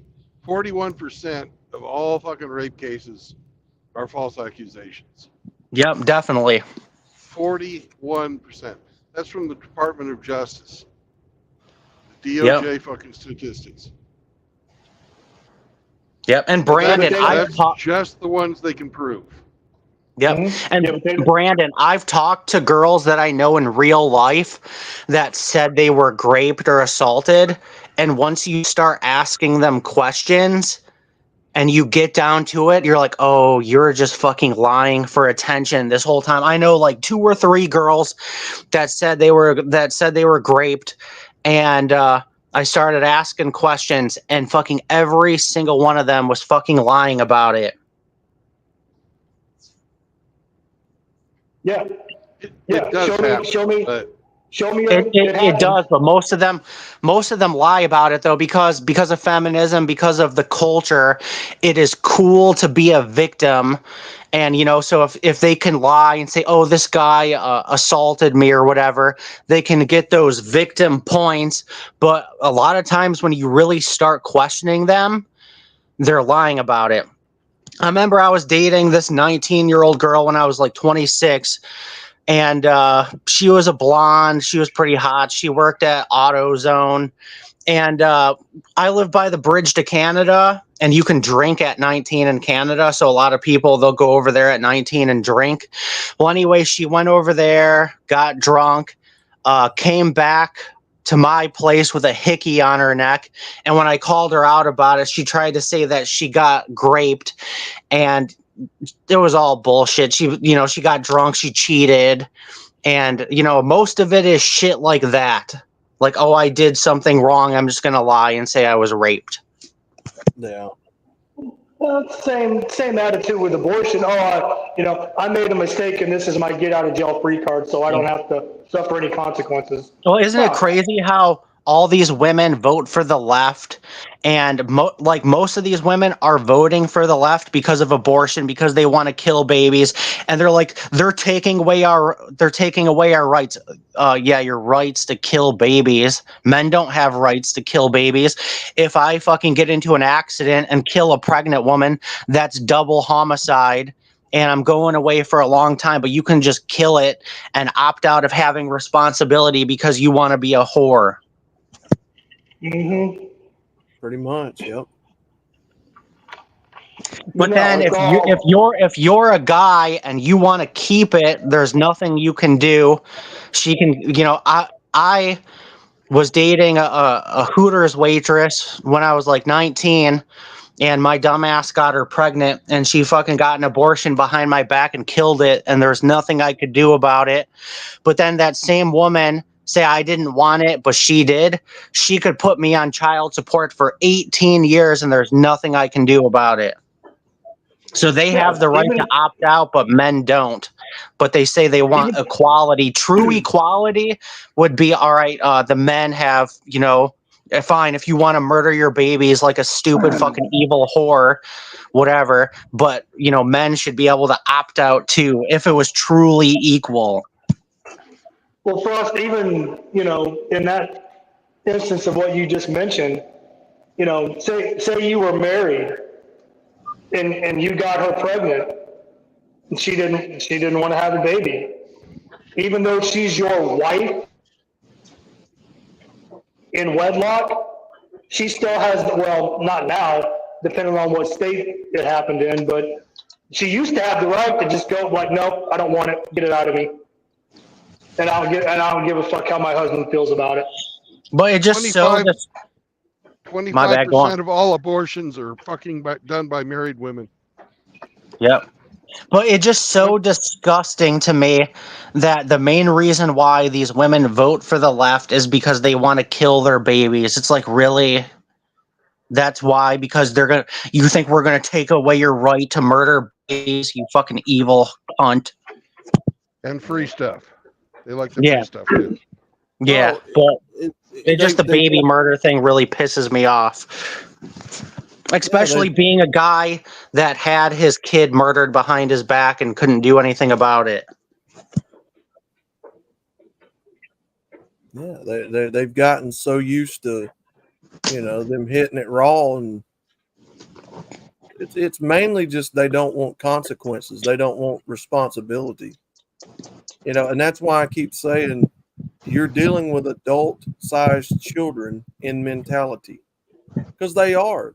They are grown-ass adult children. They're immature. They're irresponsible. It's basically they want to continue living at home, but with all the benefits of being married and having a relationship and all that, while still having a quote-unquote, husband, dad, or...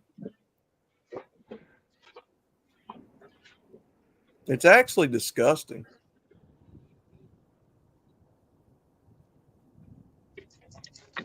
How many adult women have y'all met that's literally, if she wasn't an adult, you'd swear she was a kid still.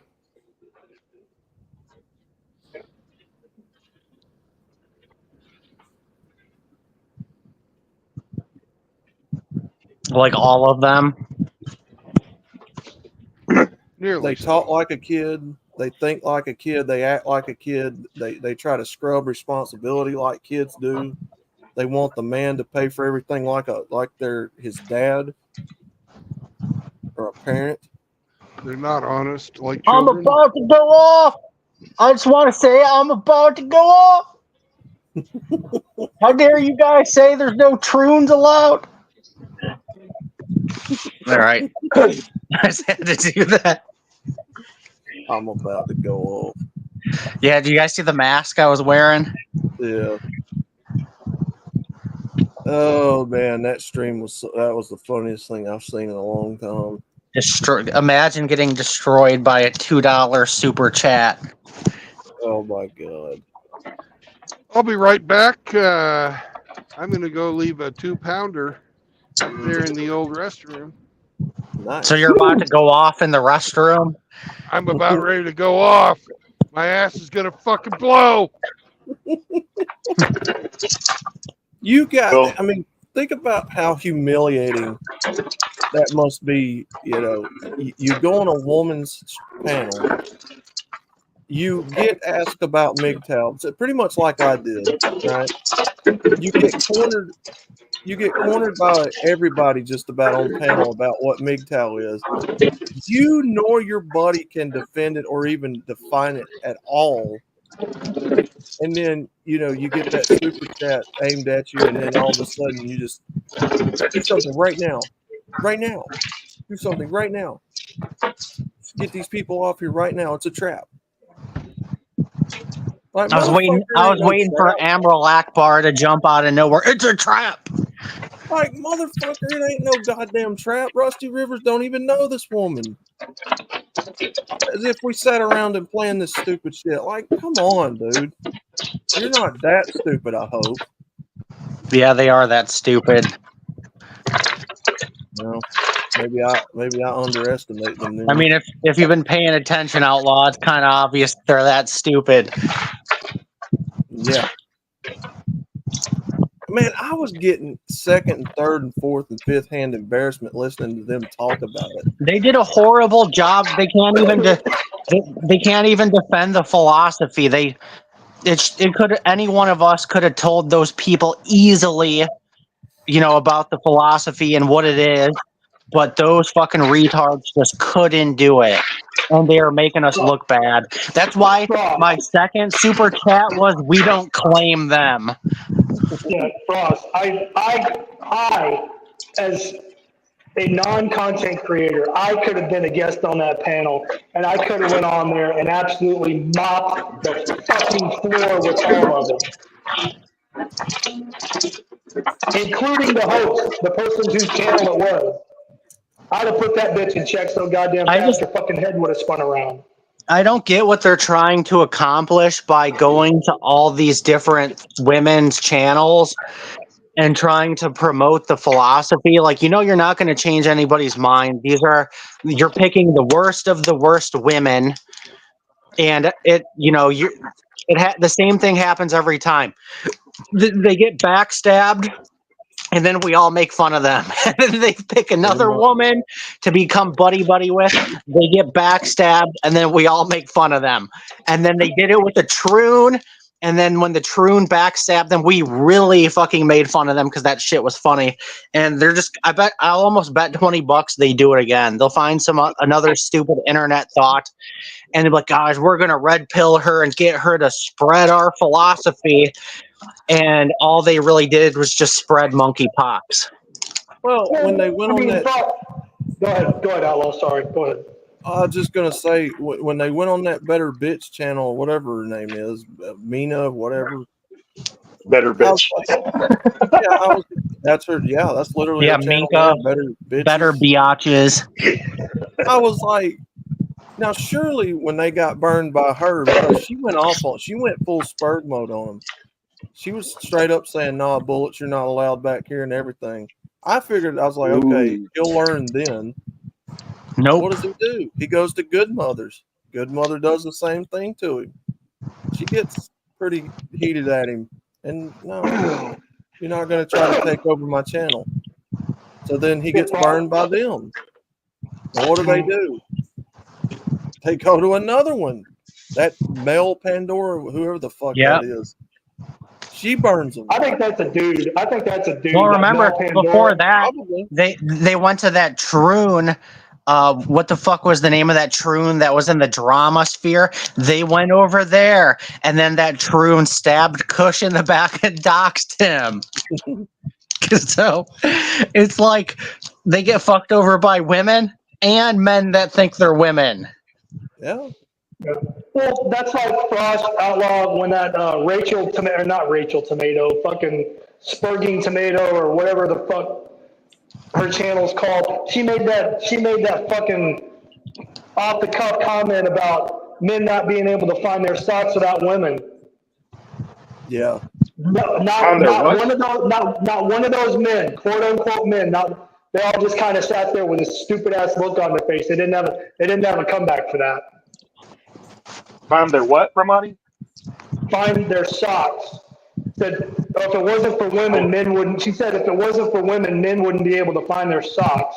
Yeah, she Oh, said And they that. I all would've just kind of said- sat there with this stupid ass fucking look on their face and didn't have a comeback.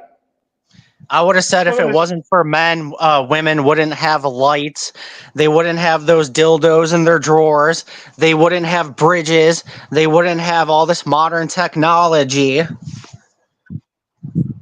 Yeah, and if it wasn't for men allowing you the quote unquote right to, you know, act like a fucking uppity fucking feminist whore, you know, and talk to a man like that, you know, you'd get the fucking taste slapped out of your mouth. Well, if it wasn't for men, they'd still be living in mud huts crying. Pretty much. Name one society that is ran by women that doesn't live in mud huts. I mean, that is literally how they have to justify their worth in this culture. Oh, we birthed you. We birthed. Oh, if it wasn't for us, you guys just wouldn't know where the hell your head's at. That's how they justify their self-worth in this culture. But that's all we need them for. Literally, that's all we need them for is babies. If you know, we don't need them for anything else other than babies if we want the population to continue to grow. But we empowered them, and now they're not having children, and they're murdering their babies, so the population isn't growing, it's going down, so they're not even doing a good job at that. Yeah, they're one reason for being on this planet. They can't even do that. But yeah, like fucking there's no fucking societies that women built. Men built all of the societies because fucking men do all the things and men are the superior sex. I don't even think there are any fucking societies of women at all where they run shit where it's actually successful. Oh, say what you said again. I didn't hear you. And I'm saying there's no suck. And we all seen Men vs. Women survival. The men were living like kings while the women were while the women were under a tarp crying and had to go ask for the men's help. Yep. Yep. Couldn't make a shelter, couldn't make a fire, couldn't gather food, couldn't get water. Yeah, they just sat there and fucking cried. When you're trained to think in, you know, dependency, which is what they are, they're trained to think in dependency on others, unlike most men. That's what you get. You know, when you're taught your entire life to depend on a man to do stuff, and they are. What do you expect? They don't know their whole from an ass from their mouth. If the job is dirty, dangerous, or disgusting, they don't want to do it. And a lot of the jobs that make society work are dirty, dangerous, and disgusting. Yeah. So. Bodie Cody just made a pretty good comment in the chat. He said, many of them don't even ask for a man's help. They demand it and feel entitled to it. Yeah, because they're taught that way. They're incentivized. Yeah. Something happens in their life, probably around teenage years, I don't know when, where they get it in their mind that, okay, I'm going to get married and suddenly he's going to do everything and I can just kind of coast through life and, you know, maybe give him a kid or two and everything be hunky-dory. He'll take care of repairing the roofs, the water, all that, and I'll cook. If that. And the worst thing, Outlaw, is they don't even want to get married in their prime. They want to get married to you when they have no other options and they need a retirement plan to bail them out. So they don't want to get married at 18, 19, 20, 24, 25. They want to get married in their 30s when their sexual marketplace is starting to go down, and then you still have to do everything. So it's like, at this point, you're most likely a single mom with multiple kids, multiple baby daddies. You got fucking tons of miles on you, and I still have to do everything? No, fuck you. Well, their tastes only get more expensive the older they get. Yeah, but it's fucked up because they want more. Yeah. Fucking old. Yeah, they want more, but they're not as valuable. It's like, you're 35 with 2 bastard kids. You're not getting more from me. You're lucky if I take you to McDonald's.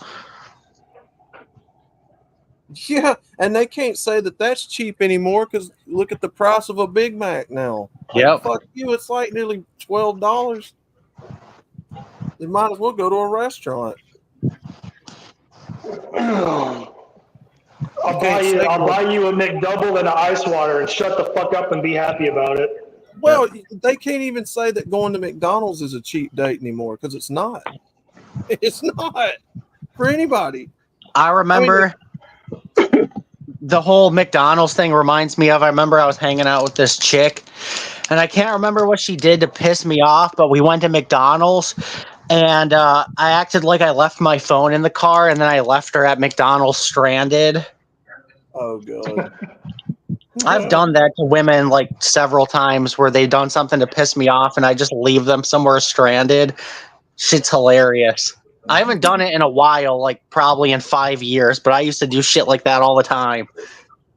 The last time I fucking had a date like that, I was still in Ukraine. And I had a date with this chick, and she was on her fucking phone the whole fucking time. And when she wasn't on her phone, it was like a fucking job interview. And towards the end of the date, she tries to give me this fucking cheap-ass fucking bottle of cologne or something. And I said, I can't accept this. And she says, why not? I said, because I'm never going to see you again. and she couldn't fucking believe it. It's like, well, why? Because she was 25 or so and blonde and, you know, looking good. And, Was she aware? Was she aware you had money? Oh, yeah. Yeah, there it is. I'm a fucking foreigner in Ukraine is assumed to be fucking, you know, have money. Yeah. Yeah, he was basically a passport bro. Once they find out you got money, watch their whole demeanor change. I've seen it too many times. She couldn't fucking believe that I was telling her to fuck off. And she says, why? And I said, well, you're on your phone the whole time. And she looks at me with a fucking straight face and said, but you're boring. all the more reason for me to leave. I told her, I think I made the right decision. Well, that's another thing I noticed. That's another thing I noticed about women. Like, you know how she called Brandon boring, which he probably wasn't even being boring. You have to constantly be entertaining them 24/7 or they think you're boring. And it's just super annoying. Well, it's money, right? They Yeah. want you to spend money on them. And that's just like, fuck you. You're not a car. You're not a house. Like, fuck you. What the fuck?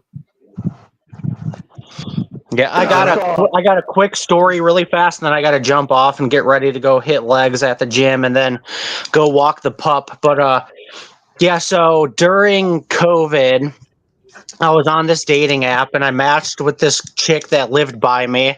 She had dark black hair, glasses, not bad looking. Well, anyways, you know, we get to the phase where we're texting. And she's like, I got this thing I want you to fill out. I'm like, oh God, this is a giant red flag.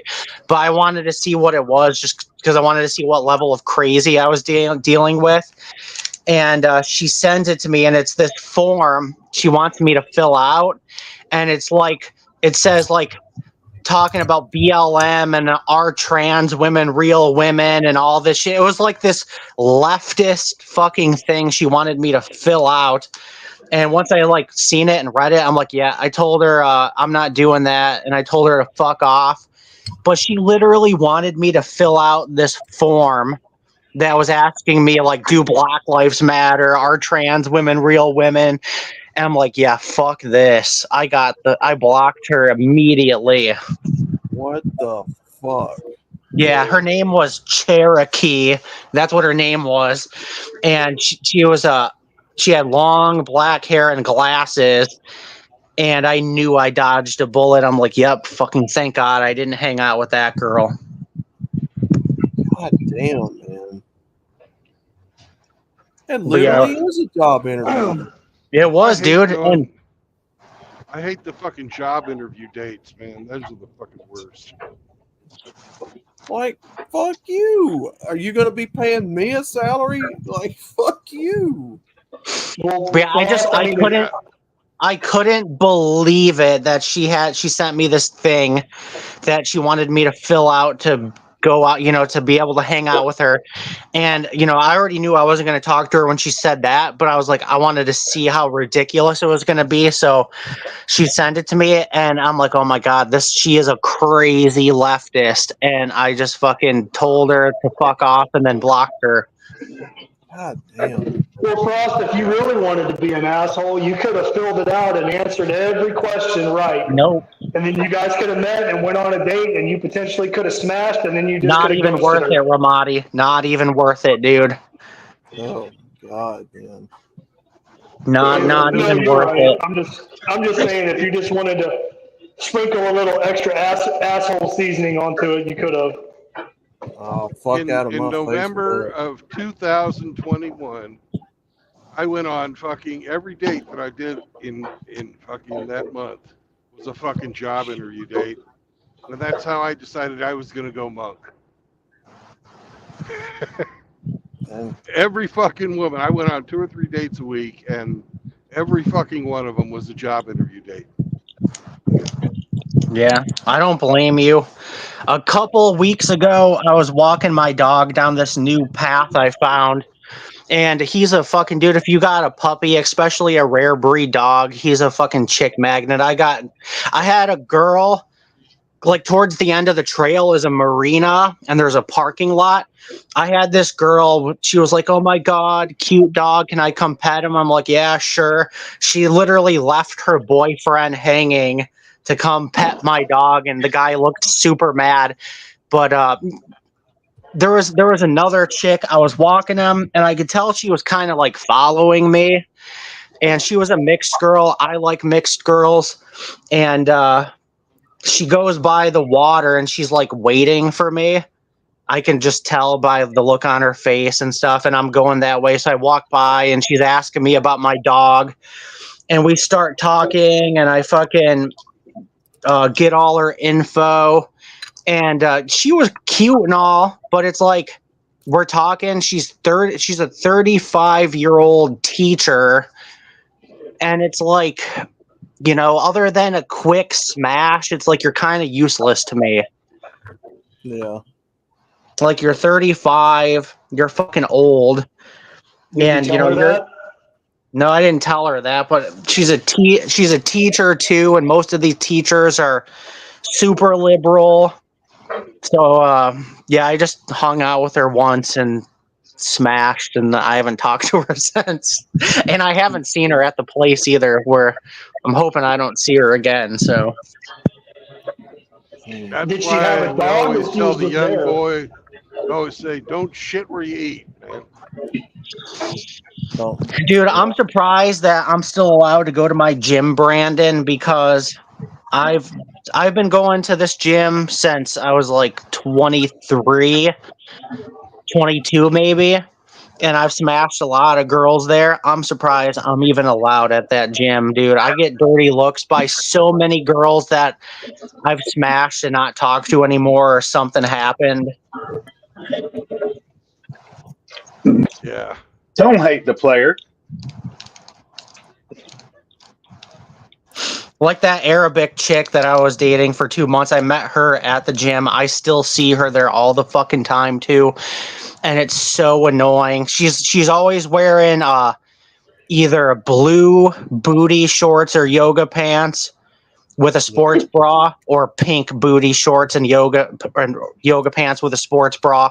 Those are like her two outfits she wears, and she always goes the same time I'm going. Like, I'm sure I'll probably fucking see her when I go after I get off with you guys, and it's just super annoying.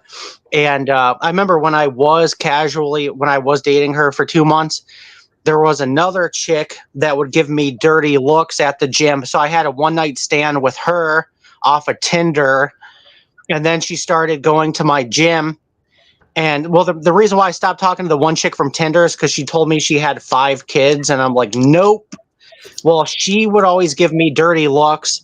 And then the Arabic chick I was dating was like, why is that girl always giving you dirty looks? And then I told her, and the Arabic chick said something to her, and it almost turned into a fight. And I'm like, all right, I gotta stop smashing chicks from the gym. God damn. You But guys dude, might be all wondering why what's I'm up? stopping again. It's because when I went up there to the fucking rest area, they literally had prison toilets. No fucking seats. They had fucking stainless steel fucking prison toilets. Oh God. That's funny. And I knew I was about 10 miles away from a restaurant that I like to eat in. So I'm going to spend the night here, because if I'm going to go in there and stink up the toilet, I've got to fucking buy food from them. Do we need to stand by to call the fire department? Probably not. These guys are not like the Chinese. The reason that fucking restaurant in Texas burned down, probably because they weren't cleaning their ducks. And if you're gonna fry food, you gotta fucking clean out those Grease traps. duck, yeah, the traps over the top of your fucking fryer.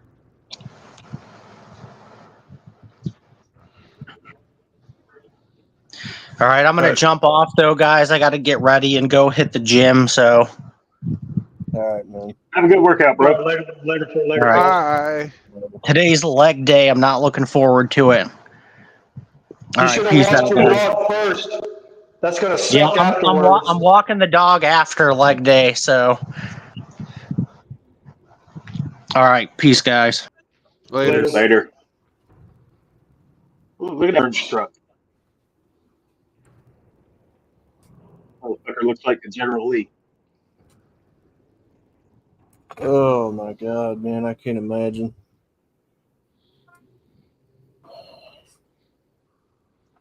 Yeah, that's the kind of shit that's out there that men have to deal with. And they seriously wonder and scratch their heads as to why we don't want to deal with that. Why aren't there any good men? No fucking thanks.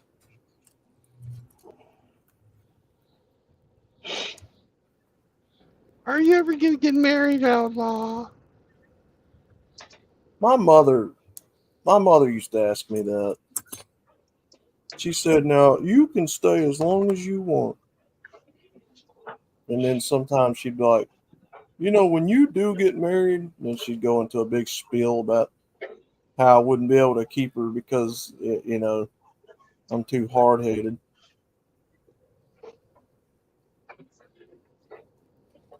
I do things. Your mother would say that to you? Yeah, she said, I don't know how you're going to keep a woman, the way that you are. You're so hard-headed. Mm. They used to get upset because, being in a Christian family, they're all about, loving each other and showing affection to your family and all that, and giving them hugs. And I didn't do that. And so she'd be like, I just don't know how you're going to keep a wife when you don't like doing that kind of stuff. Some people just aren't affectionate. Yeah, I'm like, I don't tell people I love them. I don't hug people. For me, it's one of those things where it's kind of understood, right? Kind of just, it's like two guys. You don't have to say it. You get it. You know. You better not ever tell me you love me. Oh God. Yeah, I don't ever want to hear that come out of your mouth, Outlaw. You won't never hear that come out of my mouth. No. It's not understood either. I just want you to let you know that right now. Well, what am I trying to say? The bro code, guys, have a mutual understanding. You know, you don't have to hug or none of that stupid shit. Yeah, bro code. Right. And my mother, being a woman, didn't understand that. Because she's a woman. Of course they don't understand that. Exactly. So it was a difference of opinion. And I'm not. And you know what else your mom would hate? No marriage, no cohabitation, no new children. Yep. Those are the 3 tenets of MGTOW. And they're put there to protect us, men, from women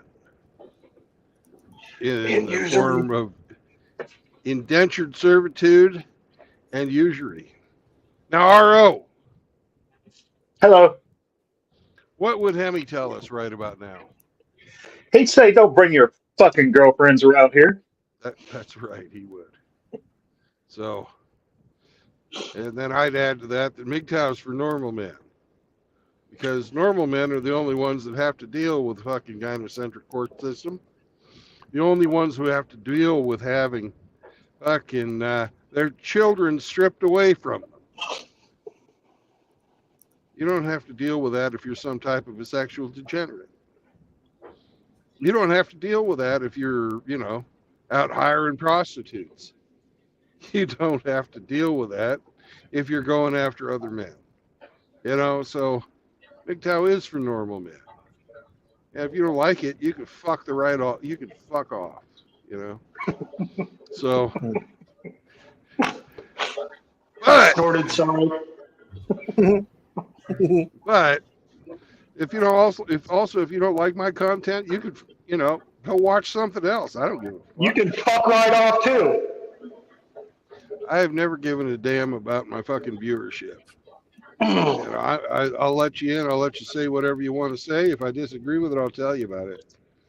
If you don't like it, then your argument just is, your argument. You go your own way. It's the way things are. But I'll let you say whatever you want to say. We've had guys on here talk about how it's so great to be submissive to women. We've had people on here saying stuff that crazy. Yeah. We've had guys on here that before we got this militant brand of degenerates coming around, we had guys that were openly gay coming in here, and as long as they didn't raise any hell, I didn't care.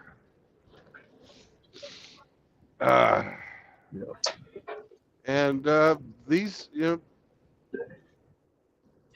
were just, they came to hang around with men. They don't come around anymore, and they do that because,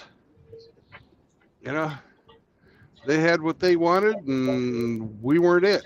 So they went their own way, and that's fine. That's perfectly fine. They didn't drag their nuts across anybody's face on the way out the door or nothing. They just decided that this wasn't the place for them, and they went on their way. No harm, no foul. They handled it like men. But, if you don't want Frost to go off. Nobody wants that. No, you'll help a brother out. Because it doesn't matter how you help them. Sometimes somebody needs a little extra scratch. Sometimes somebody just needs somebody to hear them out and fucking validate that they're still alive and talking and people will listen. So have a purpose in life, even if it's a small purpose. You'll still not, by having a purpose, you'll not have to waste your life on a woman. Because a man with that purpose finds it in women. So peace out, brothers. And I will catch you on the road again tomorrow. I'm about an hour away I'm about an hour away from where I'm going to deliver. So I'm going to have a delicious breakfast in here tomorrow morning because they have really fucking good homemade sausage in this restaurant. I'm not going to go in right now because, as you can see, the fucking church crowd is here. Uh-oh. And it's full. Look at all these fucking cars. My God, they probably got 200 people in there eating right now. It's like a Cracker Barrel on a Sunday afternoon. Yeah. Also, this is all home cooking. Yeah. Old school. I'm going to go in this evening because I know they'll have made fresh pie. Nice. And they make a peanut butter chocolate chip cookie. Oh, not chocolate chip cookie, but chocolate chip pie in here. That's fucking graham cracker crust. Oh, man, it's fucking good. Oh, fun. So I will catch you on the road again tomorrow. And I'll be going to bed tonight in a food coma. All right. Later, Brandon. All right. Peace out, brothers. These guys. Peace.